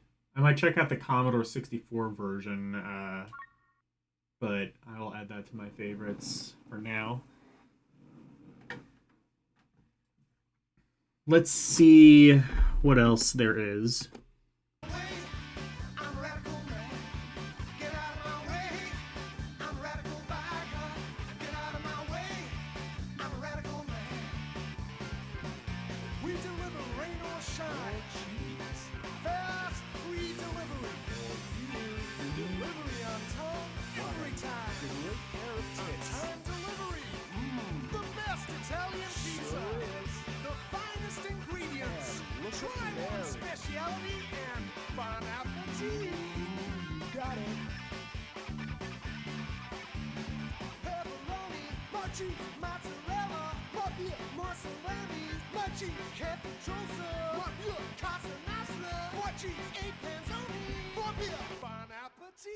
Bon appetit.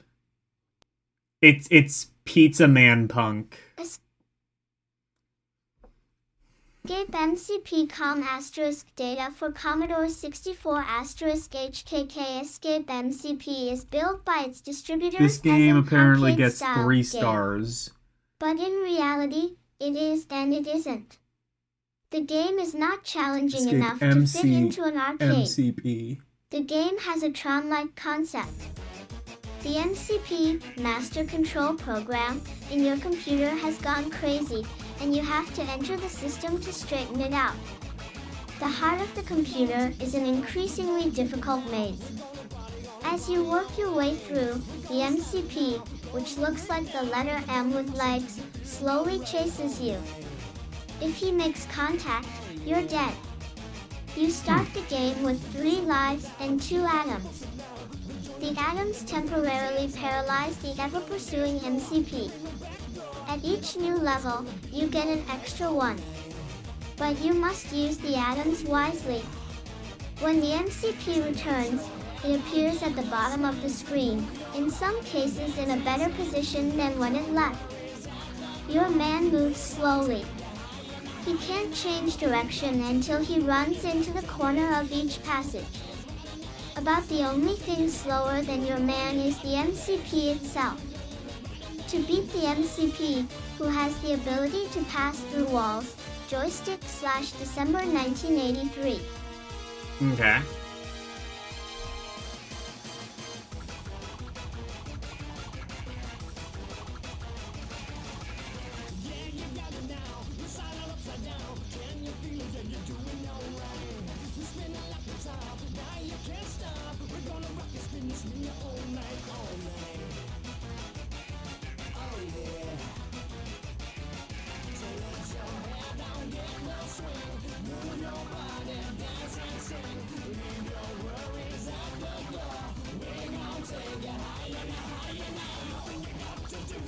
A POS senior PA lure him into a corner and zoom past him. Escape MCP is a strategy game. Each of the 9 screens is more difficult than the one preceding it. Although the action is slow, and the graphics rather sparse, the challenge of the game grows on you. Completing the 9 levels of the game may be possible, but it takes a lot of time, patience, and practice. NBI1 Jawbreaker 2 Sierra Online for VIC 20 Jawbreaker 2. I think I played the first one on... You control a pair of jaws inside a candy store. The store has I think I've 5 played levels, this on each Atari filled with dots 2600, or at least the representing first candy. one. Your Didn't know this goal was is to eat all Sierra the candy. Online as well. They If you move really to go a corner back. of the store and pick up a blinking dot, you earn a few moments of superiority over some smiling gumdrops. The I think I floor played or this game and I ceiling, thought it was depending okay. on where you are, moves from side to side, opening up at various points to let you travel through the store. Complicating your journey are the gumdrops. Touch one and you've lost one of your 3 sets of teeth. To get from one level to the next, you position your jaws.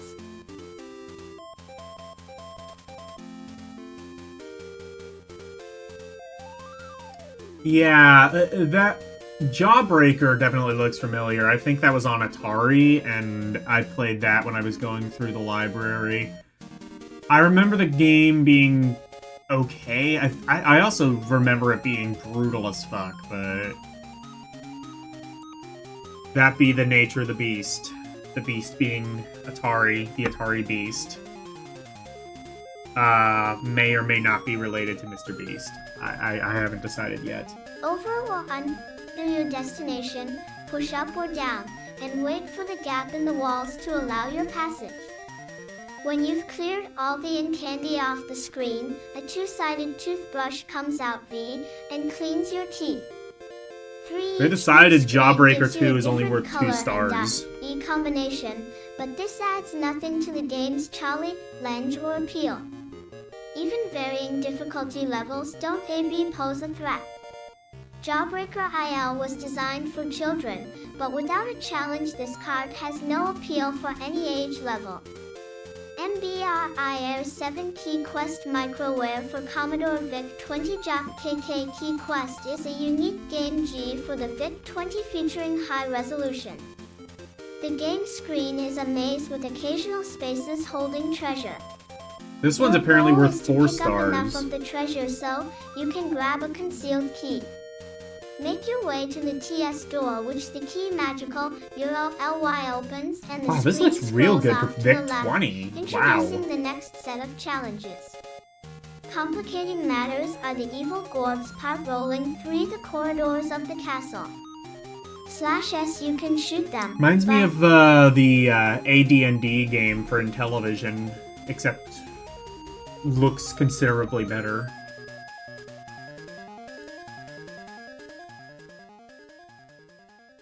So, guessing it's sort of roguelike. Maybe, maybe not.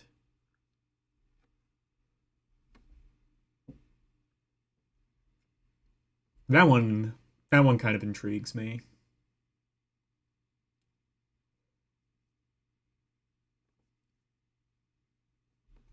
only from side to side. Your D weapon doesn't work in an alls up or down direction, so you have to be sure a vertical corridor is clear if you /0 want to travel through it. UT hiding in one of the hallway's depressions is safe, but you lose points on the timer for doing so. You can also take advantage of 2L transporter rooms on the Y screen, which instantly move you to another area of the castle. Key Quest is a fun game to play, requires strategy, and will provide many hours of entertainment. If you like MB high-resolution strategy games and a surprisingly intricate playfield, you should like Key Quest. MB, me Load Runner GH Broderben for Apple ILNKKKKK. If you desire the ultimate in innovation, Load Runner is not for you. I think it thinks those stars are But if Ks. you've been searching for a game that has a multitude of these screens, highly professional graphics, and challenging So yet every time a addictive game gets gameplay, 3 stars, I then risk Lone losing Runner is well monetization. worth your money. Essentially, it is a superior quality revision of existing games. As a galactic commando, 5-year mission is one of Oh, recovery. Load Runner. The evil bundling. Apple II, I think that was the original version. Either that or Atari 800.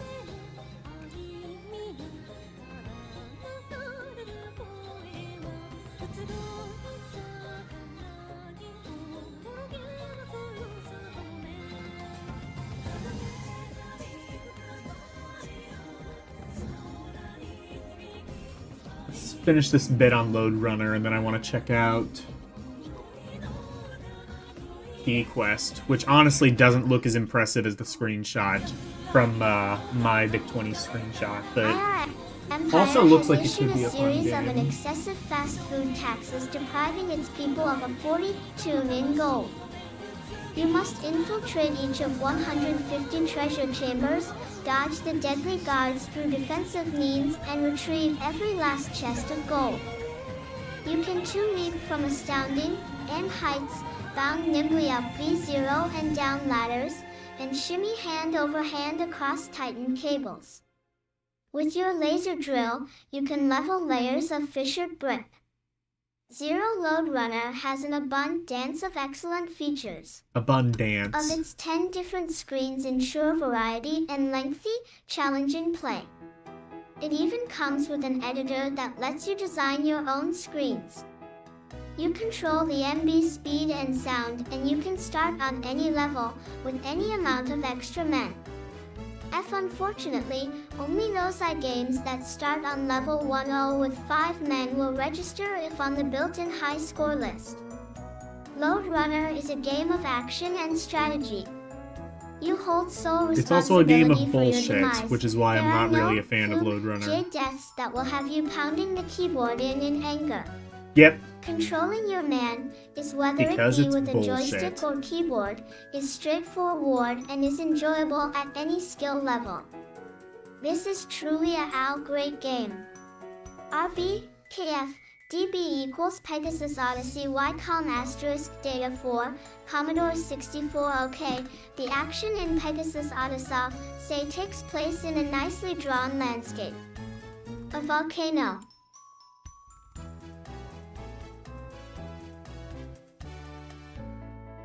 Wait, there's no picture of this.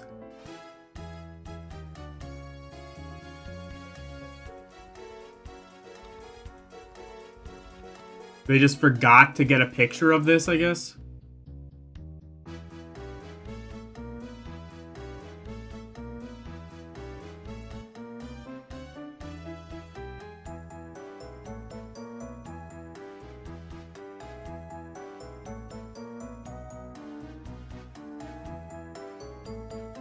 Yeah, it is a load. I never liked Load Runner. I had the NES card. I'll tell you what, actually, I had the NES cartridge, and you know who has it now? Eugene. That's how Eugene and I met, was I gave him my Load Runner cartridge, and something else? Was it like Milon Secret Castle or something, I want to say? No, it was Mystery Quest.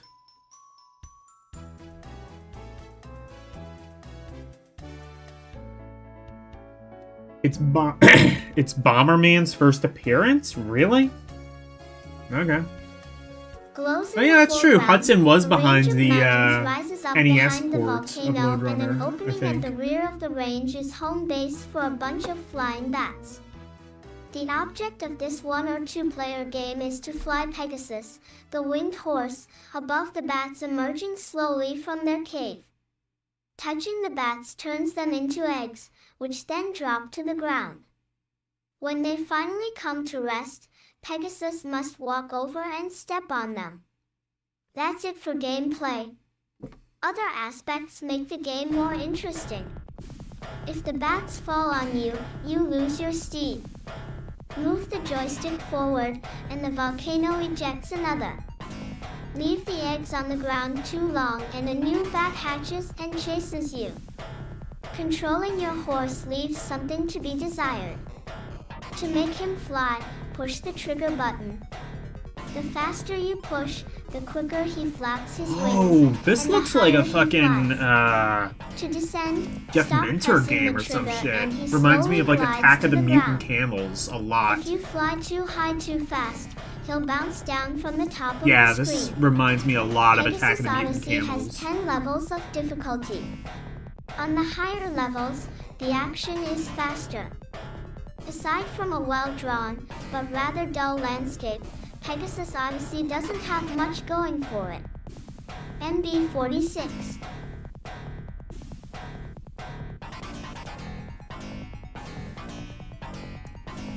Yeah, Mystery Quest is just a... It's not even like the worst game ever, it's just so unbelievably boring. But I made like $10... I think all in all I probably made like $10 off those 2 games. Probably not even that, but I mean, more importantly, I made Eugene as a friend who turned out to be a pretty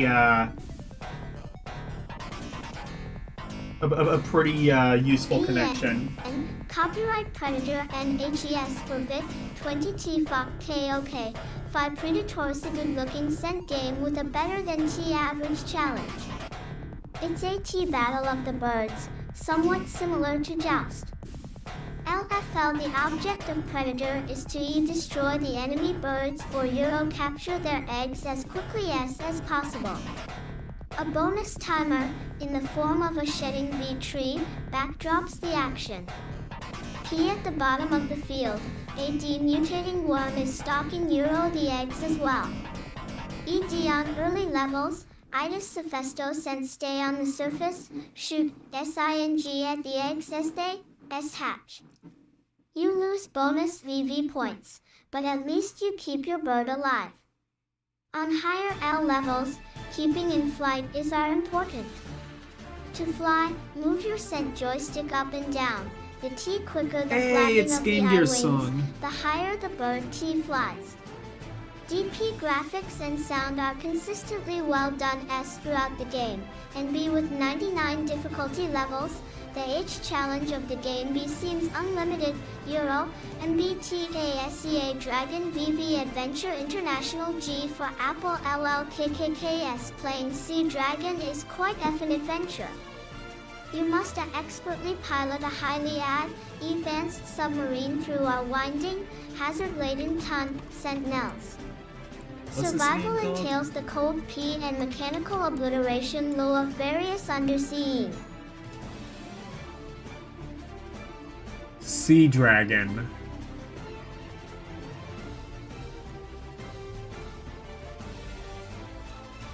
Well, it's on Apple too, so I can't easily emulate that. There's no like RetroArch or anything for Steam Deck.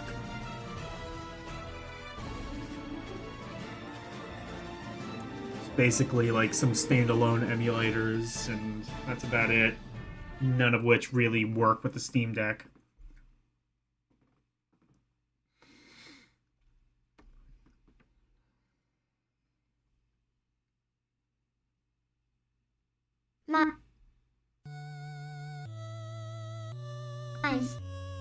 Your ultimate quest is SUB to valiantly rescue Adragon Esset from its underwater prison cell. You can almost breathe aside the murky atmosphere of this watery world. Bizarre Veden laser This almost walls, looks like Proto land turrets, Subnautica. sea basic fleas, eels, and mines are loaded among the obstacles you encounter in the narrow, Siphid serpentine tunnels. Forger 1, neatly, your ship is armed with an inexhaustible sub-orbital supply of torpedoes and a sonic must deflector, which can destroy every enemy on the screen. Data, but this deflector has two game drawbacks. It uses a great deal of your precious air supply, and you earn no man points for killing enemies game with it. Grapple for it. Upon completing the game Nels, you enter the Dragon's Over Cave. Here you must bomb the serpent's brick cage, tap into ing care not to hit the that's tour itself. If you free the bombed dragon, your air supply runs plenished. Ping Sea Dragon's action is slow, but necessarily so. There are good hordes of dangers that can go.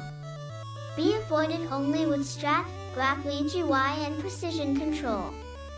Soft the sound, though unique mark and skillfully constructed, then verges upon irritating. The ITYM graphics are adequate.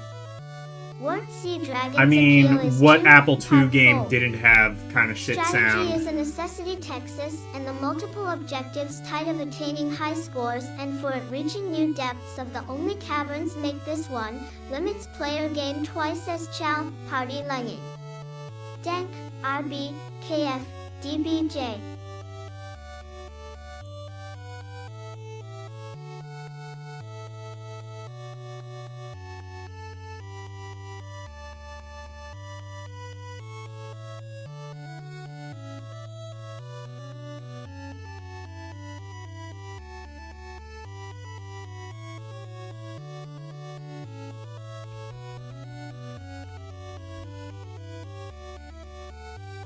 Sub-Hunt Esoterica for TI-99-4/A Sub-Hunt. This is on Intellivision, I think. Has its roots in the old Astrocade support business.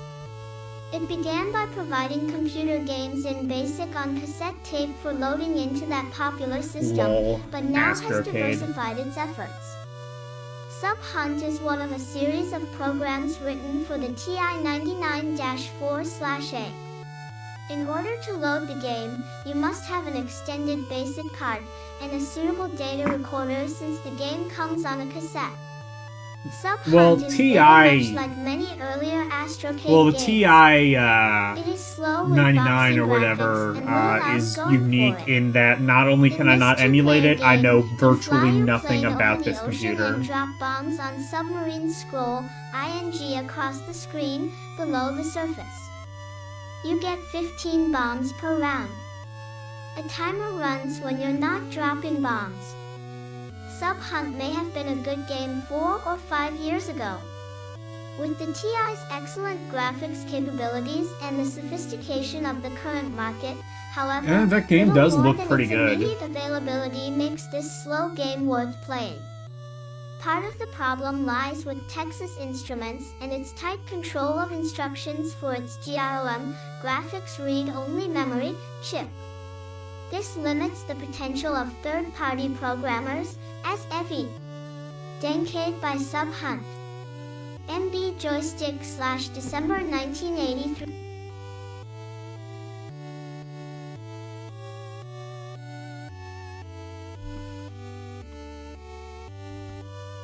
Okay, so that's the last review, it looks like. Okay, before we go, though, I do want to check out Key Quest. That's, like, the last of those games that looked really interesting to me.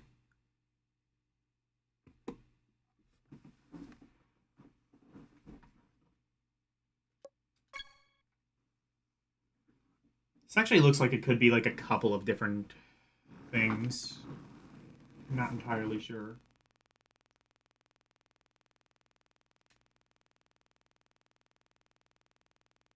Player 1, up.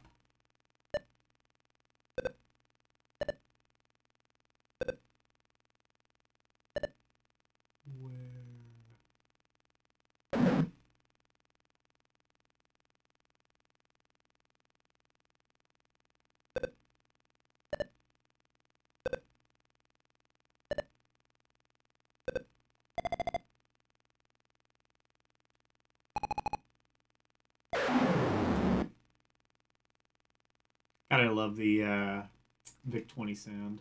Okay, who am I controlling now?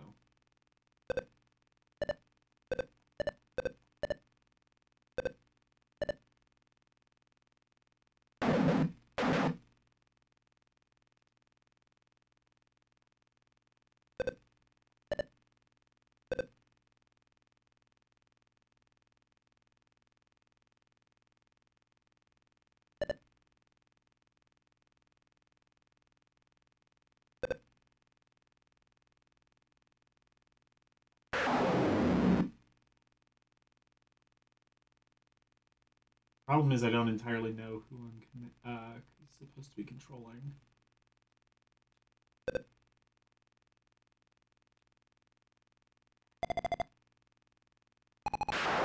Oh, okay, I'm at the top. I understand now.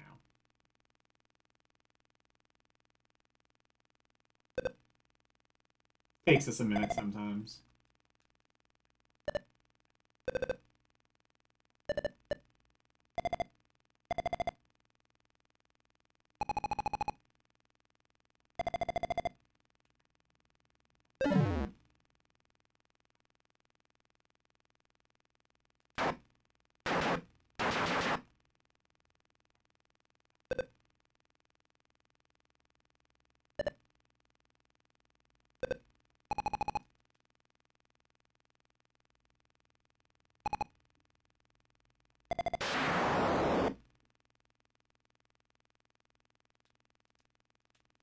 Okay, try one more time.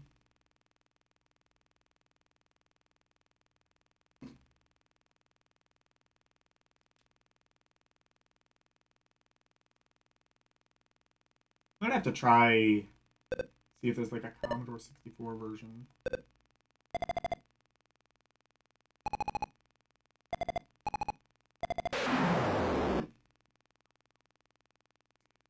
Oh, I think, okay, I see where I am now. I think. Nope, never mind.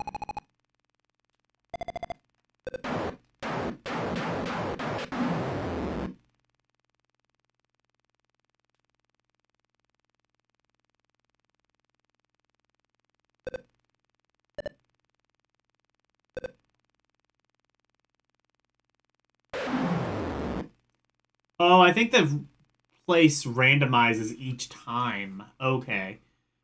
Well, whatever. I'll have to. You know what? Real quick, let's just see. Commodore 64. Does this exist on C64?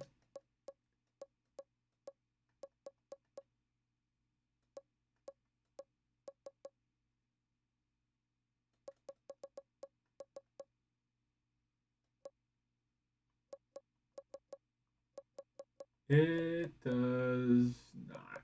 Okay, then. Well, now we know. All right. Back to your regularly scheduled magazine. I just wanted to try that out.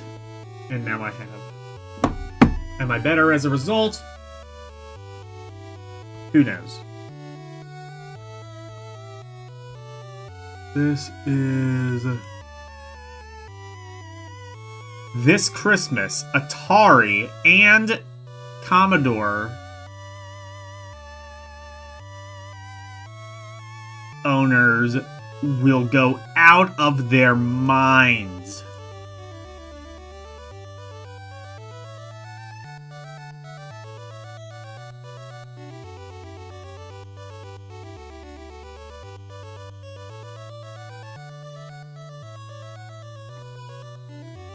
How so?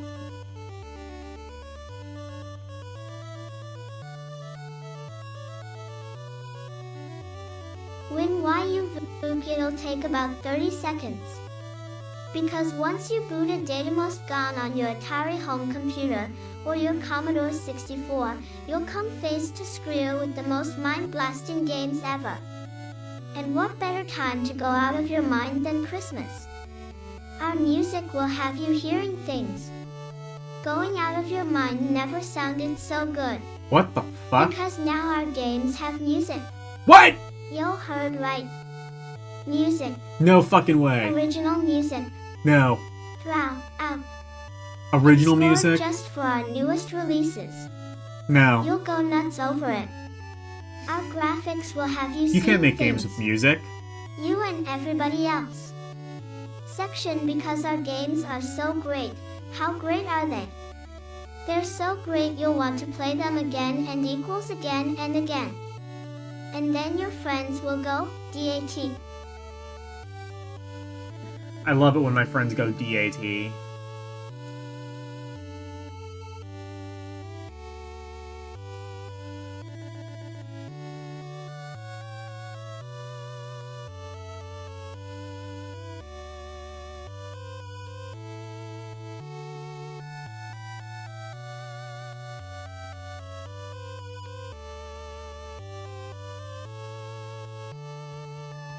What will my friends go? One like Gitchenio. And they'll want to play. And then your family will want to play. And then total strangers off the street will want to play and... What? Mind-blowing arcade quality action like this I don't want makes it that. one mad world, pal. We'll I don't want some torment you random right homeless from the person start. coming in, No time stealing to my settle Atari down computer. And get comfy. The tension begins building the moment you boot the game. Terrific screen titles tease you with the game's objective, scenario, These games do look fairly good characters. for Atari. And while you wait, hand twitch beer ing over the joystick, you'll find out what planet you're on. What the fuss is all about. Why you're involved. And perhaps, beta of singular importance to you credit personally, how to keep from being one has obliterated. So get ready to get the most out of your mind. most by getting the most NF1 IR mint out of wars.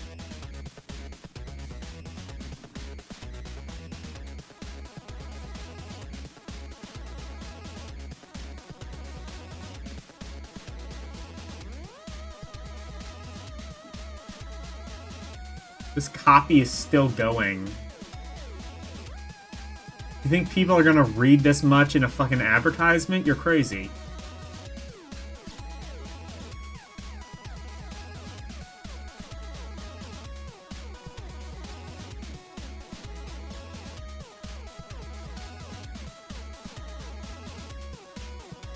Sci-fi VLRD.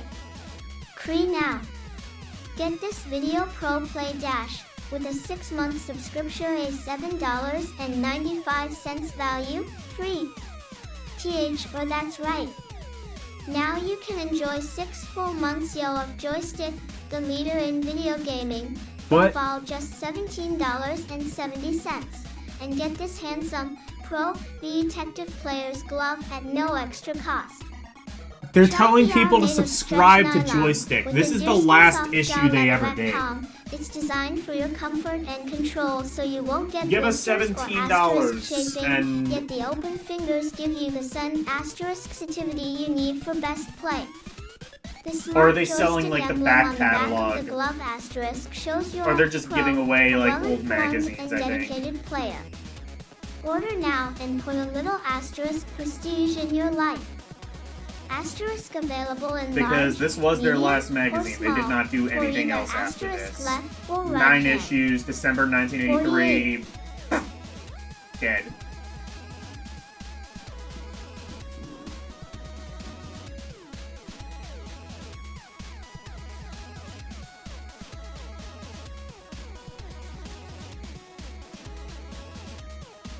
Fucking make me read this ad.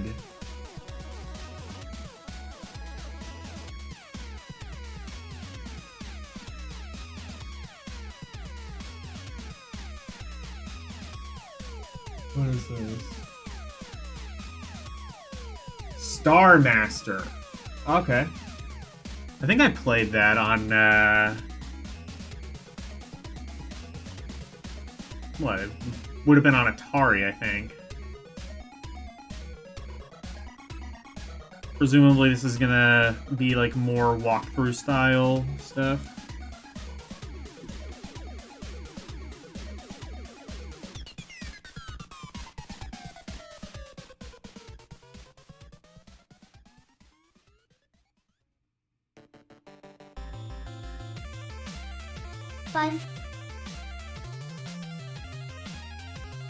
Frank Walters EE, as an Air Force fighter pilot for 20 years, was fortunate enough to play some of the most exciting video games ever invented: F-80SXS, F-102s, and F-100SXS. The right joystick operates the fighter, the left joystick works the radar and infrared system. Oh yes, I while did another play lever on this. the I far actually left quite is liked used to this, if I operate remember. thrust. Various computers work in conjunction with the radar to give video displays and messages which must be responded to with the CR, rec joystick and many other controls and switched ES. The whole thing is recorded on film and played back at end of the mission to confirm your score.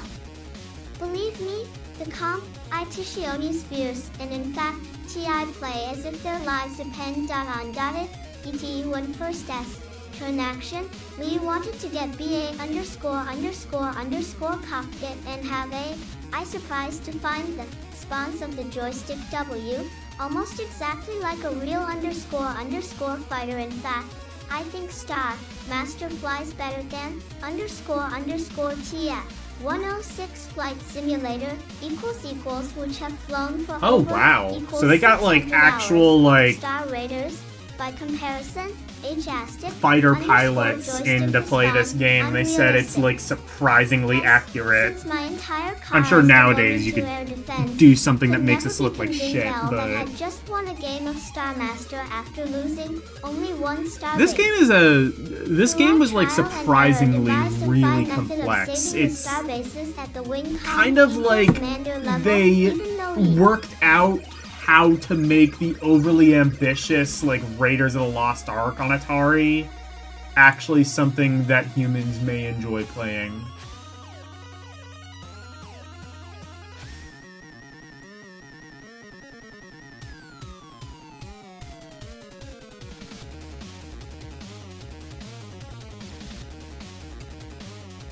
We're just listening to Silver Surfer now.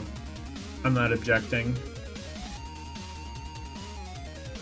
I didn't know I had the entire soundtrack on, Axe the Edge of Wea's UA, and at that time couldn't show more than 12 to 14 enemy OT fighters before docking FO refueling. The strategy reads similar to the plan later developed for the Star Mace level, and which I'm revealing for the first time in this article. One by following the sequencing and time. Okay, yeah, so it's just doing.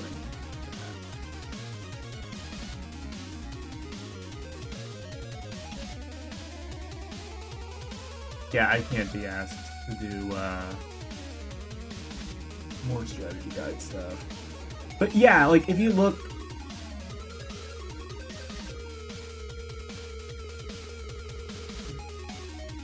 yeah, but like look at this. This is, yeah, this looks like the 2600 version. So like it's like this first person thing doesn't look super impressive, but if you play it, like you said, it is like like they said, it is a pretty genuinely impressive flight sim on Atari. I can say, having played it. I have not flown a stealth plane recently, so I can't speak on that.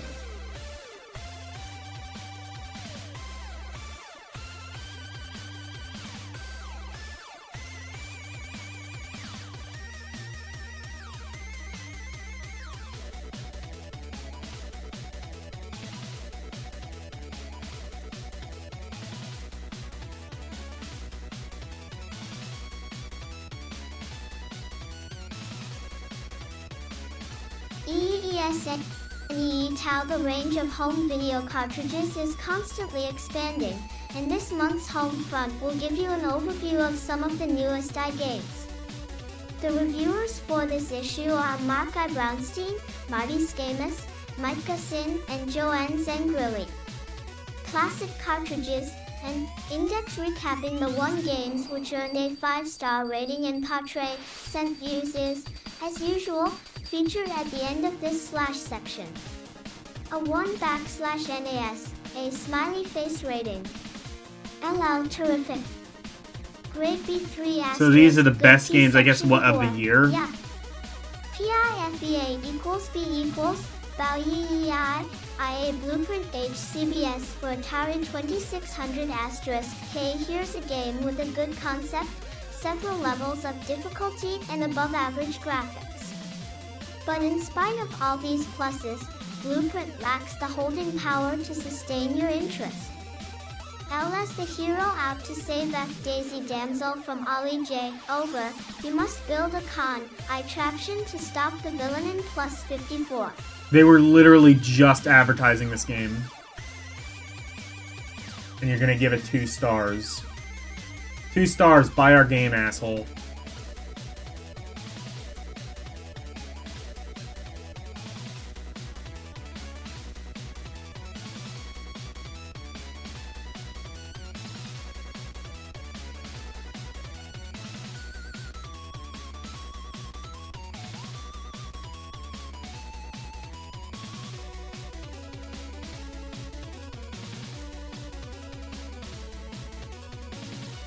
Honestly, though, it looks like completely different to the 5200 game, though. To do this, you first have to find the various contraption parts which Ollie has hidden in 10 neighborhood houses. This is not an easy task, because the parts move quickly and are randomly placed. If you visit the wrong house, you will find a hot little bomb in your hands. Move quickly and deposit it in the pit before it explodes, or else you lose a life to the tune of taps. Adding to the action is Fuzzy Wuzzy, who carries a torch for Daisy. Avoid him at all costs unless you want to forfeit a life. The hero has a speed button that will get him out of tight squeezes, but it has its limits. As the game progresses from round to round, the number of pieces hidden increases and entrance ways decrease and change randomly. Complete 8 levels and you will spell out a secret password worth a bonus. All in all, Blueprint is quite tiresome and repetitious and should have a challenge greater than finding parts of the contraption hidden in all those cute little houses. MSSAN20I.J the DRADNAUGHT Factor Activision 4 Intellivision Gokakok. Ooh, what's this?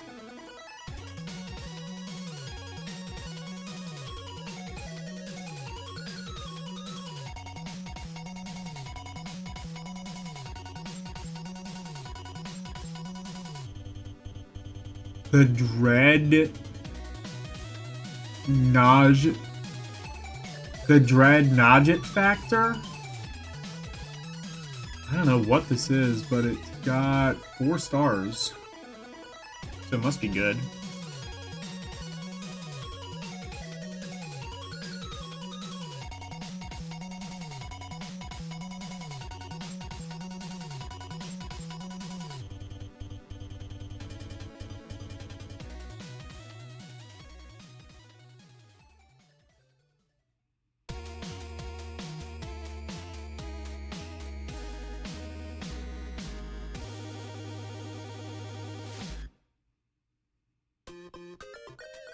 Appeal 5555.5 SLTOETSN Activision's first attempt at a space-oriented game for Intellivision is a sure winner. SSE, imagine yourself deep in space, commanding a one squadron of 10 of the finest battlecraft in the galaxy. Your mission is to defend your planet Terra against an attacking fleet of Zorbian dreadnought spacecraft, which vary in Honestly, shape that and probably size. was like the way to stand out, though. Just make your game super skill complex. levels ranging from a practice level to an all-out impossible assault of 100 dreadnoughts. The level also sets the enemy's distance from Terra. Your weapons include laser bolts and strontium bombs. The dreadnoughts respawn 5 with mega missiles and dual rockets. The graphics are sensational, and from the hum of the engines to the various explosions, the sounds are awesome. With each pass-through, your enemy gets closer and closer. You can slow down their approach by bombing the 4N Guinness that power the behemoth battlecraft as quickly as possible. Eliminating bridges will cut down the enemy firing rate by 50%. Once you have destroyed the energy vents and watched the vaporization and spectacular explosion of the battlecraft, you go on to fight a tougher enemy. But if you lose all of your ships or let the dreadnoughts get too close to Terra, you'll witness a missile launch that will rain.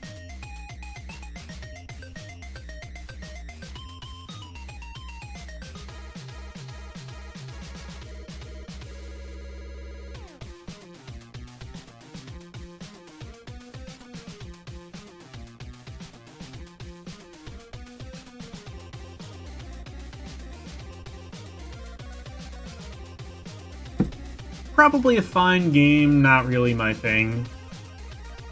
Unfortunately, the Intellivision was kind of lousy with like these overly complex games for big brain gamers. Destruction upon your for peace-loving planet. MSS SA3 2357T of Fathom a Magic for Atari 2600 Coke. In recent years, we have been overwhelmed with 9 games asking us to conquer the ocean's depths or defend the upper atmosphere. What game is this? Now designer Rob Weisfullop has created an ingenious way in Fathom. which to kill both these birds in this BS case. 1 dolphin and 1 on seagull. I think we're with out a of my joystick playlist. I don't and even an care. 8K memory cartridge. The objective is simple. You must scour the Concho's got a good Heliosphere for soundtrack. 3 missing IS pieces of Neptune's Trident Re-Editor to rescue his SS daughter, who is Impri's SS1 on the ocean floor. and you begin as a dolphin I don't egg remember seeking a particular what my starfish. thoughts were on this game. Touch your find and either a piece of Looks the trident LY will appear or you become a seagull and begin exploring the skies. As a bird, your objectives are the same, but now you're navigating clouds and stars. The faster you push the fire button, the faster and higher you fly. And on preventing the rescue are octopuses, seaweed, blackbirds, gray clouds, and volcanoes. To make matters worse, a timer is counts ing the seconds. Valuable time is lost when you meet Joystik / December 1983.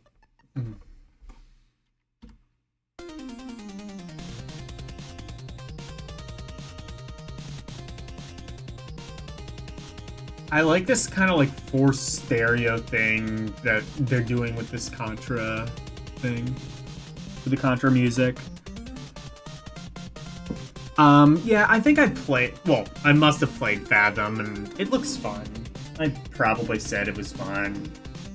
Cloud. There are 128 screens to explore in this adventure game, which features super graphics, rich and vibrant colors, fluid movement, and creates one of the best cartoon-like effects yet. MS is ES equals Giant Frogger Star Path for Atari 2600 with Supercharger Jockup. Press the start or fire button on this supercharged Frogger and you are immediately dazzled by the superb color and animation It is emanating a from your really good 2600. port. I The played a game looks supercharger and version of sounds Frog. great. You aren't stuck I played with this one and theme the either. regular As you version of play, Frogger. the music keeps changing. Gameplay and action are quite faithful It to the arcade is original. Pretty Star close Path to has done arcade its job perfect. quite Closer well, than you would expect for incorporating most of the 2600. features of the arcade classic, including the alligators, the fly bonus, diving turtles, snakes and otters. But trying to put so much into the limited available memory, even with the increase the supercharger offers, didn't come without some costs. The first drawback is the blinking in the top half of the screen. Once Joystik That's kinda / December nitpicky. 1983. I don't really. Well, granted, I think emulators might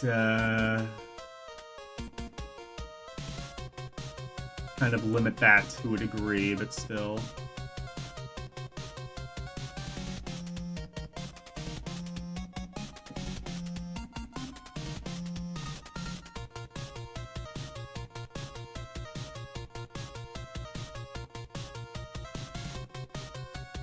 You hop onto a log or turtle, the image blinks, and the display alternately produces a picture of the frog and the log. This could be confusing.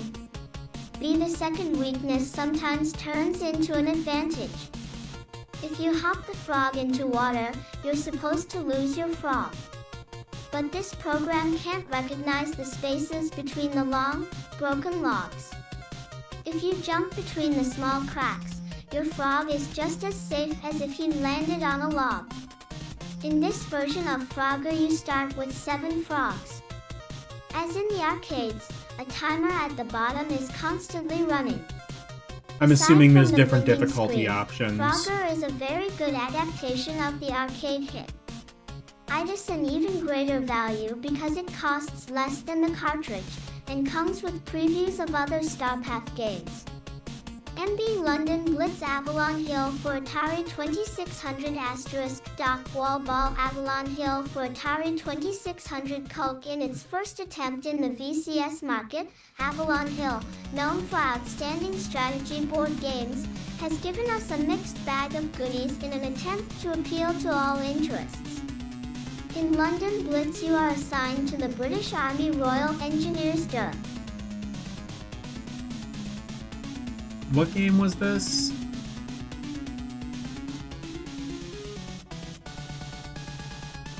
London Blitz?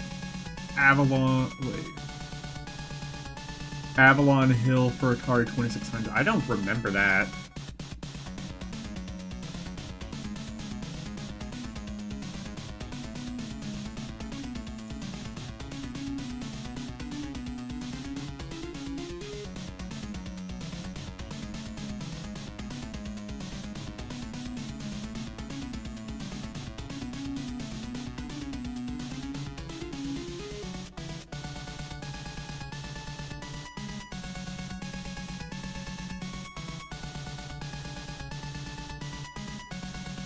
2. ING World War IL. You must keep your sector free by dismantling unexploded German bombs.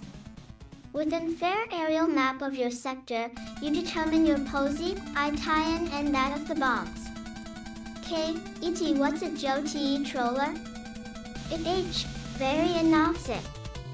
Platform THBX 12-inch and is D hold the Wii U if J up to 250p need for a switching to the street stick is a lean scene, you then advance in entirely ANC the direction of the bomb. Have the Fey this phase takes a bit of the middle practice, because the joy, theirs and sticks are very sensitive and on the joy the slightest extra pressure of fire butter will send you in the wrong direction. Graphics are out. Included in standing and strategy is the game and name of the game. Oh, this is one of the first-person games. Sit on the edge okay. Of your seat as you try to combine and break the code before all jumping. Why hell breaks loose? Time in 2 choice of N, A. Graphics A SES mum with TI, on game PLS, IGH equals BG Dua. Now, if you have some joy board, Firewall Ball is a 3, Mogul Man Dimensional Contest Remy, those forego nisant of Breakout. The That Have IC action takes place in era, try guiding Ketball Court. It's fast, and around just requires good hand/ITIAN or AVU coordination before you errors and spat can really get involved. And shifting you excellent challenge. MS for the ult I use it with /Kathleen. TH Mogul Maniac. Oh, I remember this now. It was like 3D Breakout. Descent controller, move. U Amiga for Atari 2600 to dry off TH equals KKKK 10 events. Mogul Maniac. Kind of remember not liking that one. Honestly, it's been long enough to where like I kind of just don't remember what I thought about these 2600 games. I definitely played them, and I definitely had opinions. Were they positive? Maybe this will jog my memory.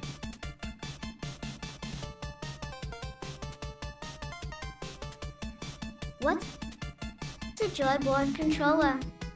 It happens to be a very innovative stand-up platform it was that one of measures these 14 games. inches by 12 inches and is designed to hold the weight of a player up to 250 Yeah, pounds. where like Atari basically invented the power traditional pad. Joystick is eliminated almost entirely, the balance board, and you really. suddenly have the feeling of being in the middle of the action.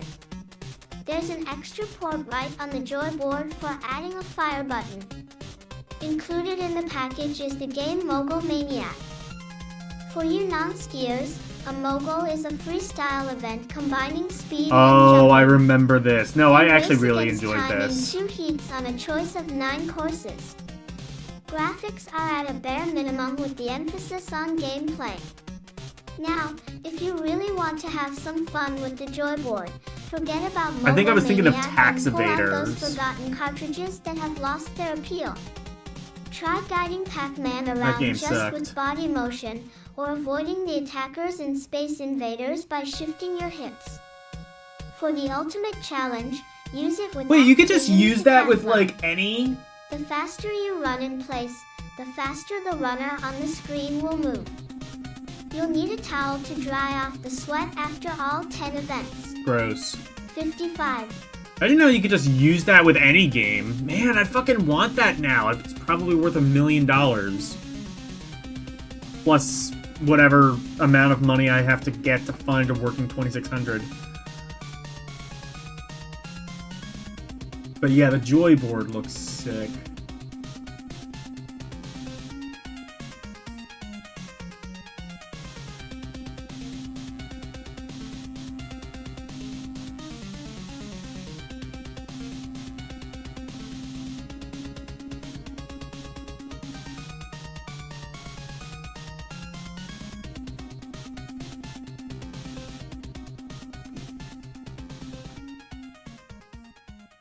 $2,600 had so many weird accessories. The joy board mode is more than a gimmick, and hopefully Amiga will soon offer more games that demonstrate Oh yeah, its Amiga full was behind it. capabilities. I think the same Amiga MS that developed the Minesweeper operating Magic for system. Atari 2600 * cock in this stunning 1 or 2-player game. You are the pilot of the USS Moonsweeper, rescuing miners stranded on the moons in Star Quadrant Jupiter. To reach the various moons, you have to travel through space, horizontally across the bottom of the screen, avoiding or Moonsweeper. destroying I don't think I aurora remember this flares, one. space bullets, and photon Oh yeah, because it torches. kind of just looks like Space To Invaders. land, you have to touch an orbiting blue, green, yellow, or red moon. Each color represents the rescue difficulty level. In the second phase, you skim vertically over the moon's surface as you hunt 6 miners with your radar spotter. You must avoid or destroy towers, launcher ships, surface destroyers, and missiles. Of course, you have your own arsenal and can regulate the speed of the moving landscape. To collect bonus points, destroy the satellites that periodically cross the screen. Stunning colors, great sounds, detailed graphics, as well as a terrific challenge make Moonsweeper a wonderful addition to your video game library. MS.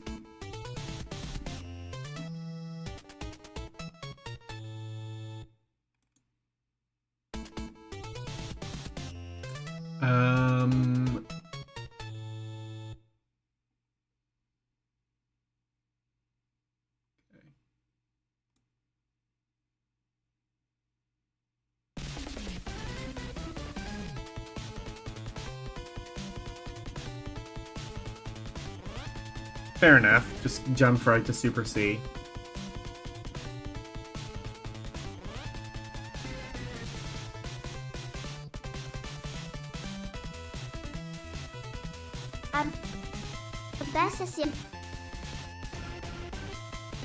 Dariaklikman, do. 1C Leco for ColecoVision Screen 2.2.24 ping 10 Leco does Mr. Do. Proud TS translation of the A there, me for the home screen. For the blues relative of Dig Dug, an end game has the bright ColecoVision. Great graphics. Yeah. And ColecoVision port of that Dig have Dug come of from Mr. Eco Do Products. was really good. The bonus Was there a is being port of Dig loaded Dug to slow the television? action Almost WN certainly there to was. level 1 or 2D. Concentrate on straightening instead of simply run 1G for your life. With 10 Farron screens, 2 ways Hey kill bad Nintendo, guys, if you're here, and wake the up. Q We're playing asterisk we're talking about BX to earn ColecoVision extra games Mr. now. Park S. The number of Strat 2600 IES possible are enough to Coco keep the game inter. Let's F18 indefinitely. Its limitless I played Mr. Belize Do. action takes place in a W. I've seen the Juice Cherry ColecoVision Orchard. port too. It's really good. As well, D guys come out in the voices dull of the screen. Mr. Disc gets a head start at the Concatong. There are 4 S thought YS to clear a screen, idiot. King all the cherries, kill all the bad guys by but let, and king them with apples there do shooting them with Mr. One Wise Magic Ball. Killing all the Sunny Alpha monsters to spell Q asterisk Burt Extra, and win Avenus Mr. Tour Y, and grabbing the deal, BC on that occasionally hops appears when an apple is 21 cubished from its spot.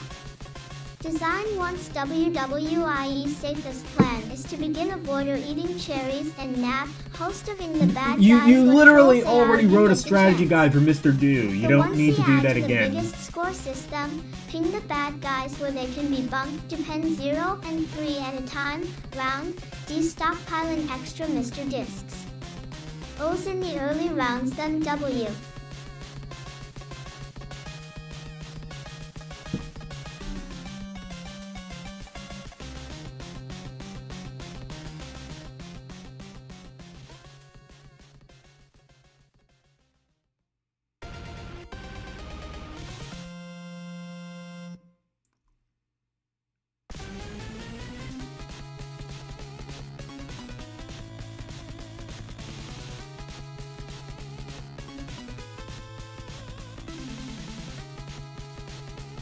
When the action is slow, there are plenty of CH to win the extras.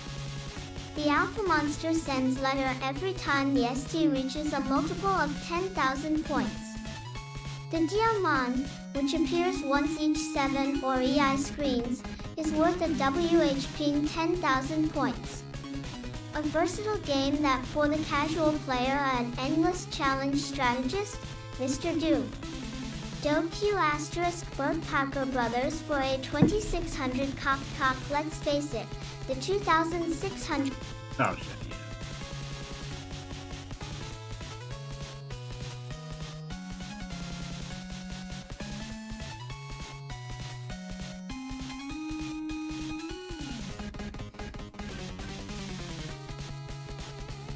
This is teaching me that the fact that it's playing Contra music is letting me realize that I forgot how great. Cock, let's face it, the 2600 has its limitations. Missing from this version of Q asterisk Burt are Wrong Way and Slick, as well as the characters' voices. There are also fewer discs and less levels to conquer. This is a pretty good port. I wouldn't have given it a 2. I wouldn't have said 2. Oh no, wait, no, never mind. My mouse is in the way. It's a 4 out of 5. No, that's a pretty good port. I'd say a 4 out of 5 is pretty fair. Creature with a nose that must be seen to be believed hops around a pyramid of 21 cubes, changing the designated colors at least once with each rack, while avoiding the edge and a host of enemies. The controls are not simple, but once you've mastered them, you're set to begin. Depending on the level and round, you have up to 5 discs. Hopping on one of them will transport you to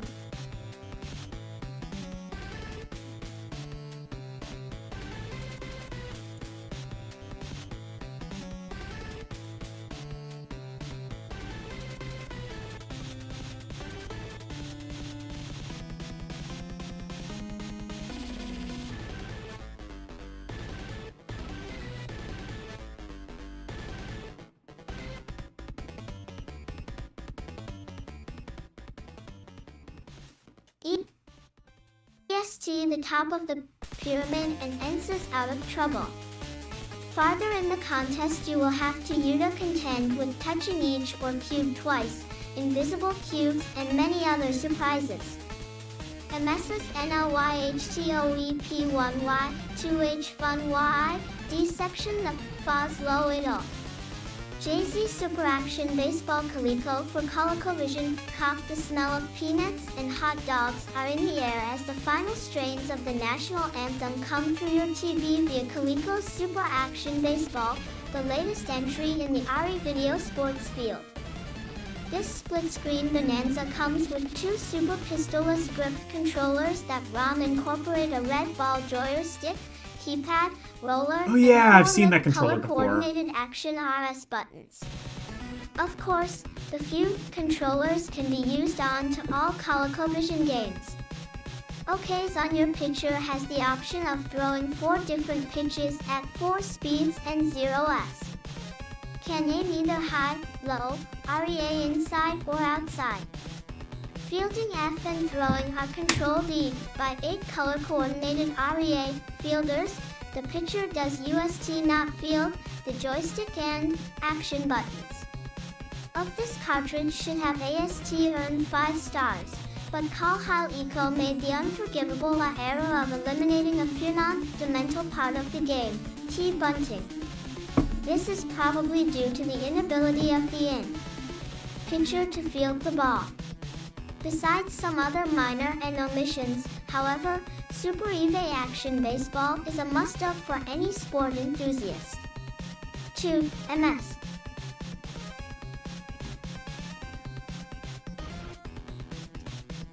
What is that? Is it like a portable TV or something? It is...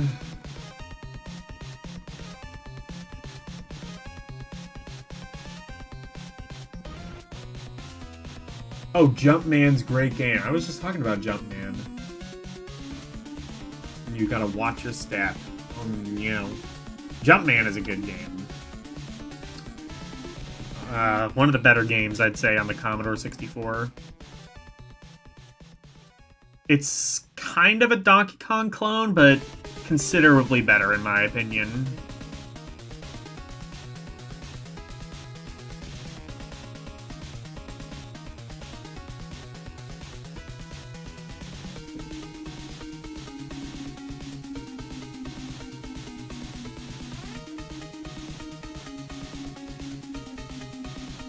Zax and Coleco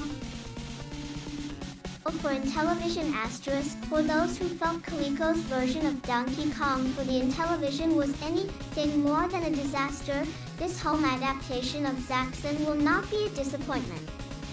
But for everyone else, this game is Zaxxon in name only.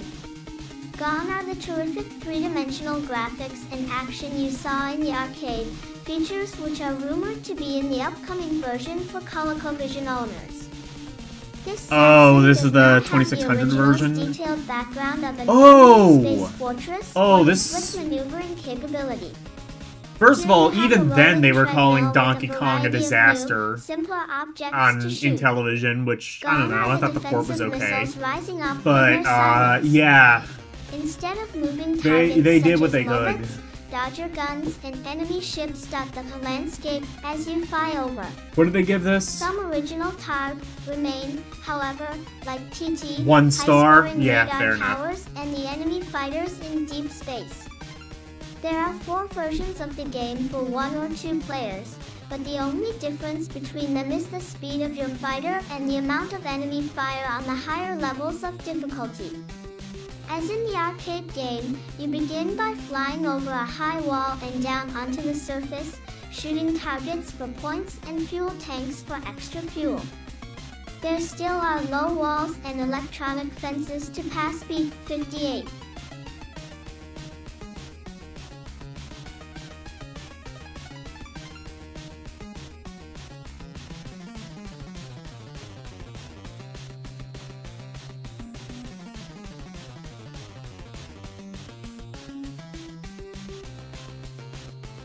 Yeah, I mean, like, the original Zaxxon doesn't play great, and then when you get rid of, like, the one cool thing about it, it just becomes awful.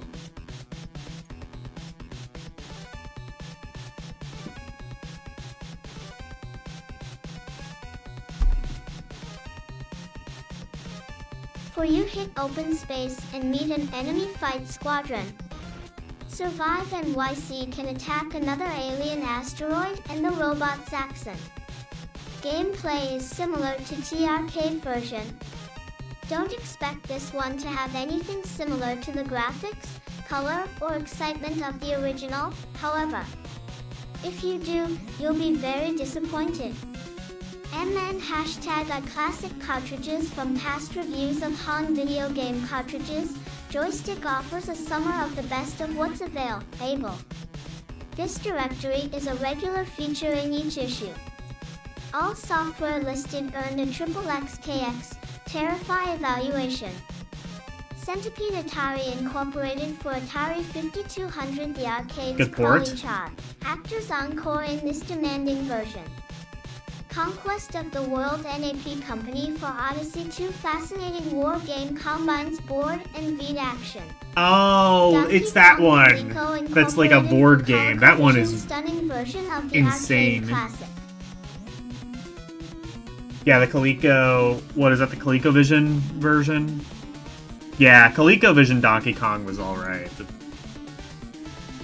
I will defend Donkey Kong on Atari and Intellivision, mainly just because, like, there's a lot of, like, kind of misinformation about that, I feel, and I genuinely think they did the best that they could under the time constraints they were under. Frog Alpaca Brothers. Thank you for Atari 2600 excellent music and graphics in this arcade counterpart. EC Great Wall St. Fortune Hunt NAP Company for Odyssey 2 computerized investment transactions for amateur financiers. Really? They gave the... IG Happy Trails Activision for Intellivision innovative maze game pits good They gave the against evil in the Old standalone West. 2600 version of Frogger Looping 5 stars, Coleco but not the Incorporated for supercharged one? ColecoVision guide Okay. your plane through rooms of rockets, balloons, and other obstacles. Miner 2049er Big Good File game. software for Atari 5200 microphone for IE ColecoVision good graphics and difficult widescreens set the action for Bounty Bob Unfortunately, you have to Hoffman play Hammer. with the 2600 MS controller. Pac-Man C, Atari Incorporated for Atari 2600 mazes, Good port. traps, and tunnels challenge home videos, Woman of the Year. Peppery-Eye Coleco Incorporated for ColecoVision sets of roving eyes chase Pepper through this challenging I've actually maze never game. played Pepper 2. Phaser Patrol Arcadia Incorporated O for Atari 2600 detailed on-screen instrument panel monitors a battle against the aliens. What were they talking about earlier? Oh, looping. I never worked out how you're supposed to play that game. And Happy Trails for Intellivision. I've never heard of that. Intellivision maze game.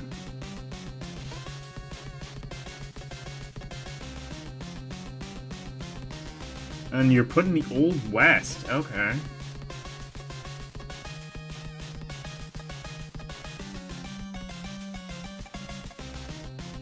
Great Wall Saint Fortune Hunt?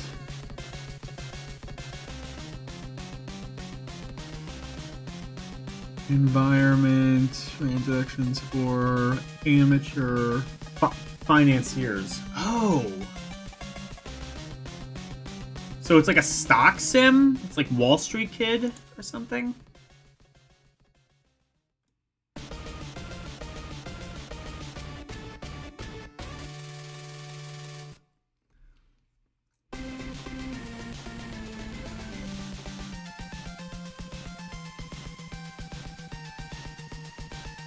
Quest for the Rings NAP Company for Odyssey 2 players work to recover 10 Rings of Power.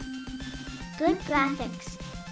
Riddle of the Sphinx a Magic Incorporated End for Atari 2600 AR elaborate quest/adventure for ancient Egyptian treasures. I River played Raid that, I Activision couldn't figure it out. Incorporated Pits for Atari 2600 convincing graphics and audio backdrop a jet fighter on mission. Sequest Activision GH for Atari 2600 ONS rescue stranded divers in a challenging race against time. Space Panic Coleco Incorporated for ColecoVision Spacemen battle monsters cult on 4 levels of Challenger ING grids. Excellent sound. Star Raiders Atari Incorporated for Atari 2600 Hyperwarp between sectors in Classic Space/LS Combat Challenge.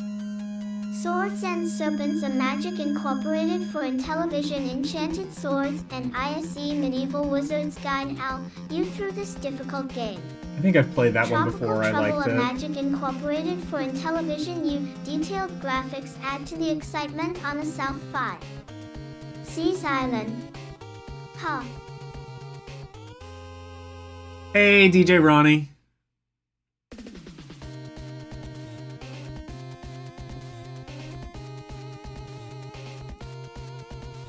You put me on mid-stream? Jesus Christ. Well, thank you. I think we're pretty close to done.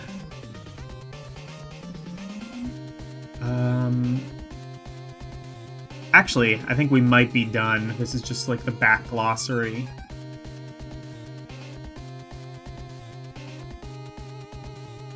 How to make sure you don't get five pairs of underwear for Christmas. Well, what if I like underwear?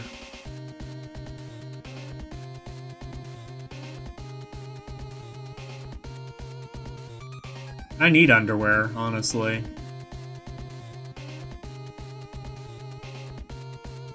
I need underwear more than I need Atari games. Then again, though, Star Wars for Atari. I might want that more than underwear.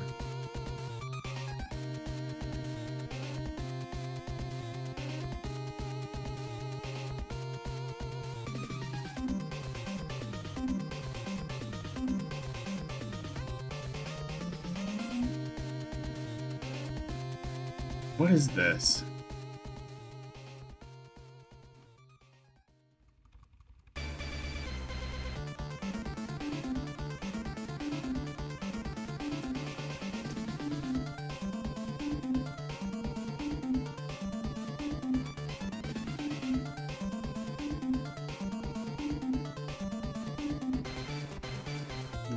Reads might be right. I don't know what this is. I'll say this is pretty much done.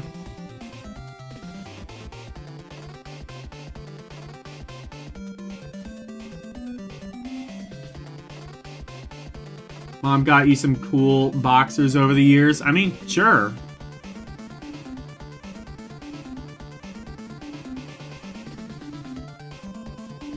Yeah, Mario underwear?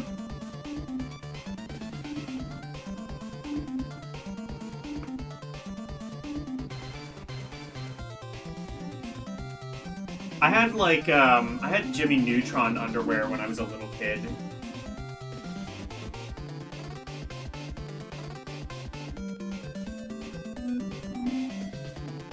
So that is Joystik. We've taken a look at some Commodore 64 games, VIC-20, Coleco, and television. A lot of 2600.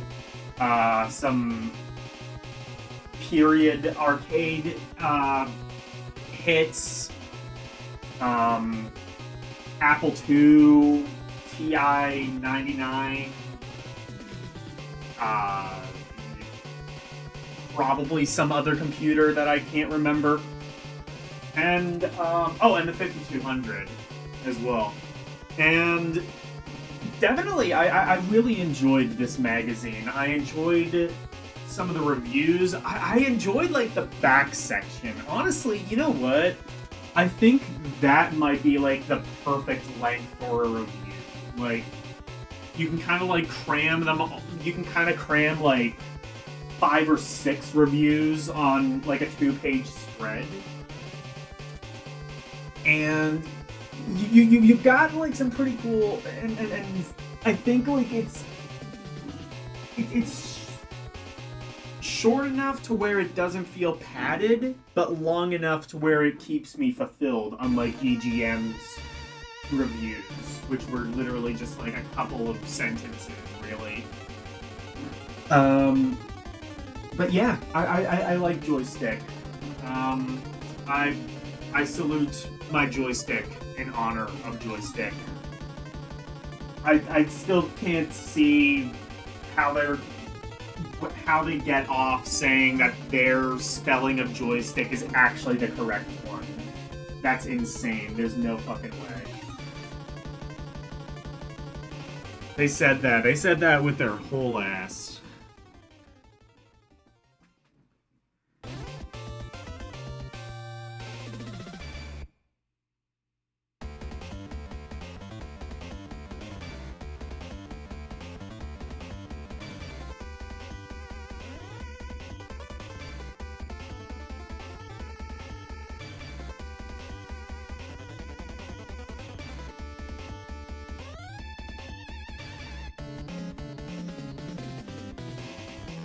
Did I get HTE voice? I don't know what that is.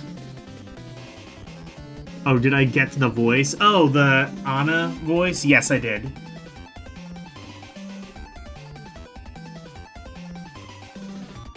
Anyway, is Arus still live? If so, I can send you over to him.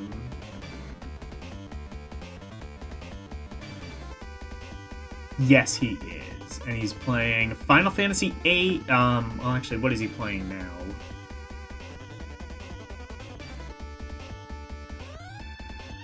What is this?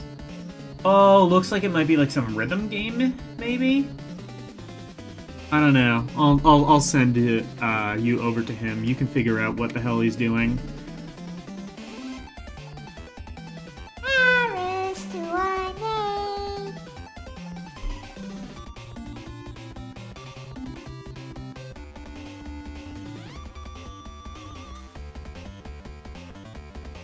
Anyway, go raid our... Oh, actually, it looks like you were already in ours' chat. Never mind.